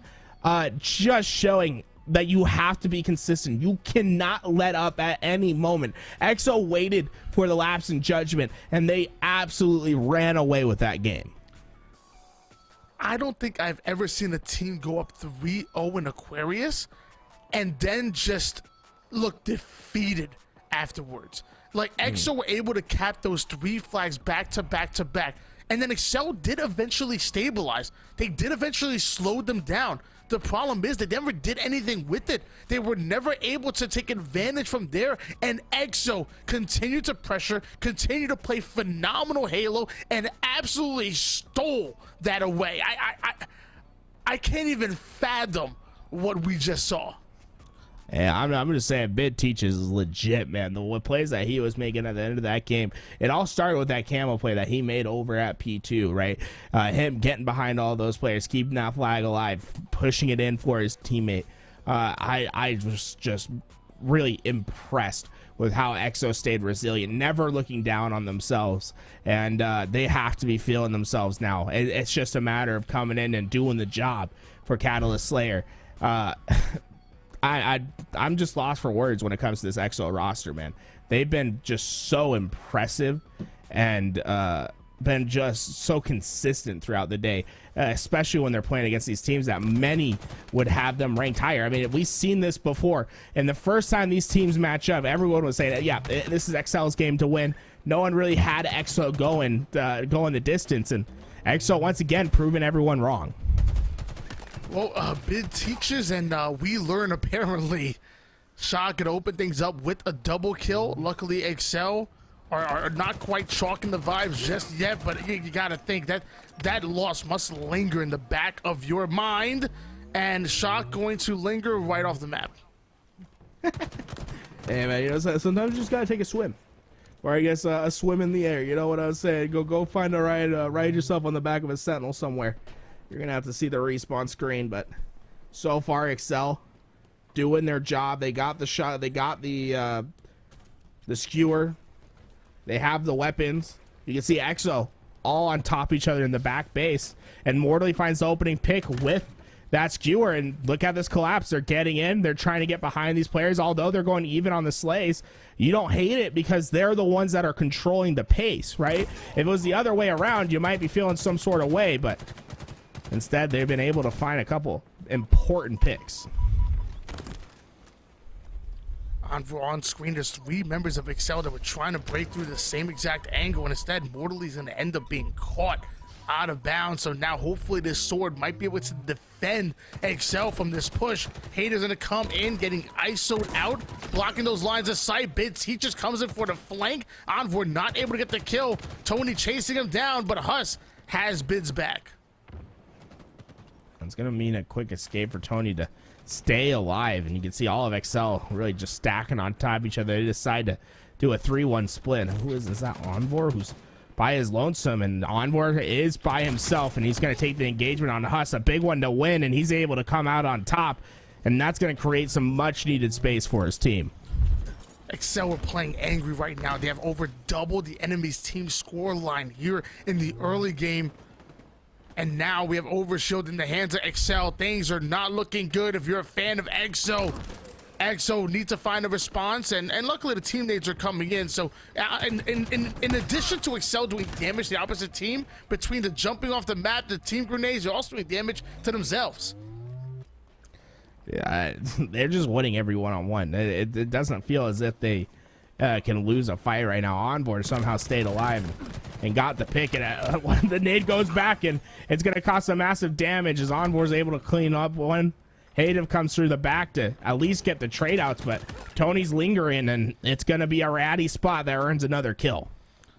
Tony 5-1, 1 assist to go along with it. Everybody on Excel absolutely excelling in the stat sheet. A double-digit lead for the boys in red, and Tony 2 turned and friends having all the resource. We saw the overshield, we saw the equipment, and now we see the sword in the hands of Tony. Excel's trying to find some spacing on the map, but Excel's just there. And the thing is, they have just such a lead. They have double-digit lead, right? So they're not afraid about trading kills. As long as they have each other's help, they're going to be fine. The only thing that you can't afford right now if you're Excel is getting clean wiped and giving up power weapons. So as long as you're playing a little bit separated but having each other's help, you will be fine in this game. It's so easy just to play trade for trade, especially on these long-ranged maps like Catalyst. And despite Shock being -1 on the feed, he's still 10-5 at the moment. Tony gonna finally get his second death of the game, and now we're seeing that sword change hands over to EXO. Mortally seemingly by himself, but no, he has the help that he needs. It's Envor coming in for the collapse, but look who's grabbed yet another sword and overshield. It's Huss. We're gonna see the Anakin versus Obi-Wan fight, you know what I'm saying? Get the dual-wielding swords on top of each other. As we'll see Huss using that overshield to make some plays, as he's going to be able to find kill after kill. And he's still not done. He's going to be able to help Hayden find the next. And this game suddenly tightening up a little bit, as it's only a 7-kill deficit now for EXO to overcome. Huss going to try to advance forward. He does have Tony and Shock here over toward the skewer side, but I'm not sure he's aware of it. Doesn't the finding one. Going to try to go for the sword swing, just barely missing it. But luckily, the Shock ends up going down. The repulse, very creative. The double back, probably not the best play right there, but hey, you got the sword. You're feeling confident. The sword has been so impactful in this game thus far. And if we want to see EXO get back into this game, it's going to be because of Hayden's play with the sword and grapple combination. He needs to be able to get in, find a weakness in the setup, get an early pick, then let the rest of his team collapse, because that's what EXO needs is a clean wipe, you know, a 3-4 down. That doesn't take a lot of effort, and so far that's been hard to find because of how Excel had been just playing on top of each other and making sure that they have at least each other's help and that they can trade out any kill. No more grapples left for Hative, but he still has a few swings left with the sword, and Skewer is coming up as well. So we saw Excel master the resources, but now EXO started to claw their way back into the game, and if they can get a hold of that Skewer, maybe that's the advantage that they need. Skewer, sword, overshield. EXO are still within this game. It's 6 kills between them. Shock has the angle on the overshield. He just needs to make sure that no one can get away with it. Huss was made weak, but doesn't feel as if Shock's going to be able to clean this one up easily, as Huss is just doing his best to stay alive. Unfortunately, it does come at the cost of his life, but they were able to get the overshield away, which is an important part of this game, especially at this junction. And I mean, Shock is just winning some 1v1s that are just creating separation that EXO doesn't feel as if they're going to be able to overcome. 3 down go EXO, and Excel now taking matters back into their own hands. They had controlled this game, lost it just a bit, wavered just a bit, but now back up to a 9-kill game. We're looking at Envor on screen. Plaza pistol in hands. Just barely gonna miss that one onto Huss, and now he's taking some damage. Huss able to find the pick onto Shock, and now the double push coming out of EXO is gonna take down Envor as well. Tony, the final player alive here for Excel, and EXO looking to finish out the wipe. There's gonna be a skewer for them to pick up, a little bit of a weapon to work with now. 3 bullets, and Bid needs to hit some big shots with this. Find an opening pick. Oh, did he get stuck? Oh, just short. Bid is able to get away with his life. A 6-kill deficit for them to overcome. Nothing impossible. But the game rests in Bid's hands. He needs to find an opening pick and allow his team to have a freedom to move forward. Time and time again, EXO have been able to keep things close, and a 6-kill game is not the end of the world just yet, but they have to be careful. They cannot get wiped out. Excel have already reached the end game of this game number 2. 9 more kills needed, and they take it. And this overshield gonna be used as bait here by Bid Teaches off screen. Shakoi able to get the kill onto Envor, and it looks like Shock ends up grappling the overshield over towards himself and was almost able to pop it, but not able to do so.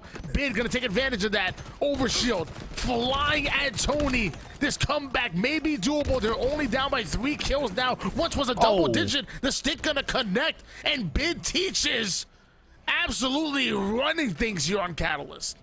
Love to see that from Bid, right? It wasn't even necessarily the skewer that makes the difference, but he saw the rotation early, was able to set his team up to make sure they're looking at the right spot in order to burn the overshield player before it got on, and then the immediate aggression to get back, grab that overshield, pop it, and then find another 2 kills. That's why EXO is within 1, and Excel dangerously close to choking away this game. 18 kills out of Shakoi right now.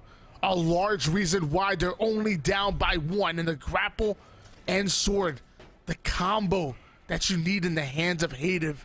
Skewer does end up coming up, and looks like Hative is going to try to catch a bit of a different angle over towards Huss. They've found an opening. They've found a lane, and they're looking to burst through it.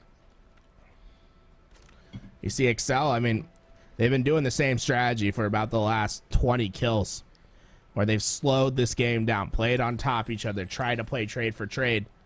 We'll have to see if that strategy is going to come to fruition, but you have to imagine with Hative now having 4 grapples and a sword to work with, it's just a matter of time before he finds the correct spot. And in fact, if this game slows down to the point where he can keep all this utility and get away with the overshield, then this could be GG. An overshield sword grapple combo is going to be too much for this Excel roster to handle.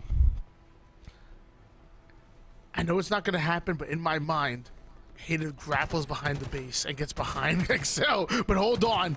There's 2 members of Excel breaking through the skewer side. Shot. Huss ends up taking 1 down with the skewer, mortally going right after Bid Teaches. Overshield coming up. It's about to be grappled away. Hative able to do it, get behind cover, and just like that, down by 1 kill. Make it 2, but EXO have the sword, overshield, and grapple, and the game in the hands of Hative. Yeah, look how fast Hative's going. He knows that he needs to find the spot, and He's found Mortally, and this is his opportunity. He's coming in. There's the first. He knows the second one's there. Mortally goes down, but not before the trade comes in. A double kill for Hayden, and he's looking for another, and Tony's in front of him. The shot's coming through. Tony's going to fall as well. 47. Oh, Hayden still with the overshield and still on the hunt. Still has more sword to work with. Hayden is going to be the X factor in this game. Excel back on top of each other, ready for the push, as we see this game start to slow down once again. Just 3 more kills needed for either one of these squads, but the perfect kill is going to connect. Big Teach just ends up putting the skewer to work, taking down Mortally. They are now 1 kill away. Tony is hiding. Shock is hiding right now. They are in fear of losing this game, and that is going to be it. They have blown a double-digit lead. They have blown this game, and EXO are going to the grand finals.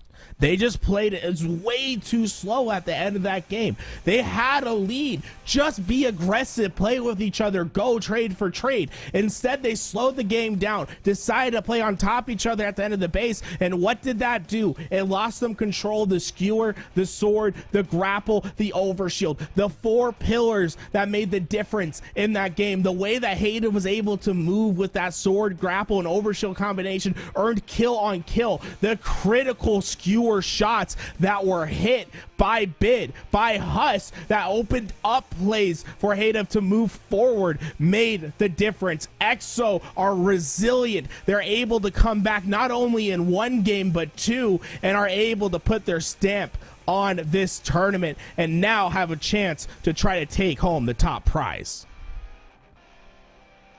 Excel was munching on some Popeye's biscuit with no beverage. Hey, choking. My gosh, I did back-to-back games. They seemingly have it within their hands. I mean, there was a 3-0 lead on Aquarius. You allowed them to come back, capping 5 caps in a row. It was crazy. It was a monumental defeat. You go into game 2 and you seemingly take that frustration out, and you're dominating. You're doing everything is going in your favor. You're doing everything right. And then what the hell happened? Wait. I mean, we got to give credit where credit's due. EXO keeping it close. You know, and there was multiple times they were down by double digits, but then you saw them eat away at it. And when it came to 6 kills, it was like 41-35. Still looking grim for them, but they always felt like they were in it and always trying to make the right play. And it was only a matter of time before they capitalized on the mistakes that were made by Excel. Big plays by EXO, and they have earned their spot here in the grand finals. That was incredible. Absolutely resilient from them, and now we get to go to our grand finals. Triggers Down versus EXO coming up next. But first, let's hear what Yasso has to say. Thank you, gents. We're getting the rematch of our winners finals. Triggers Down and EXO. They had a banger 3-game series in winners finals, and we may get much the same here in grands. But we have to go back to first Excel making a very strong run through the losers bracket. You'll remember that they fell to EXO in winners semifinals. Had to get through a couple of sets before they met their opponents once again in losers finals. And I think a great point made by both Tony and Tools. They're talking about how Excel came out really strong in both games there in losers finals, had solid leads, had really built that foundation, but didn't have the killer instinct. They couldn't finish. And EXO, man, a team that continues to, when they have their backs against the wall, are able to bring it back. Because if you go back to the winner semifinal series, when these two teams match up, you'll remember that EXO go into game 2 down a game, win that one, going down to the wire. It was a 50-49 win. And then they go into game number 3. It was oddball, and they lose the first round of oddball. Then they come back and they dominate rounds 2 and 3 to take the win. So EXO seemingly, when the chips are down, they play their best Halo, and they did it in this series once again. Now, against a better team, that's a difficult place to put yourself in, because a team that can close out better than EXO can will just never give you that opportunity to come back. And that's a bit of what we saw in winners finals against Triggers Down, where Triggers Down took these leads and then kept that momentum rolling into victories. And we'll have to see in my opinion, EXO needs to come out stronger, to start these games in grand finals if they want to win, because if you allow Triggers Down to build leads early, they're not going to give you as many opportunities to come back in these games. So it's going to be a tough test for EXO. In my opinion, if I had to put a prediction on it, I'm taking Triggers Down 2-1 once again without a reset, because I think EXO is still good enough to take a game off of them, but I think they're not going to solve these kind of slow start issues that they've had seemingly throughout a couple of their best series today in this short amount of time. And I think Triggers Down is going to come out and be able to get those solid starts, get things rolling, and, you know, chain that into victory. So we'll see how things shake out. But regardless, well played from both sides in that losers final, and EXO earned the rematch to try and get redemption against Triggers Down. Right now, we're going to go to a quick break. When we come back, we've got grand finals for you. We'll be finishing our open night tournament here for Series E Halo Infinite when we return.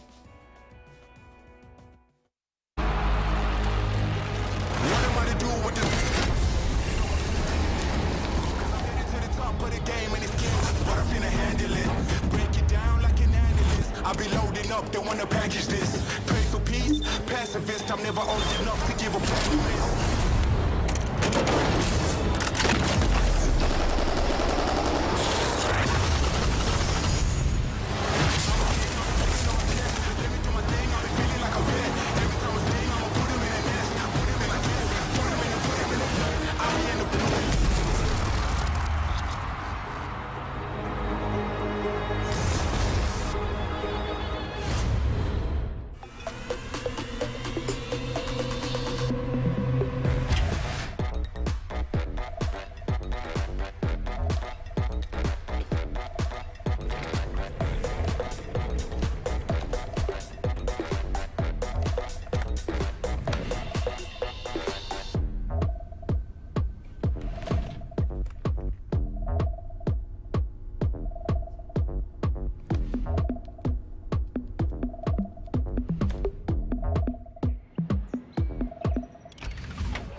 Tyson boneless buffalo bites have that tasty kick of flavor, so they're perfect for any get-together.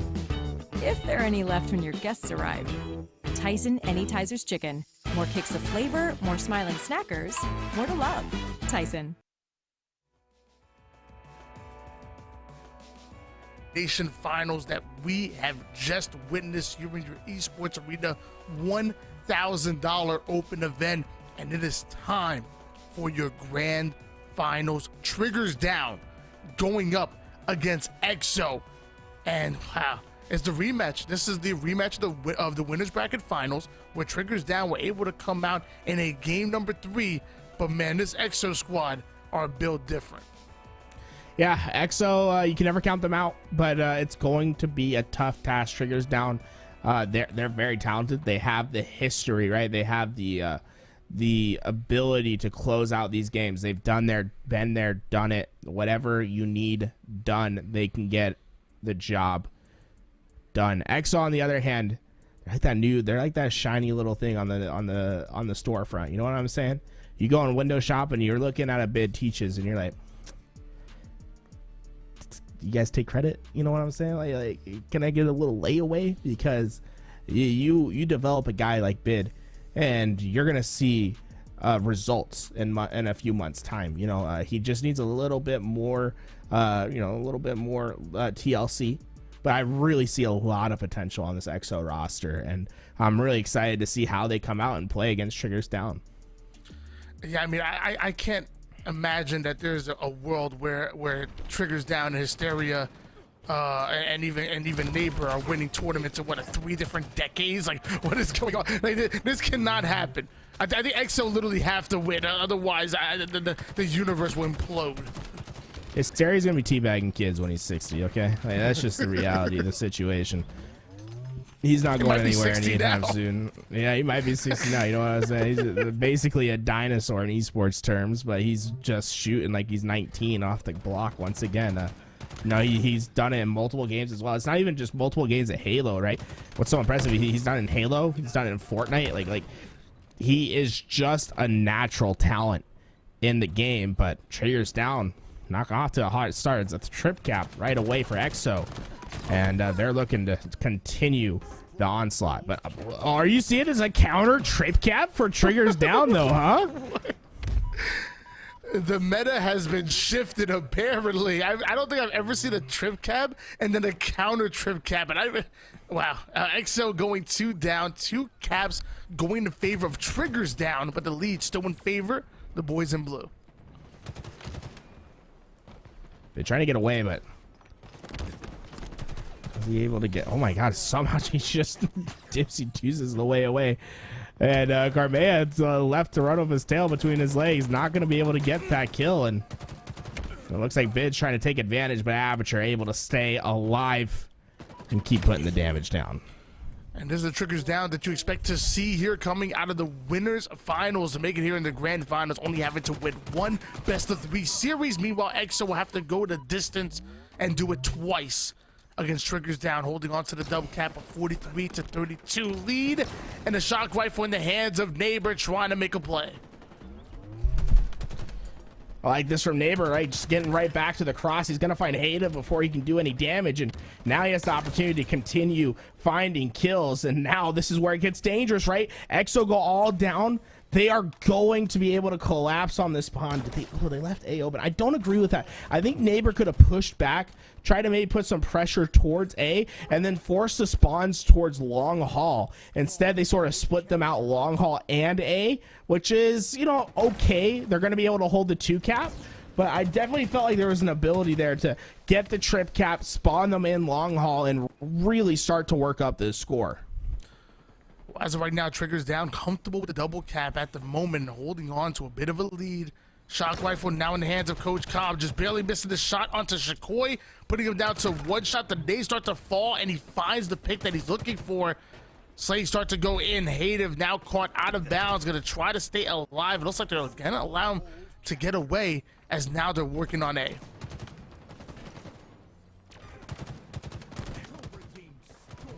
Getting the damage in. A big fight to win as Hative falls down, and oh, look at that. Neighbor with a quick reticle placement to get the double kill.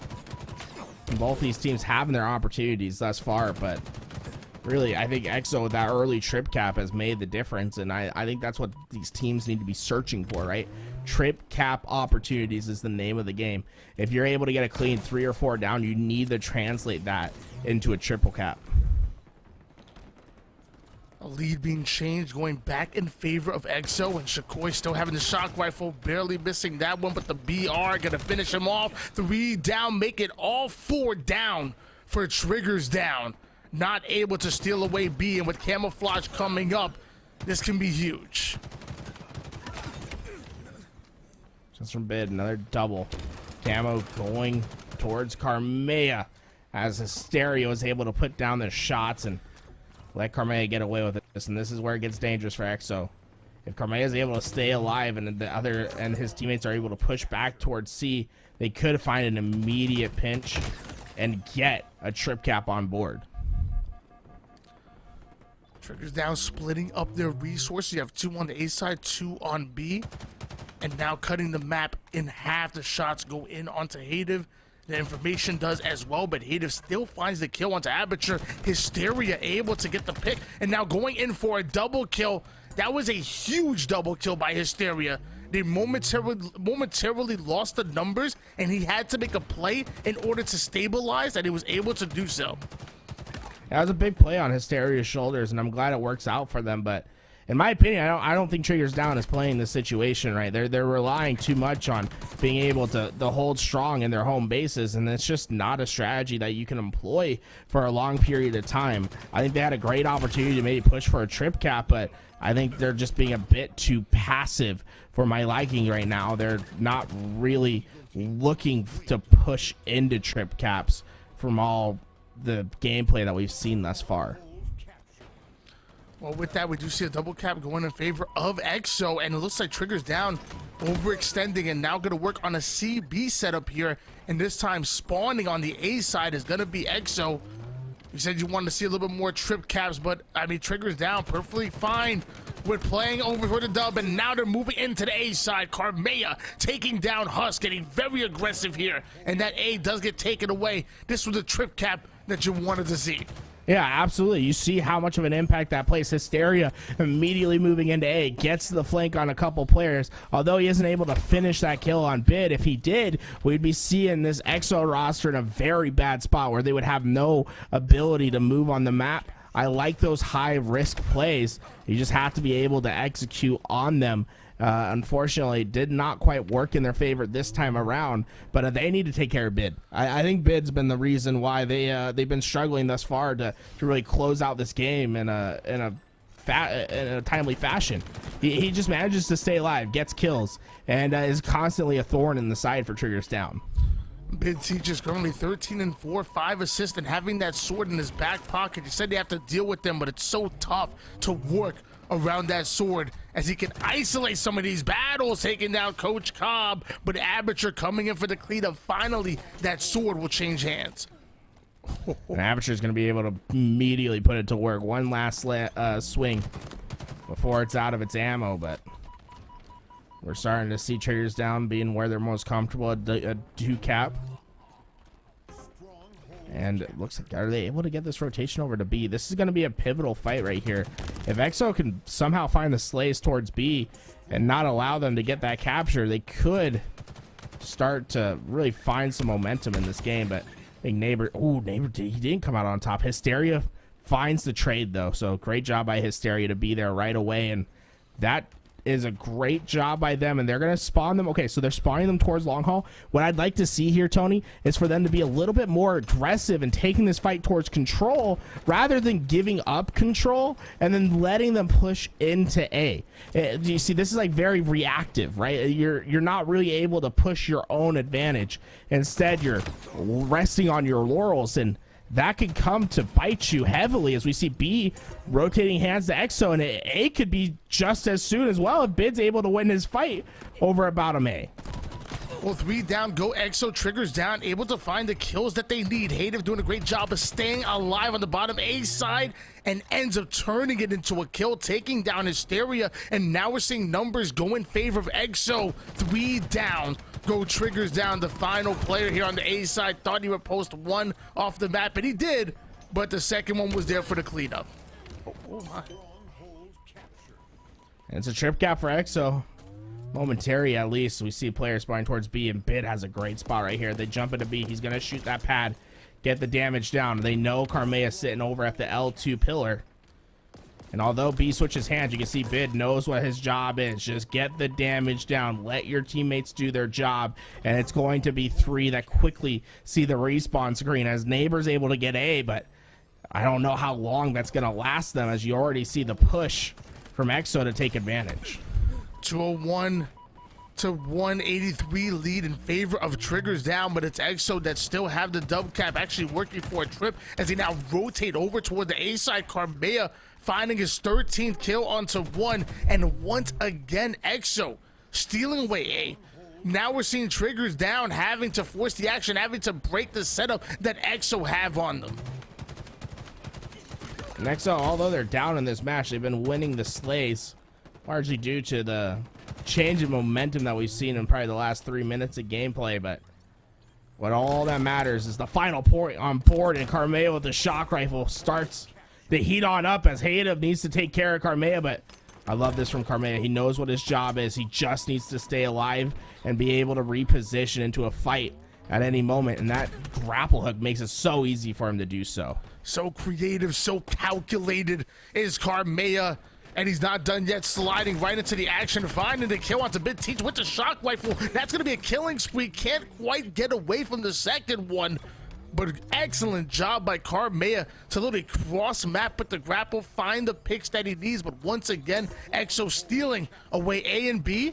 And now Triggers down, reacting right to it, responding right away, going in for the B, but it's not going to happen. The reset comes in, and EXO are taking control. This is a tough spot for Triggers Down, right? They're all going to start spawning towards that C plat. And, you know, if EXO finds an opening pick, they have an opportunity just to push it immediately forward and try to get a trip cap to end this game. But they have to find the important slays. Hayda's going to get some great damage down and information for his team. And you're quickly running out of time if your Triggers Down. Hative pushing the double push over towards the gold side, but ends up double back, and he knows that Aperture's stealing away A, and with that, he's able to take out one, make that 4 members getting wiped, and now the first one coming off his spawn and getting trapped here onto the gold side, taken down with the BR. The body shots are coming in. EXO know that they have pulled off an incredible comeback to steal game 1. And to me, that all comes down from Triggers Down just being too passive in this game. I didn't really feel like they took an opportunity to push for trip caps when there was clearly the ability to do so. Multiple times we saw 3-4 down for EXO and Triggers Down just to stay at the glass A setup and give up control of control tower. And to me, you get 3 or 4 down, you block the A spawns, you make sure they spawn in long haul, and then you take control of control and you try to get as much of that map as possible. Don't let them be free, and then you can start worrying about the split spawns after that. To me, it's a philosophy on how to play strongholds that Triggers Down implemented that I just don't agree with personally. But you know, there is success to holding that 2 cap, not playing too aggressive. But whenever I saw them play for trip caps, I think that's when we saw the best of Triggers Down. Well, Triggers Down wasn't able to take game number 1. Dub cap, trip cap, no cap. It's a 0-1 series in favor of EXO. And if Triggers Down want to end it in this series, they have to take game number 2.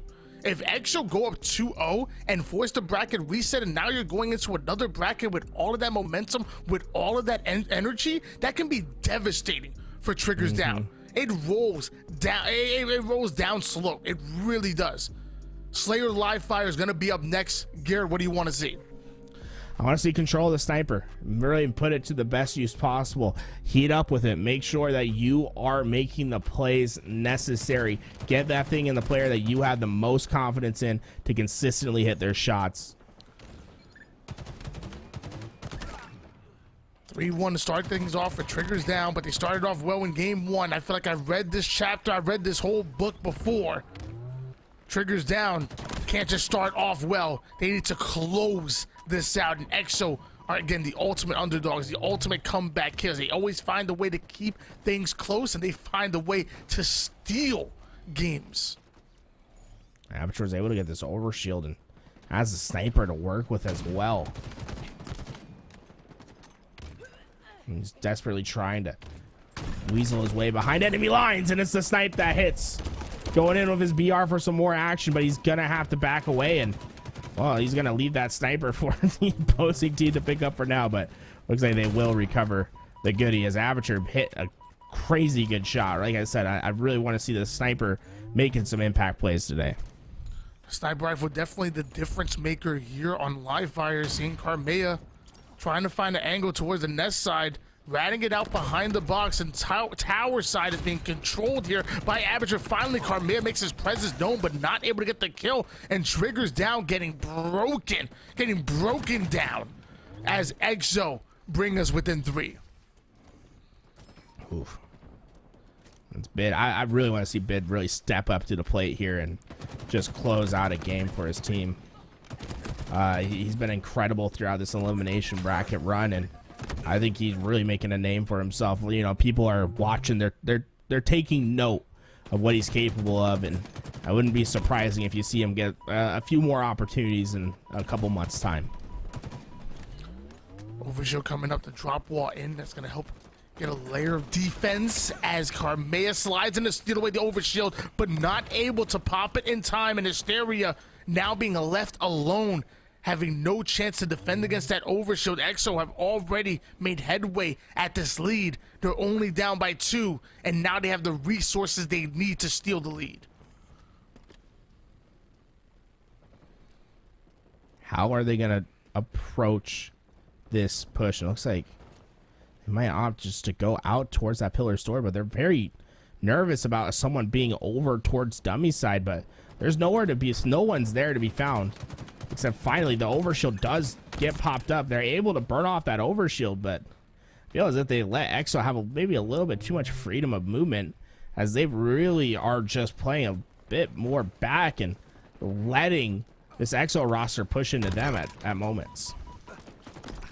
18-16 lead in favor of Triggers down. Once again, Slay's going in favor of EXO, and Bid Teaches having a chance with the sniper rifle. The nade does come in. That's going to bring Bid down to one shot, not hunted down just yet. Aperture trying to find the angle over toward the bottom mid side. Huss ends up being the first one to get picked off. Carmea and Aperture getting back-to-back kills, and it looks like Bid Teach is going to answer right back, takes down one. And what a way to just stay alive. In and out he goes. Bid Teaches really valuing his life.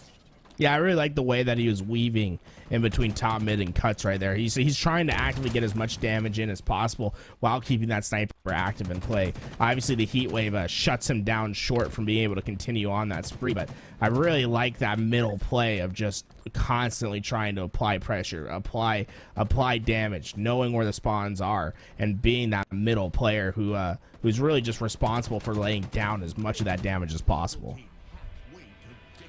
Carmea sitting high over towards the tower side. Shakoi finding the pick. What a challenge by Carmea, taking down Huss, able to get the double kill. Not allowing Exo to steal away that overshield. And then Neighbor just waiting for the right opportunity to maybe fly over towards it, but Huss and Hayden breaking through, taking one down. Carmea anchoring over towards the tower side, but overshield hasn't been grabbed just yet. And it looks like Huss is able to steal it away, and oh my gosh, this is bad. Exo have the OS.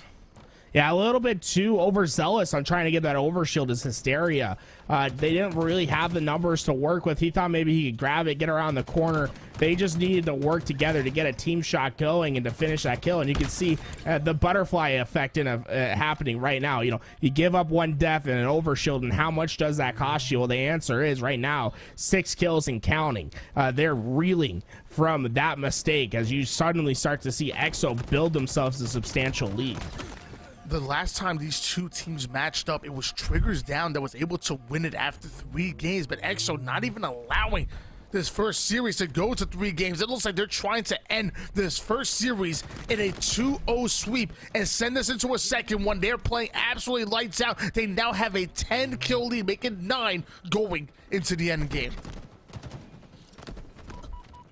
It was 27-28. In favor of Triggers down when Hysteria made that play to jump out to overshield.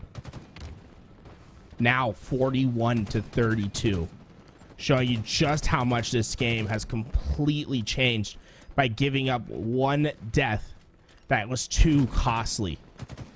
And now EXO look to take advantage and reset this bracket, as it's only 6 kills for them to do so.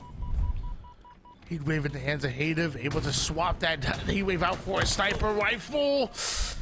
Gets the kill onto Aperture. Another critical kill going in favor of EXO, and with that, they are now 3 kills away from taking this game, from resetting the bracket, and having a legitimate chance of becoming your Esports Arena Open champions.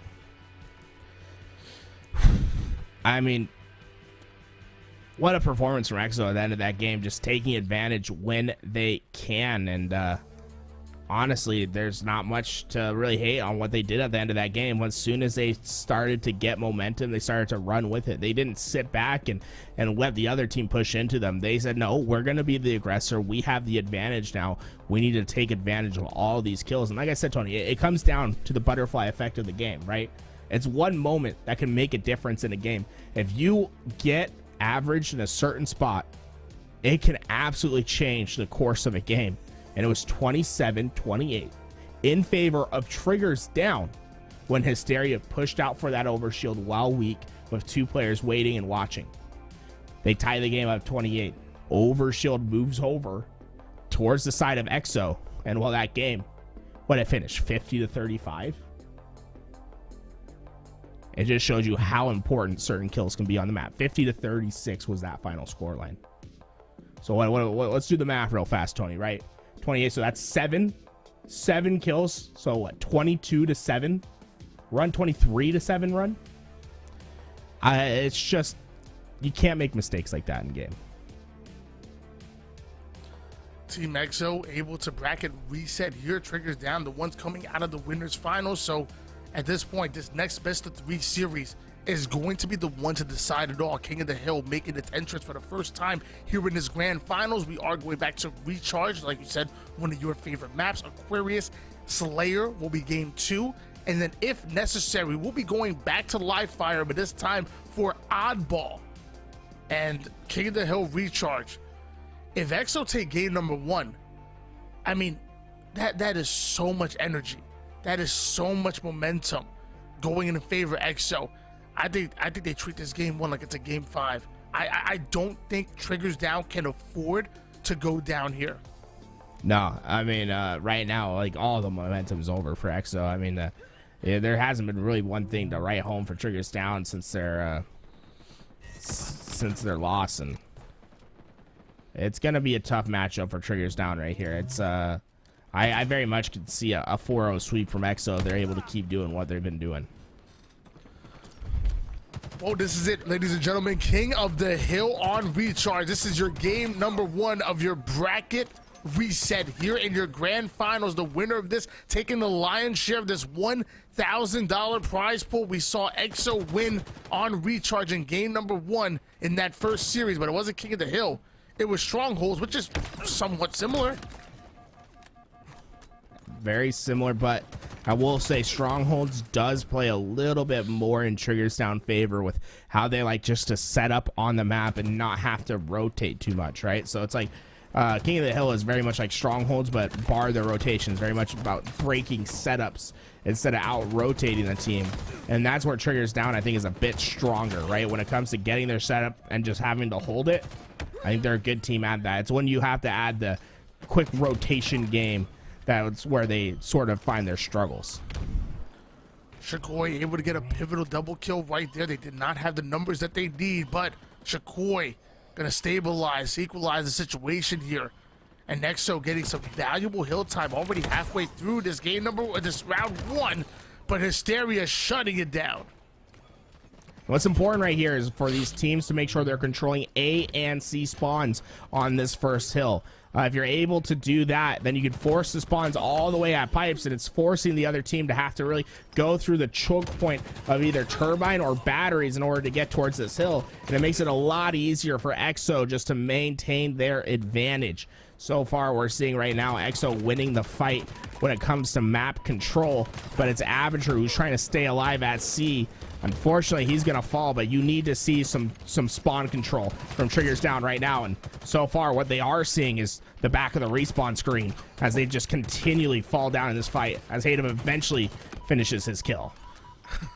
Took a whole lot of time and damage for Hayden to steal away that one, and looks like EXO so close to taking away this round 1. Meanwhile, Triggers Down having the one tick that EXO need in order to send this into the second hill. Hey, but EXO go 3 down right here, and this is where it can get dangerous, right? It's very much, you can never count out a hill in King of the Hill. Although they are giving A spawns to EXO, and I don't know, this is going to be a tough one for Carmea to hold on to. You know how much pressure they can immediately apply. They have direct access to that hill, and you can see Triggers Down. They've opted to set themselves up towards glass, and I think that's coming to their detriment because they just cannot handle the cross like they need to. It's going to be Avatar who makes the difference at C-Plat, but no one has quick access. And oh my god, Tony, this hill is so finally the hill gets captured, but for Triggers Down right there, they need to move those players off glass, push them to C-Plat, and then move a player into A and force EXO to push out through the turbine, through pipes. Instead, they kept the players up at top glass, trying to get that cross into A, but even if you have that cross, they just have immediate access into the hill, and it's so hard to be able to consistently find the kills before those players are able to get their damage that was necessary in, and you can't stop the rotation to control. And at the end of the day, that let EXO get that first hill, and now Triggers Down still still reeling from that mistake as they're trying to get themselves situated in Hill 2. And if EXO is able to break Hill 2, well, this is a money hill. If they can get the spawns in their favor, Triggers Down is going to have a very hard time at breaking back in. Well, 3 down, go EXO. A double kill does come in favor of Huss, but he's the final player alive, the final line of defense, and he's able to soak away a little bit of time here. Grapples right out to play his life. Hysteria able to get the pick, and now we're on board with Aperture, and we're seeing Hill Time go in favor of Triggers Down. Good one at that, because the numbers, the slays going in favor of the boys in red. Yeah, this is an important hill for them to grab. They cannot let this one get away. They got the setup.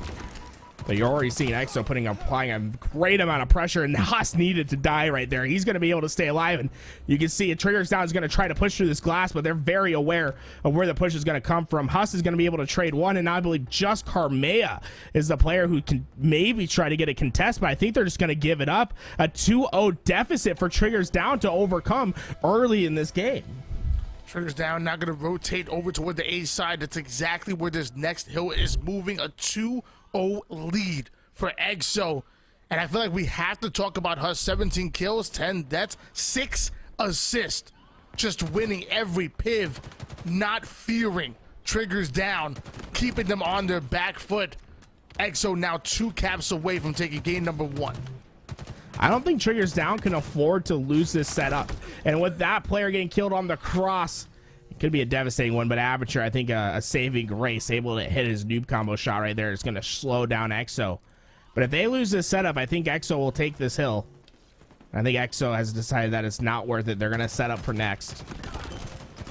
As Carmea does. Oh my god, what a play from Carmea. And honestly, this top glass spawn is so important on this next hill. You want to be able to control just basically a straight line through the map. Glass and back C, and force either spawns into pipes or it spawns into A, where they're going to have to fight through those crosses in order to get towards hill.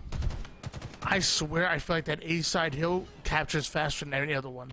And that was too quick. I feel like in every single game as they were trying to bust through the doors of the C side, having 2 in front of him, able to make 1 into 1 shot. The trade does end up going in. He takes down the second one, and once again, Triggers Down, winning the Slays battle in a timely fashion.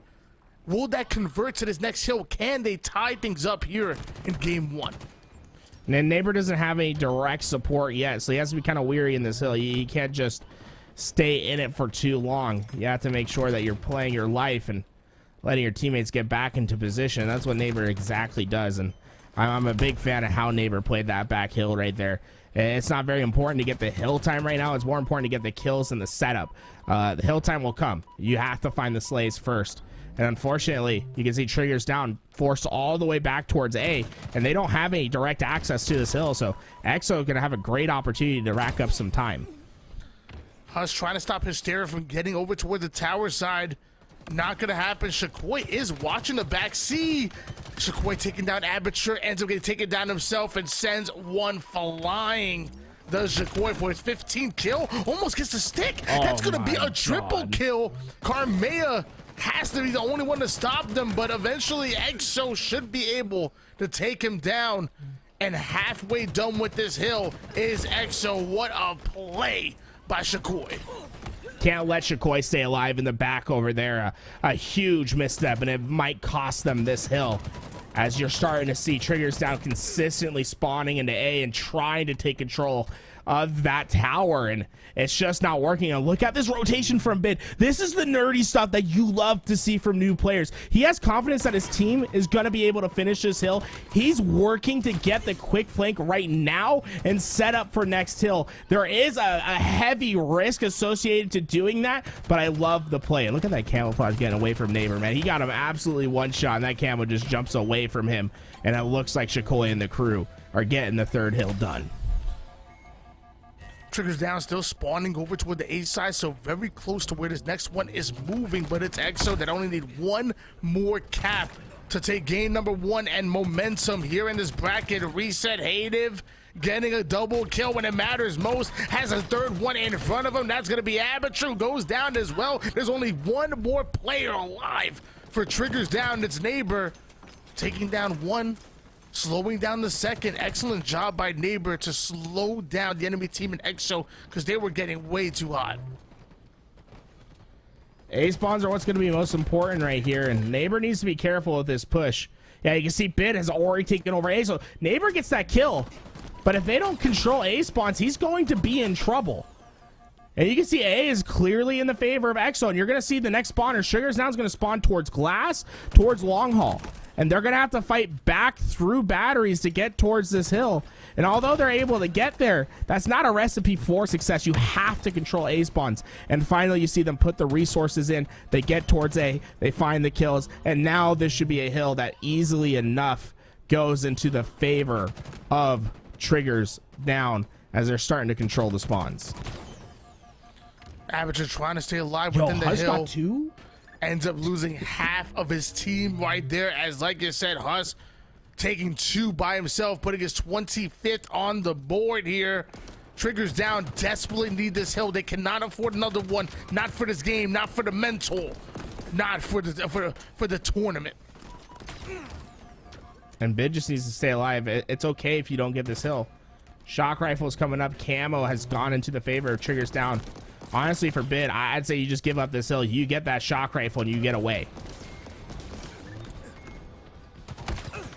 Excellent use of the disruptor to take down 1. Looks like he's able to get the second one as well. The shock rifle almost finding the hands of Bid, but he ends up being shut down. Neighbor gets himself a double, but EXO finds just a bit of zone time there, despite not having the numbers.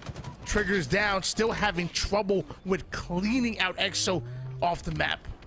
And I love this from EXO. You see how they're pushing through control, getting towards C-Plat. They don't really care about getting to that hill right away. What's more important is getting Hysteria out of C-Plat, getting Aperture out of C-Plat, and getting these kills, and then getting to the hill. Now you see the spawns from Triggers down, spawning all the way towards Glass. They're going to have to fight through batteries to get to hill. And even though they win that fight at hill, look, the spawners for EXO right at A, they have immediate access. They push them out of hill. They get the kills. This is why an AC hold is so strong. Even though Triggers down is finding pressure inside the hill, getting down there, they're not really able to get comfortable. They're not really winning these fights right now. EXO always has immediate access to get back to this hill. This is why it's important to get out of batteries, get out of bat ledge, get out of Glass, because that immediate access off spawn is something that's so hard to break. You're giving yourself extra homework in order to hold your hill.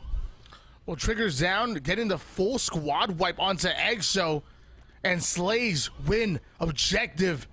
EXO going forward down, having to fight off a spawn over toward the A side. Neighbor looks like he has his reticle ready for anyone to push, but there is one on the backside. 2 down, go EXO, but a third one gonna fall for Triggers down. Hysteria now the final player alive, not for long, as Huss finds himself a triple kill. And at this point, EXO are now just gonna play the numbers game, play the time for this final game. 4 more seconds as Triggers down are funneling towards the hill. They are desperating, and it's not gonna matter. EXO are taking game 1. Oh my god, it takes so long for that thing to dissipate. Oh, he almost got there in time. Yeah, you can see it. Triggers down. They went for the A trap. The problem is they pushed it a little bit too fast. You know, they got the players into A. 2 of them went in. They had a control. They had players in control, started to try to spawn kill those players in A. The problem is they had 2 players that split out, 1 in pipes, 1 at long haul. Those 2 players made all the difference. They are able to get behind the players that were trying to spawn trap them at B. Try to spawn trap them at A. It's a triple kill for Huss, and eventually it's just going to be a wipe. And then they just rinse and do the same exact cycle. Get out of the hill. We'll try to figure out what the next spawn was going to be. It was A for Triggers down, and Triggers down with 9 seconds left on the clock. They have to play desperate. They have to fly out immediately, and it's just an easy enough pickup for the rest of EXO. And now EXO on a 3-game win streak and just 1 game away from taking home our grand finals. EXO fell to Triggers down in game 3 in that winners finals. Since then, they're now 3-0. They are now 1 game away from taking the lion's share of this $1,000 tournament. Slayer on Aquarius might just be the final time we see both of these two competitors compete on this beautiful Monday. It's now Tuesday here on the East Coast here, as we're past midnight and we're going down to the wire. Yeah, it's been a long day already, man. We're getting ready for this one to come towards its conclusion. And Triggers Down is reeling off those last 3 games, right? They need to figure out something fast, or else they're going to be losing this grand finals. EXO has been looking primed to take this. I really like the way that they're approaching the game, right, Tony? The way that they think about spawns, the way that they think about their setups. I think it's just been one step ahead of Triggers Down and has made the difference in this game. The communication, the small talk, and the aggression and the ability to play for those spawns is what has netted EXO this 3-0 run here in the grand finals, again against the very team that beat them out in the winners finals. Many would have fell under the pressure or bursted under the pressure, but EXO seemingly thrive under this pressure. They want the upset. They feel it. They are now within strike. They can reach their hands and touch it. This is it. Can EXO put the nail in the coffin and take down Triggers Down? Beautiful play by Neighbor. Maybe a little bit lucky on hitting that camo player. Didn't expect him to be there, but he's able to pick up 2 and make it a 3rd as they come out strong in the beginning of this Aquarius Slayer. And this is what's important, right? You got them in the spawn cycle. You got to keep the pressure up. You cannot let this EXO roster get any freedom. 7-3 run here for Triggers Down. Native going down to 1 shot, and looks like they're able to clean house 3 members going down for EXO here on Aquarius. Triggers Down have been struggling here in the grand finals. They've had moments, but EXO just seemingly looking like the better team, looking like the more prepared team. Nades start to fly. Neighbor trying to spot Shakoy, able to finally spot him out, but going down to 1 shot does Neighbor, and the response coming out of EXO to hunt them off of that top mid position. Half of the members of Triggers Down are now on respawn. A great response coming out of EXO. Hysteria wants to take down Huss, but unfortunately not going to be able to get his way, and he's trying to stay. Oh my god, is that Huss that just immediately pushed forward? Huss is feeling himself in this matchup. Had an incredible first game of this bracket reset, and you can clearly tell that he wants to take every fight possible. Obviously, you know, it's gonna have its ups and downs, but I love the aggression. I love how confident these guys are feeling on the side of EXO. Oh my god, what a nade, bro. I think it hit 3 people, as they're going to have plenty of information to work with as EXO is trying to find the collapse on these players. Definitely got himself an interlinked medal on that one. That dynamo grenade getting so much value. With Average and Carmea going down. Hysteria trading out his life to try to add 1 to the board, but only down by 4 kills is EXO. And we've seen them make incredible comebacks before. Do not count him out. Huss is trying his best to stay alive, but I like how when Huss is trying to stay alive, notice how he's still pushing forward. He's still trying to get damage down on the map. He's just reapproaching how he takes the fight. He decides, hey, I know there's 2 players over here. Where's the straggler? Where can I get more damage with a player that's probably not looking at me right now? Reapproaches the bottom mid, finds more damage, gets a kill for his team. And that's really important for this squad. Just being able to maximize your damage output at all moments. Don't let players be able to move around this map for free. 23-19 lead in favor of Triggers Down.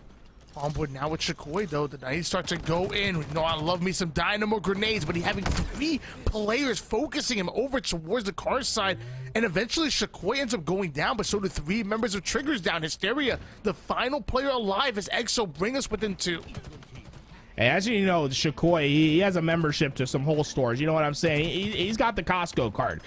He knows not to leave a deal on the table.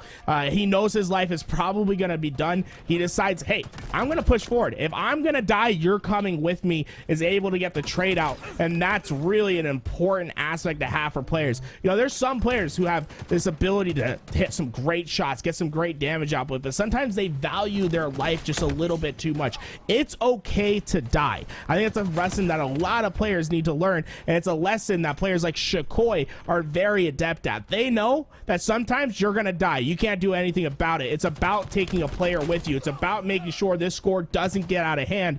And although Triggers Down had an incredible start to this game, EXO has been able to stay in it, and now we're tied up 30 all, and Camo's gone over to EXO, and Huss is looking to change this game in their favor.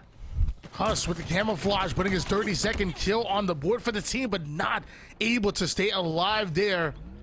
And it looks like we're tied up at 32 apiece. Aperture trying to find an angle over toward the mid side. Shakoi absolutely running house here, putting his 13th kill on the board, but the heat wave will slow him down just a bit. Hysteria getting in, pulling out, and waiting for the rest of his teams to cover his back. Triggers Down have a great opportunity here. You can see EXO all trapped at that back red base, and the information's there. They know they've all rotated towards utility. Carmelo will get one before he trades. The rest of this team needs to finish this collapse, and it's Hysteria who gets behind both. A double kill for the veteran. And now Bid lasts alive. He'll go down as well, and this is an opportunity for Triggers Down to finish this game strong as Hysteria finds a player right off respawn. The former Complexity member in Hysteria has been absolutely lights out here in this game, and with the heat wave making plays, taking down Shakoi, almost able to get the double kill, but Hative will end up slaying out, clutching it up, getting himself a double kill, and once again EXO stay within striking distance, stay within 3 kills of Triggers Down. Tough one for Hysteria. He did everything right, you know, got behind the players, gets the double kill, and then eventually turns around and shoots the heat wave, but unfortunately just does not do the damage necessary to get the trade out. And now this heat wave looking to make some damage for this EXO squad. You can see 3 go down for Triggers Down, and EXO resilient in nature. It doesn't matter when they go down, they're gonna find a way to tie it up. It's 1st to 7 to win.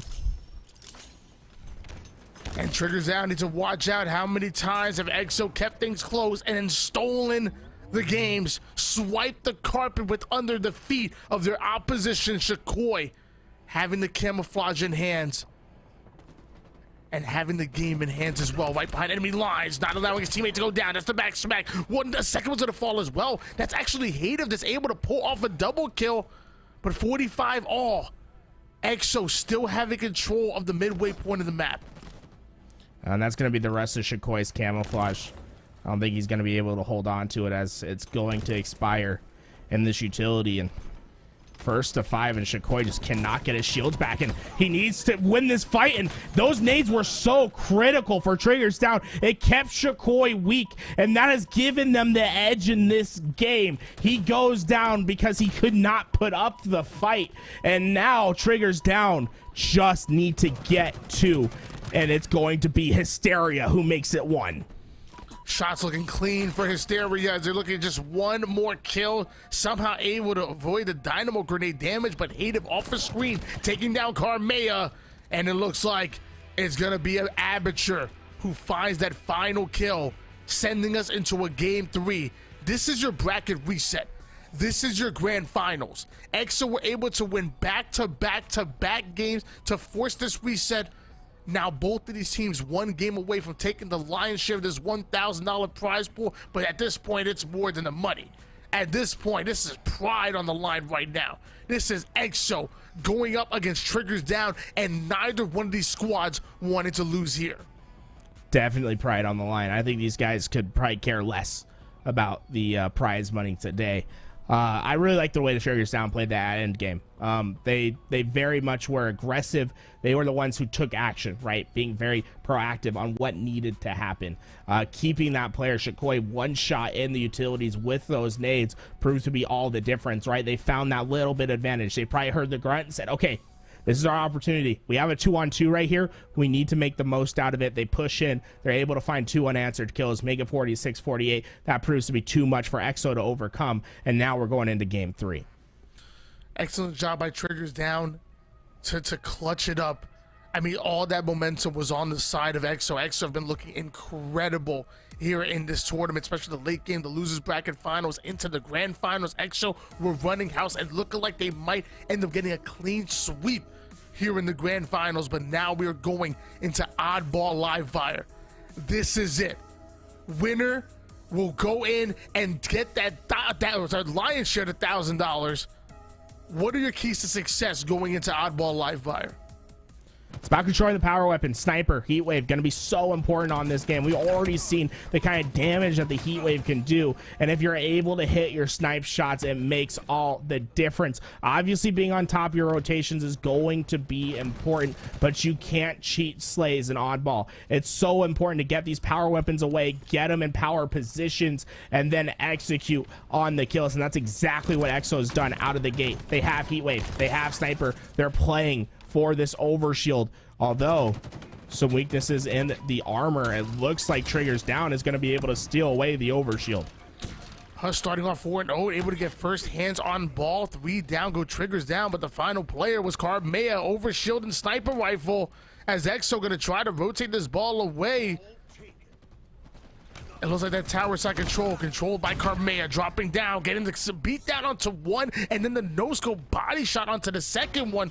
That's going to be huge, but somehow EXO rotating, getting that ball right off of spawn. They don't need their numbers in order to put ball time here on the board. I definitely felt like that sniper went off the map. It must have just caught the edge, and now Avatar has an ability to take advantage. Seeing a player spawn in front of his eyes, he gets the double kill, is looking to put down some more damage as Hadev tries his best to live in the back base. Try to buy time, and Hadev's getting value back there, baby. Oh my god, he eventually dies, but talk about getting a kill. Well, we see the restart.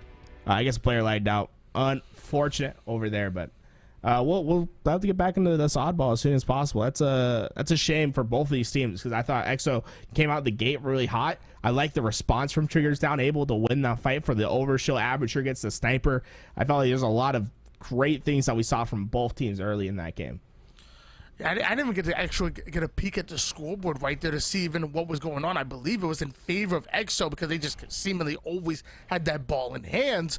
Wow, it's going to be tough. And then I don't even know how you end up playing that out. Like, how do you play the differential in round number 1? Do you play round 1 with a difference? You end it. I don't even know what happens when it comes to oddball. We're going to figure out if the admins finish that off. Either way, EXO looking very good with their objective efficiency, able to slay out early, able to get first hands on ball, and then even when they went 2 down, the rotation by Huss to steal that ball away and bring it as far as possible from Triggers Down over towards that A side, I thought that was a huge play by them, and a reason why I believe EXO had that early lead.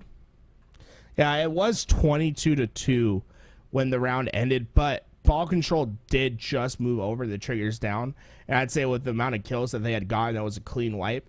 I would say that if I was EXO, I would just ask for a full reset. You know, I'd say, yeah, we got the opening time, but you guys did get us like on a clean wipe and got ball time. So I'd say clean slate for everyone. You just do a full reset, and you know, no worries about what sort of differential you need to play towards. And I just got word from the admins. It looks like that's exactly what we're doing. We are playing a full reset going into this game number 3, EXO versus Triggers Down. This is your grand finals of your $1,000 Esports Arena Series E Open. And back to oddball on live fire, and we saw a great start from EXO for getting out weapons, getting away with them. But what they choked on was making sure they got the overshield. The overshield's going to be so important, right? If you're going to get these opening weapons, you need to make sure that you put them to work. No letting your sniper player die for free. I think there can be a little bit more improvement on what EXO did off the beginning, but whatever they did to exactly start that game, maybe they should try to replicate that, because it ended up with them getting heat wave and sniper and 3 down for the opposing team. Well, let's try this again for the last time here. EXO versus Triggers Down. On board with Hysteria, getting a big kill onto Huss. Still like 3 down, go EXO. And that's going to be huge for Triggers Down, not only able to get their hands on the ball and first time on the board, but also ready and set up for this overshield. EXO spawning nowhere near here. And that might have been a little bit of the inexperience from Bid Teaches right there. He goes down and tries to play for a trade. It eventually costs his life, and overshield goes towards Hysteria. It's important when you're last alive not to just throw away your life, right? It's so important to make sure that you're just staying forward, being that front player for your team and then eventually finding that support. No reason for you to die as your teammates are respawning, because it just keeps them in that 3v4 for a little bit longer. But Triggers Down has come out so hot in this game, having all the power weapons, getting the overshield to start, and it's given them a 26-point threshold to really hold on to as a lead to start this game. Well, EXO do answer back in the Slays column, hasn't converted into objective time just yet, with Hysteria clutching up. Triggers Down having enough time to come off a spawn and break through the A side. Shakoi getting a crucial double kill. Love that play right there. Aperture now the final player alive for Triggers Down, and that's going to be some ball time in favor of EXO. Aperture's trying to get them on the quick rotation, but unfortunately that ball is going to get to green before Aperture can really do anything about it. That's the thing, Bid. It's for Bid, this is all just gravy time, right? All you have to do is make sure that thing goes off the map. You're able to buy 11 seconds for your team. Your teammates are going to spawn towards A, where they already have access towards the overshield. They already have access towards the ball. You know, you'll take that every single day as Shakoi gets the overshield on his body. This could be huge for EXO. The overshield changes games, and 3 down go Triggers Down, as their only hope is to play this ball off the map. EXO ready for it, so Shakoi gonna double back, grab himself a heat wave, and get ready for this pull. Love this heads up play by EXO. Unfortunately, those nades just did a number on Shakoi right there. Could not get that ball away. He got hit by a nade as he was juggling, forcing that ball towards the corner. And an unfortunate break for EXO right there, because they were on top of the ball. But the heads-up play by Triggers Down to immediately throw nades onto that ball. They landed exactly where they needed to be, and at least kept EXO off that ball for a bit longer. But EXO comes back, wins the Slays, and that really is what's going to be the most important thing at the end of the day. We can talk about the rotations, we can talk about the tech moves that you're making, talk about the play calls, but if you can't keep up with the Slays, you are going to lose the game. You have to keep it about even if you're playing as a better unit. If you can't keep up with the slaying output of the other team, you will lose. And with those Slays, EXO allowed to continue to apply pressure, setting up and not allowing Triggers Down to pass the 50% portion of the map. And with that spawn, Shakoi now knows that the pressure is not coming from the A side, it's coming from C. Carmea off the screen, taking down Bid Teaches. Shakoi gonna try to get behind enemy lines with the heat wave, able to take down one, gets himself a killing spree, challenging Carmea, almost able to get the dub, but that ball played off of the map, and almost a 20-second lead in favor of EXO.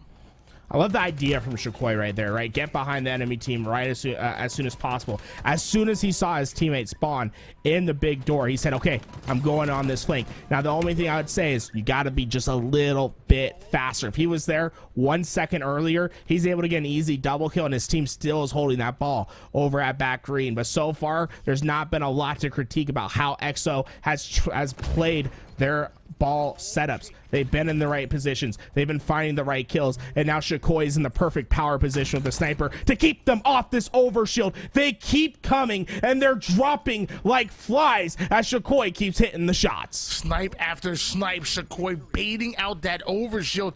And although it looks like Triggers Down might eventually be able to grab it, look at the ball time that EXO are now able to accumulate because of the plays that are being made.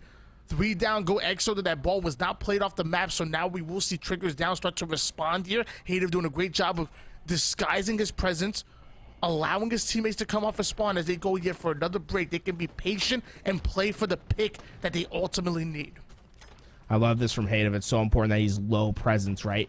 Don't let them know you're back here. Wait for your opportunity to strike. Get the easy kills. It's going to be the first overshield pushing, but guess what? You have the perfect counter, and you're going to be able to get the kill. Hative makes the big play. Yes, he gave up probably 15, 20 seconds of free ball time, but he made sure his team got the break, and I love this rotation. Get as far away as possible. Make these players push into mud to kill you. They have to desperate to this ball, and your teammates are going to be in a great spot to have your help and take round 1.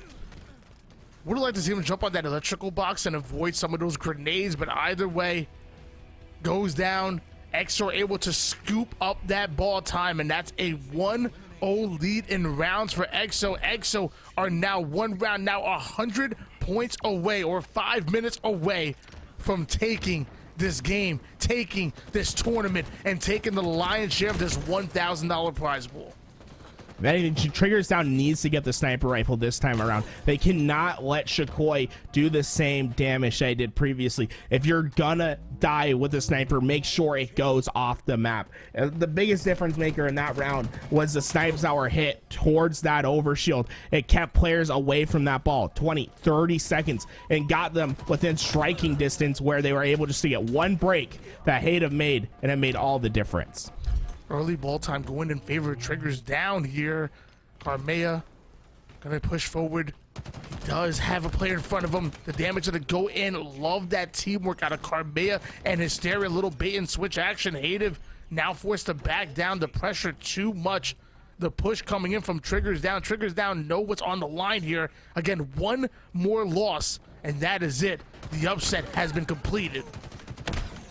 Kamari finding some beautiful timing right here. He's going to be able to get behind too. Unfortunately, his teammates going down at the same time, and now it's just him and Huss remaining on the map. And unfortunately, you know, great play by Carmea. He's hoping to maybe get some ball time for his team. Unfortunately, it's going to only stay at 25. Even though Carmea is dissecting Exo's setups. Eventually, he's going to fall, but really just smart timing on his end. Finding the correct pushes, finding them at the correct time, which is the most important thing. And it's allowed his team really to prevent Exo from getting any ball time. Oh my God, Aperture. The no-scope for the triple, and he's going to get that sniper back. And once again, it's the sniper that's being the most important weapon on the map thus far. That was such a clean triple kill by Aperture right there. He's not done yet. Body shotting for the overshield setup that are coming in for Exo. Just one more second, but the heat wave is going to bust through to quickly go down, and just like that, able to steal away that overshield and going to save it in the back pocket. Does Aperture into the right moment. And he's ready to go forward, and even though he's so far away from the ball, he knows that if he plays fast with his overshield, he can prevent the other team from getting to that ball. And even though he dies, you know, that's not ideal. Obviously, he wants to get those kills. But even though he dies, look at how far these players have to travel to even get back towards this ball. That's why I think he felt safe with just playing his overshield the way that he did. Obviously, the execution could have been a little bit better, but it just shows you the power of map positioning and timing in the game.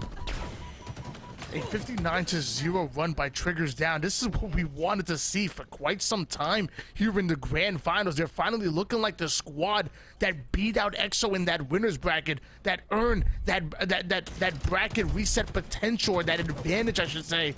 They're playing absolutely lights out in this round number 2. Triggers Down have woken up. Well, Sniper finally up, and it looks like Exo is going to be able to get it. It's Huss who puts it into his hands, and we'll have to see if that sniper maybe changes the pace of this game as Bid will find the double.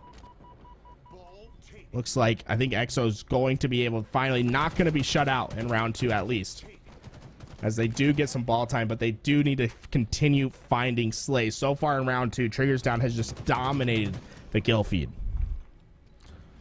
2 down, going in favor of Exo at the moment here. We do see Shakoi with that ball in hands, rotating it over towards the seaside, and Exo finally having a clean round of slays, finally having a setup here in round number 2, as Triggers Down have been able to put up 81 points uncontested at one point for Triggers Down.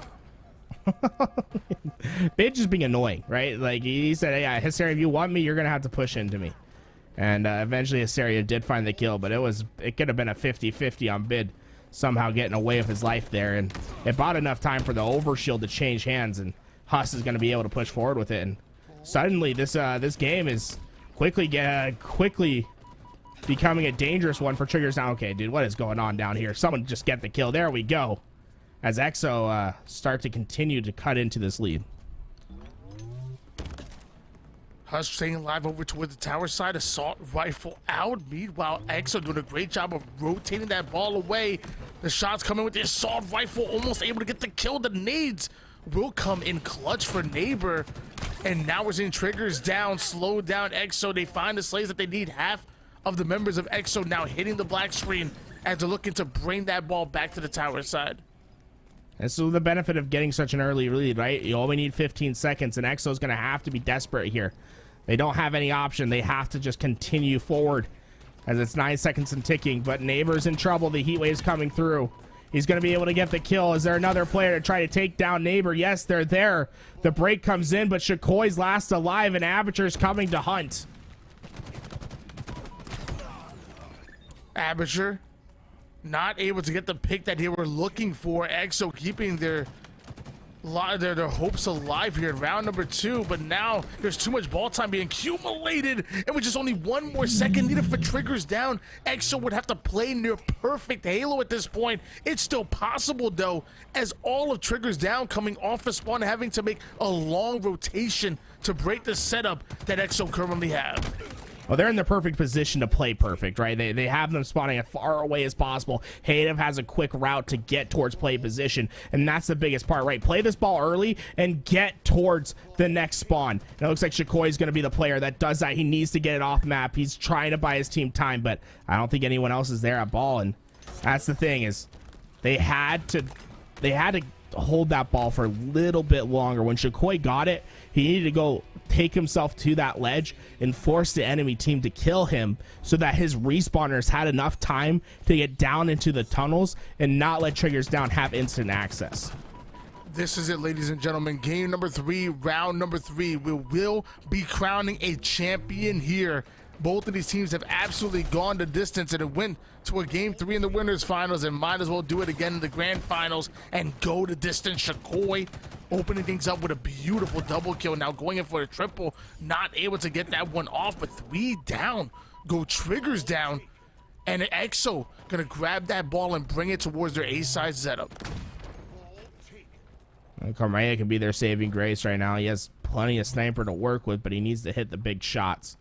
This is the thing for Carmea. He's the most forward. Oh, nice little no scope right there. He's gonna finish it with the drop weapon. We'll see if that's enough for his team to get through, but Triggers down, dropping like flies once again. It's a 2-on-2. Huss and Haida versus Neighbor and Hysteria. The New Blood versus the Vets. Did you see that player just fly across the screen right there? Like, that was absolutely insane. 9-4 lead in favor of EXO. 2 quickly going down for Triggers down, though. Now Carmea being knocked over towards the open, and that's exactly what EXO want to see. Round number 2 obviously did not go their way, but round 3 looking good, and this is a do or die moment. We're gonna find out if pressure creates diamonds or does it burst pipes. Shakoi's looking for the pick. They're able to get it, and I mean, Triggers down, more like 2 down, man. And then every single time it looks like you look at the respawn screen, they're finding themselves on their back foot. They're finally able to get this ball away, and it's Neighbor with the heat wave that makes the difference. This weapon's so important to your success, and looks like Bid's going to be the one that stops it short. But the rest of the team of Triggers down there to find the picks, and Overshield going to be going towards Triggers down, and this is an important moment of the game for Huss and the crew to try to find this break, because Triggers down has the perfect setup. Triggers down have done a fantastic job here in the late game here, but the ball now in favor of them. They're trying to get it out of toward the A side. Bid Teacher's trading out his life there, and Huss able to find the pick onto Aperture. Only 1 more player left for Triggers down, and with that, EXO are gonna steal away some ball time and steal away this lead once again. And I feel like EXO's been getting a little bit sloppy in this 3rd round.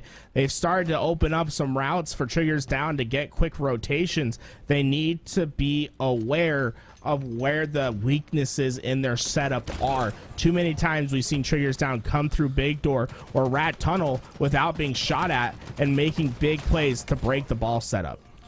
3 down, go Triggers down though. And EXO, they needed it. They were getting a bit sloppy, but they're able to stabilize. Once again, finding the picks that they need, and now Hadev having that heat wave, this close quarter specialty weapon. Anybody that tries to push over toward the garage side is going to have a bit of trouble, and that includes Hysteria. As the first shot goes in, Hysteria gets creative with the clamber, but ends up getting taken down. And EXO once again finding the slaves, and we have another lead change for the boys in blue. And look how important that kill was for Hadev and the team. Because they're able to kill Hysteria, it opens up the rotation to back green, where they can play this ball if needed and earn extra time. They got the mud spawns, and now for them, this is all gravy time. This is extra time that they probably didn't deserve, but is happening because of the one-on-one fight that Hadev won versus Hysteria. Over a 20-point lead for EXO, but the ball ends up being played and all 4 members getting wiped off the face of live fire, but that works in favor of EXO. They got a God spawn going toward the overshield. It looks like Carmea is able to clutch it up, gets himself an overshield, and once again triggers down back in the driver's seat. Great job by Carmea of knowing exactly where he needed to be, hit the curbside, and got his reticle ready for that fight. If he was there half a second later, I think that overshield might get away. Instead, now they have ball set up and an overshield to work with. The problem is he's just searching for the player to take down and eventually finds Shakoi, but the stick will stop his life short. 3 out of 4 members hitting the black screen for Triggers Down. Once again, EXO clutching up when it matters most. Triggers Down got close to taking another lead, but EXO stopping them short. And now this is valuable ball time going in favor of EXO. Hadev just sitting towards it, waiting for the push to come in, but it will not happen as Bid Teachers gets a double kill on the feed, dropping the ball to clean up Hysteria. That's a huge play. Carmea, the only player alive, and Hadev once again grabbing that ball time. Just 25 more seconds for EXO to pull off yet another upset, this time for the tournament. The ball acts like a gravitational well, right? Hadev moves it towards Big Door. This is going to force the players that Triggers Down to take their route towards Mud. And this was a perfect setup for EXO to take advantage of. The heat wave from Bid Teaches gets the double kill. Eventually they get the kill on Hysteria, and they were able to soak up a ton of time, but it's Neighbor who makes the impact play. Triple kill for him as he gets the ball away, and now he has the heat wave to work with. Triggers Down can't afford many more mistakes as they're trying to get themselves back in the end of this game. Triggers Down desperately needed that triple kill, and they got it out of Coach Cobb. But the question is, will it be enough? 13 more seconds for EXO to come in and try to play the ball, but the repulse gonna knock Carmea and that ball back, and with that 3 down go Triggers Down, and that's gonna be game. Overshields in the hands of Shakoi, the ball still in the hands of Hadev. Triggers Down now desperately flying towards his ball, but now they're getting caught out of position. One quickly goes down. That's gonna be a double kill. Going in for the triple. There's only one more player left, and it looks like once this kill comes in, that should be it. EXO stolen this game. EXO stolen this tournament, and EXO have stolen our hearts. And it's the big plays with the heat wave that made the big difference in that game. Bid getting the double kill at top mid. The rotations from EXO at the end of the game to buy as much time as possible. Beautiful job from them in the objectives today, and really deserving of a grand finals win. Getting it done in the first series 2-0 and going the distance. A true best of 3 all the way to round 3 of Oddball, where they ice up and win today and take the lion's share of $1,000. Time and time again, EXO were doubted, and time again, EXO overcame the odds and overcame the expectations and absolutely stole the show, having to go through that losers finals and having to beat the toughest of competition in order to get here, and then to pull off the bracket reset against the very team that knocked you into this position to begin with. EXO are your champions here for Esports Arena Series E, and wow, it was absolutely incredible. Garrett, do you have any final words here before we send it to our host? I'm impressed with how EXO played. I mean, that's a team that's clearly ready to take the next steps. So keep an eye out for Bid in particular. I was really impressed with the way that he played. Obviously, stepping up to the plate, trying to make his name known. If you don't know, well, now you know. Make sure you check him out. He's the new up-and-comer. Yeah, I mean, the full team, Shakoi as well. I was highly impressed with his gameplay. Bid Teaches just every time I see him on screen, he seemingly gets better and better. These are some grinders, and it was well deserved. Thank you guys in the chat for being here. It was incredible. It really was. It was an honor to be able to cast, to be able to watch and get a front row seat to what we just witnessed with EXO coming out on top. Thank you to the competitors for staying up as late as you did and putting on an absolute show. And obviously, thank you, Esports Arena, for doing this again. Weekly $1,000 events on Mondays, invitational events on $500 on Fridays. Make sure you guys are here and checking that out. We're keeping Halo alive. We love Halo. We're going to send it over to Yeso to close the show. Have a good one, everyone. I'm going to keep this one quick because the production and TO staff have been busting their butts all day.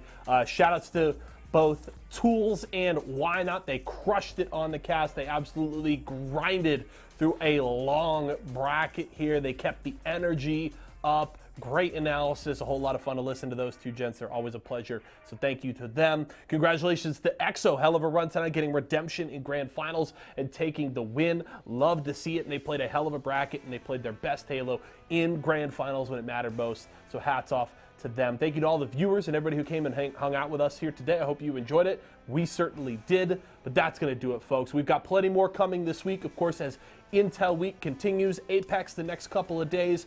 Guilty Gear Strive on Thursday as we gear up for EVO next weekend, and then more Halo on Friday night, so don't miss out on any of it. Plenty going on this week. Remember, all the action kicks off here every weeknight at 4 p.m. Pacific time. My name is Yeso. It's been a pleasure. Thank you so much for myself, the entire live broadcast crew, and everybody here at Esports Arena. Have a great rest of your night. We'll see you tomorrow.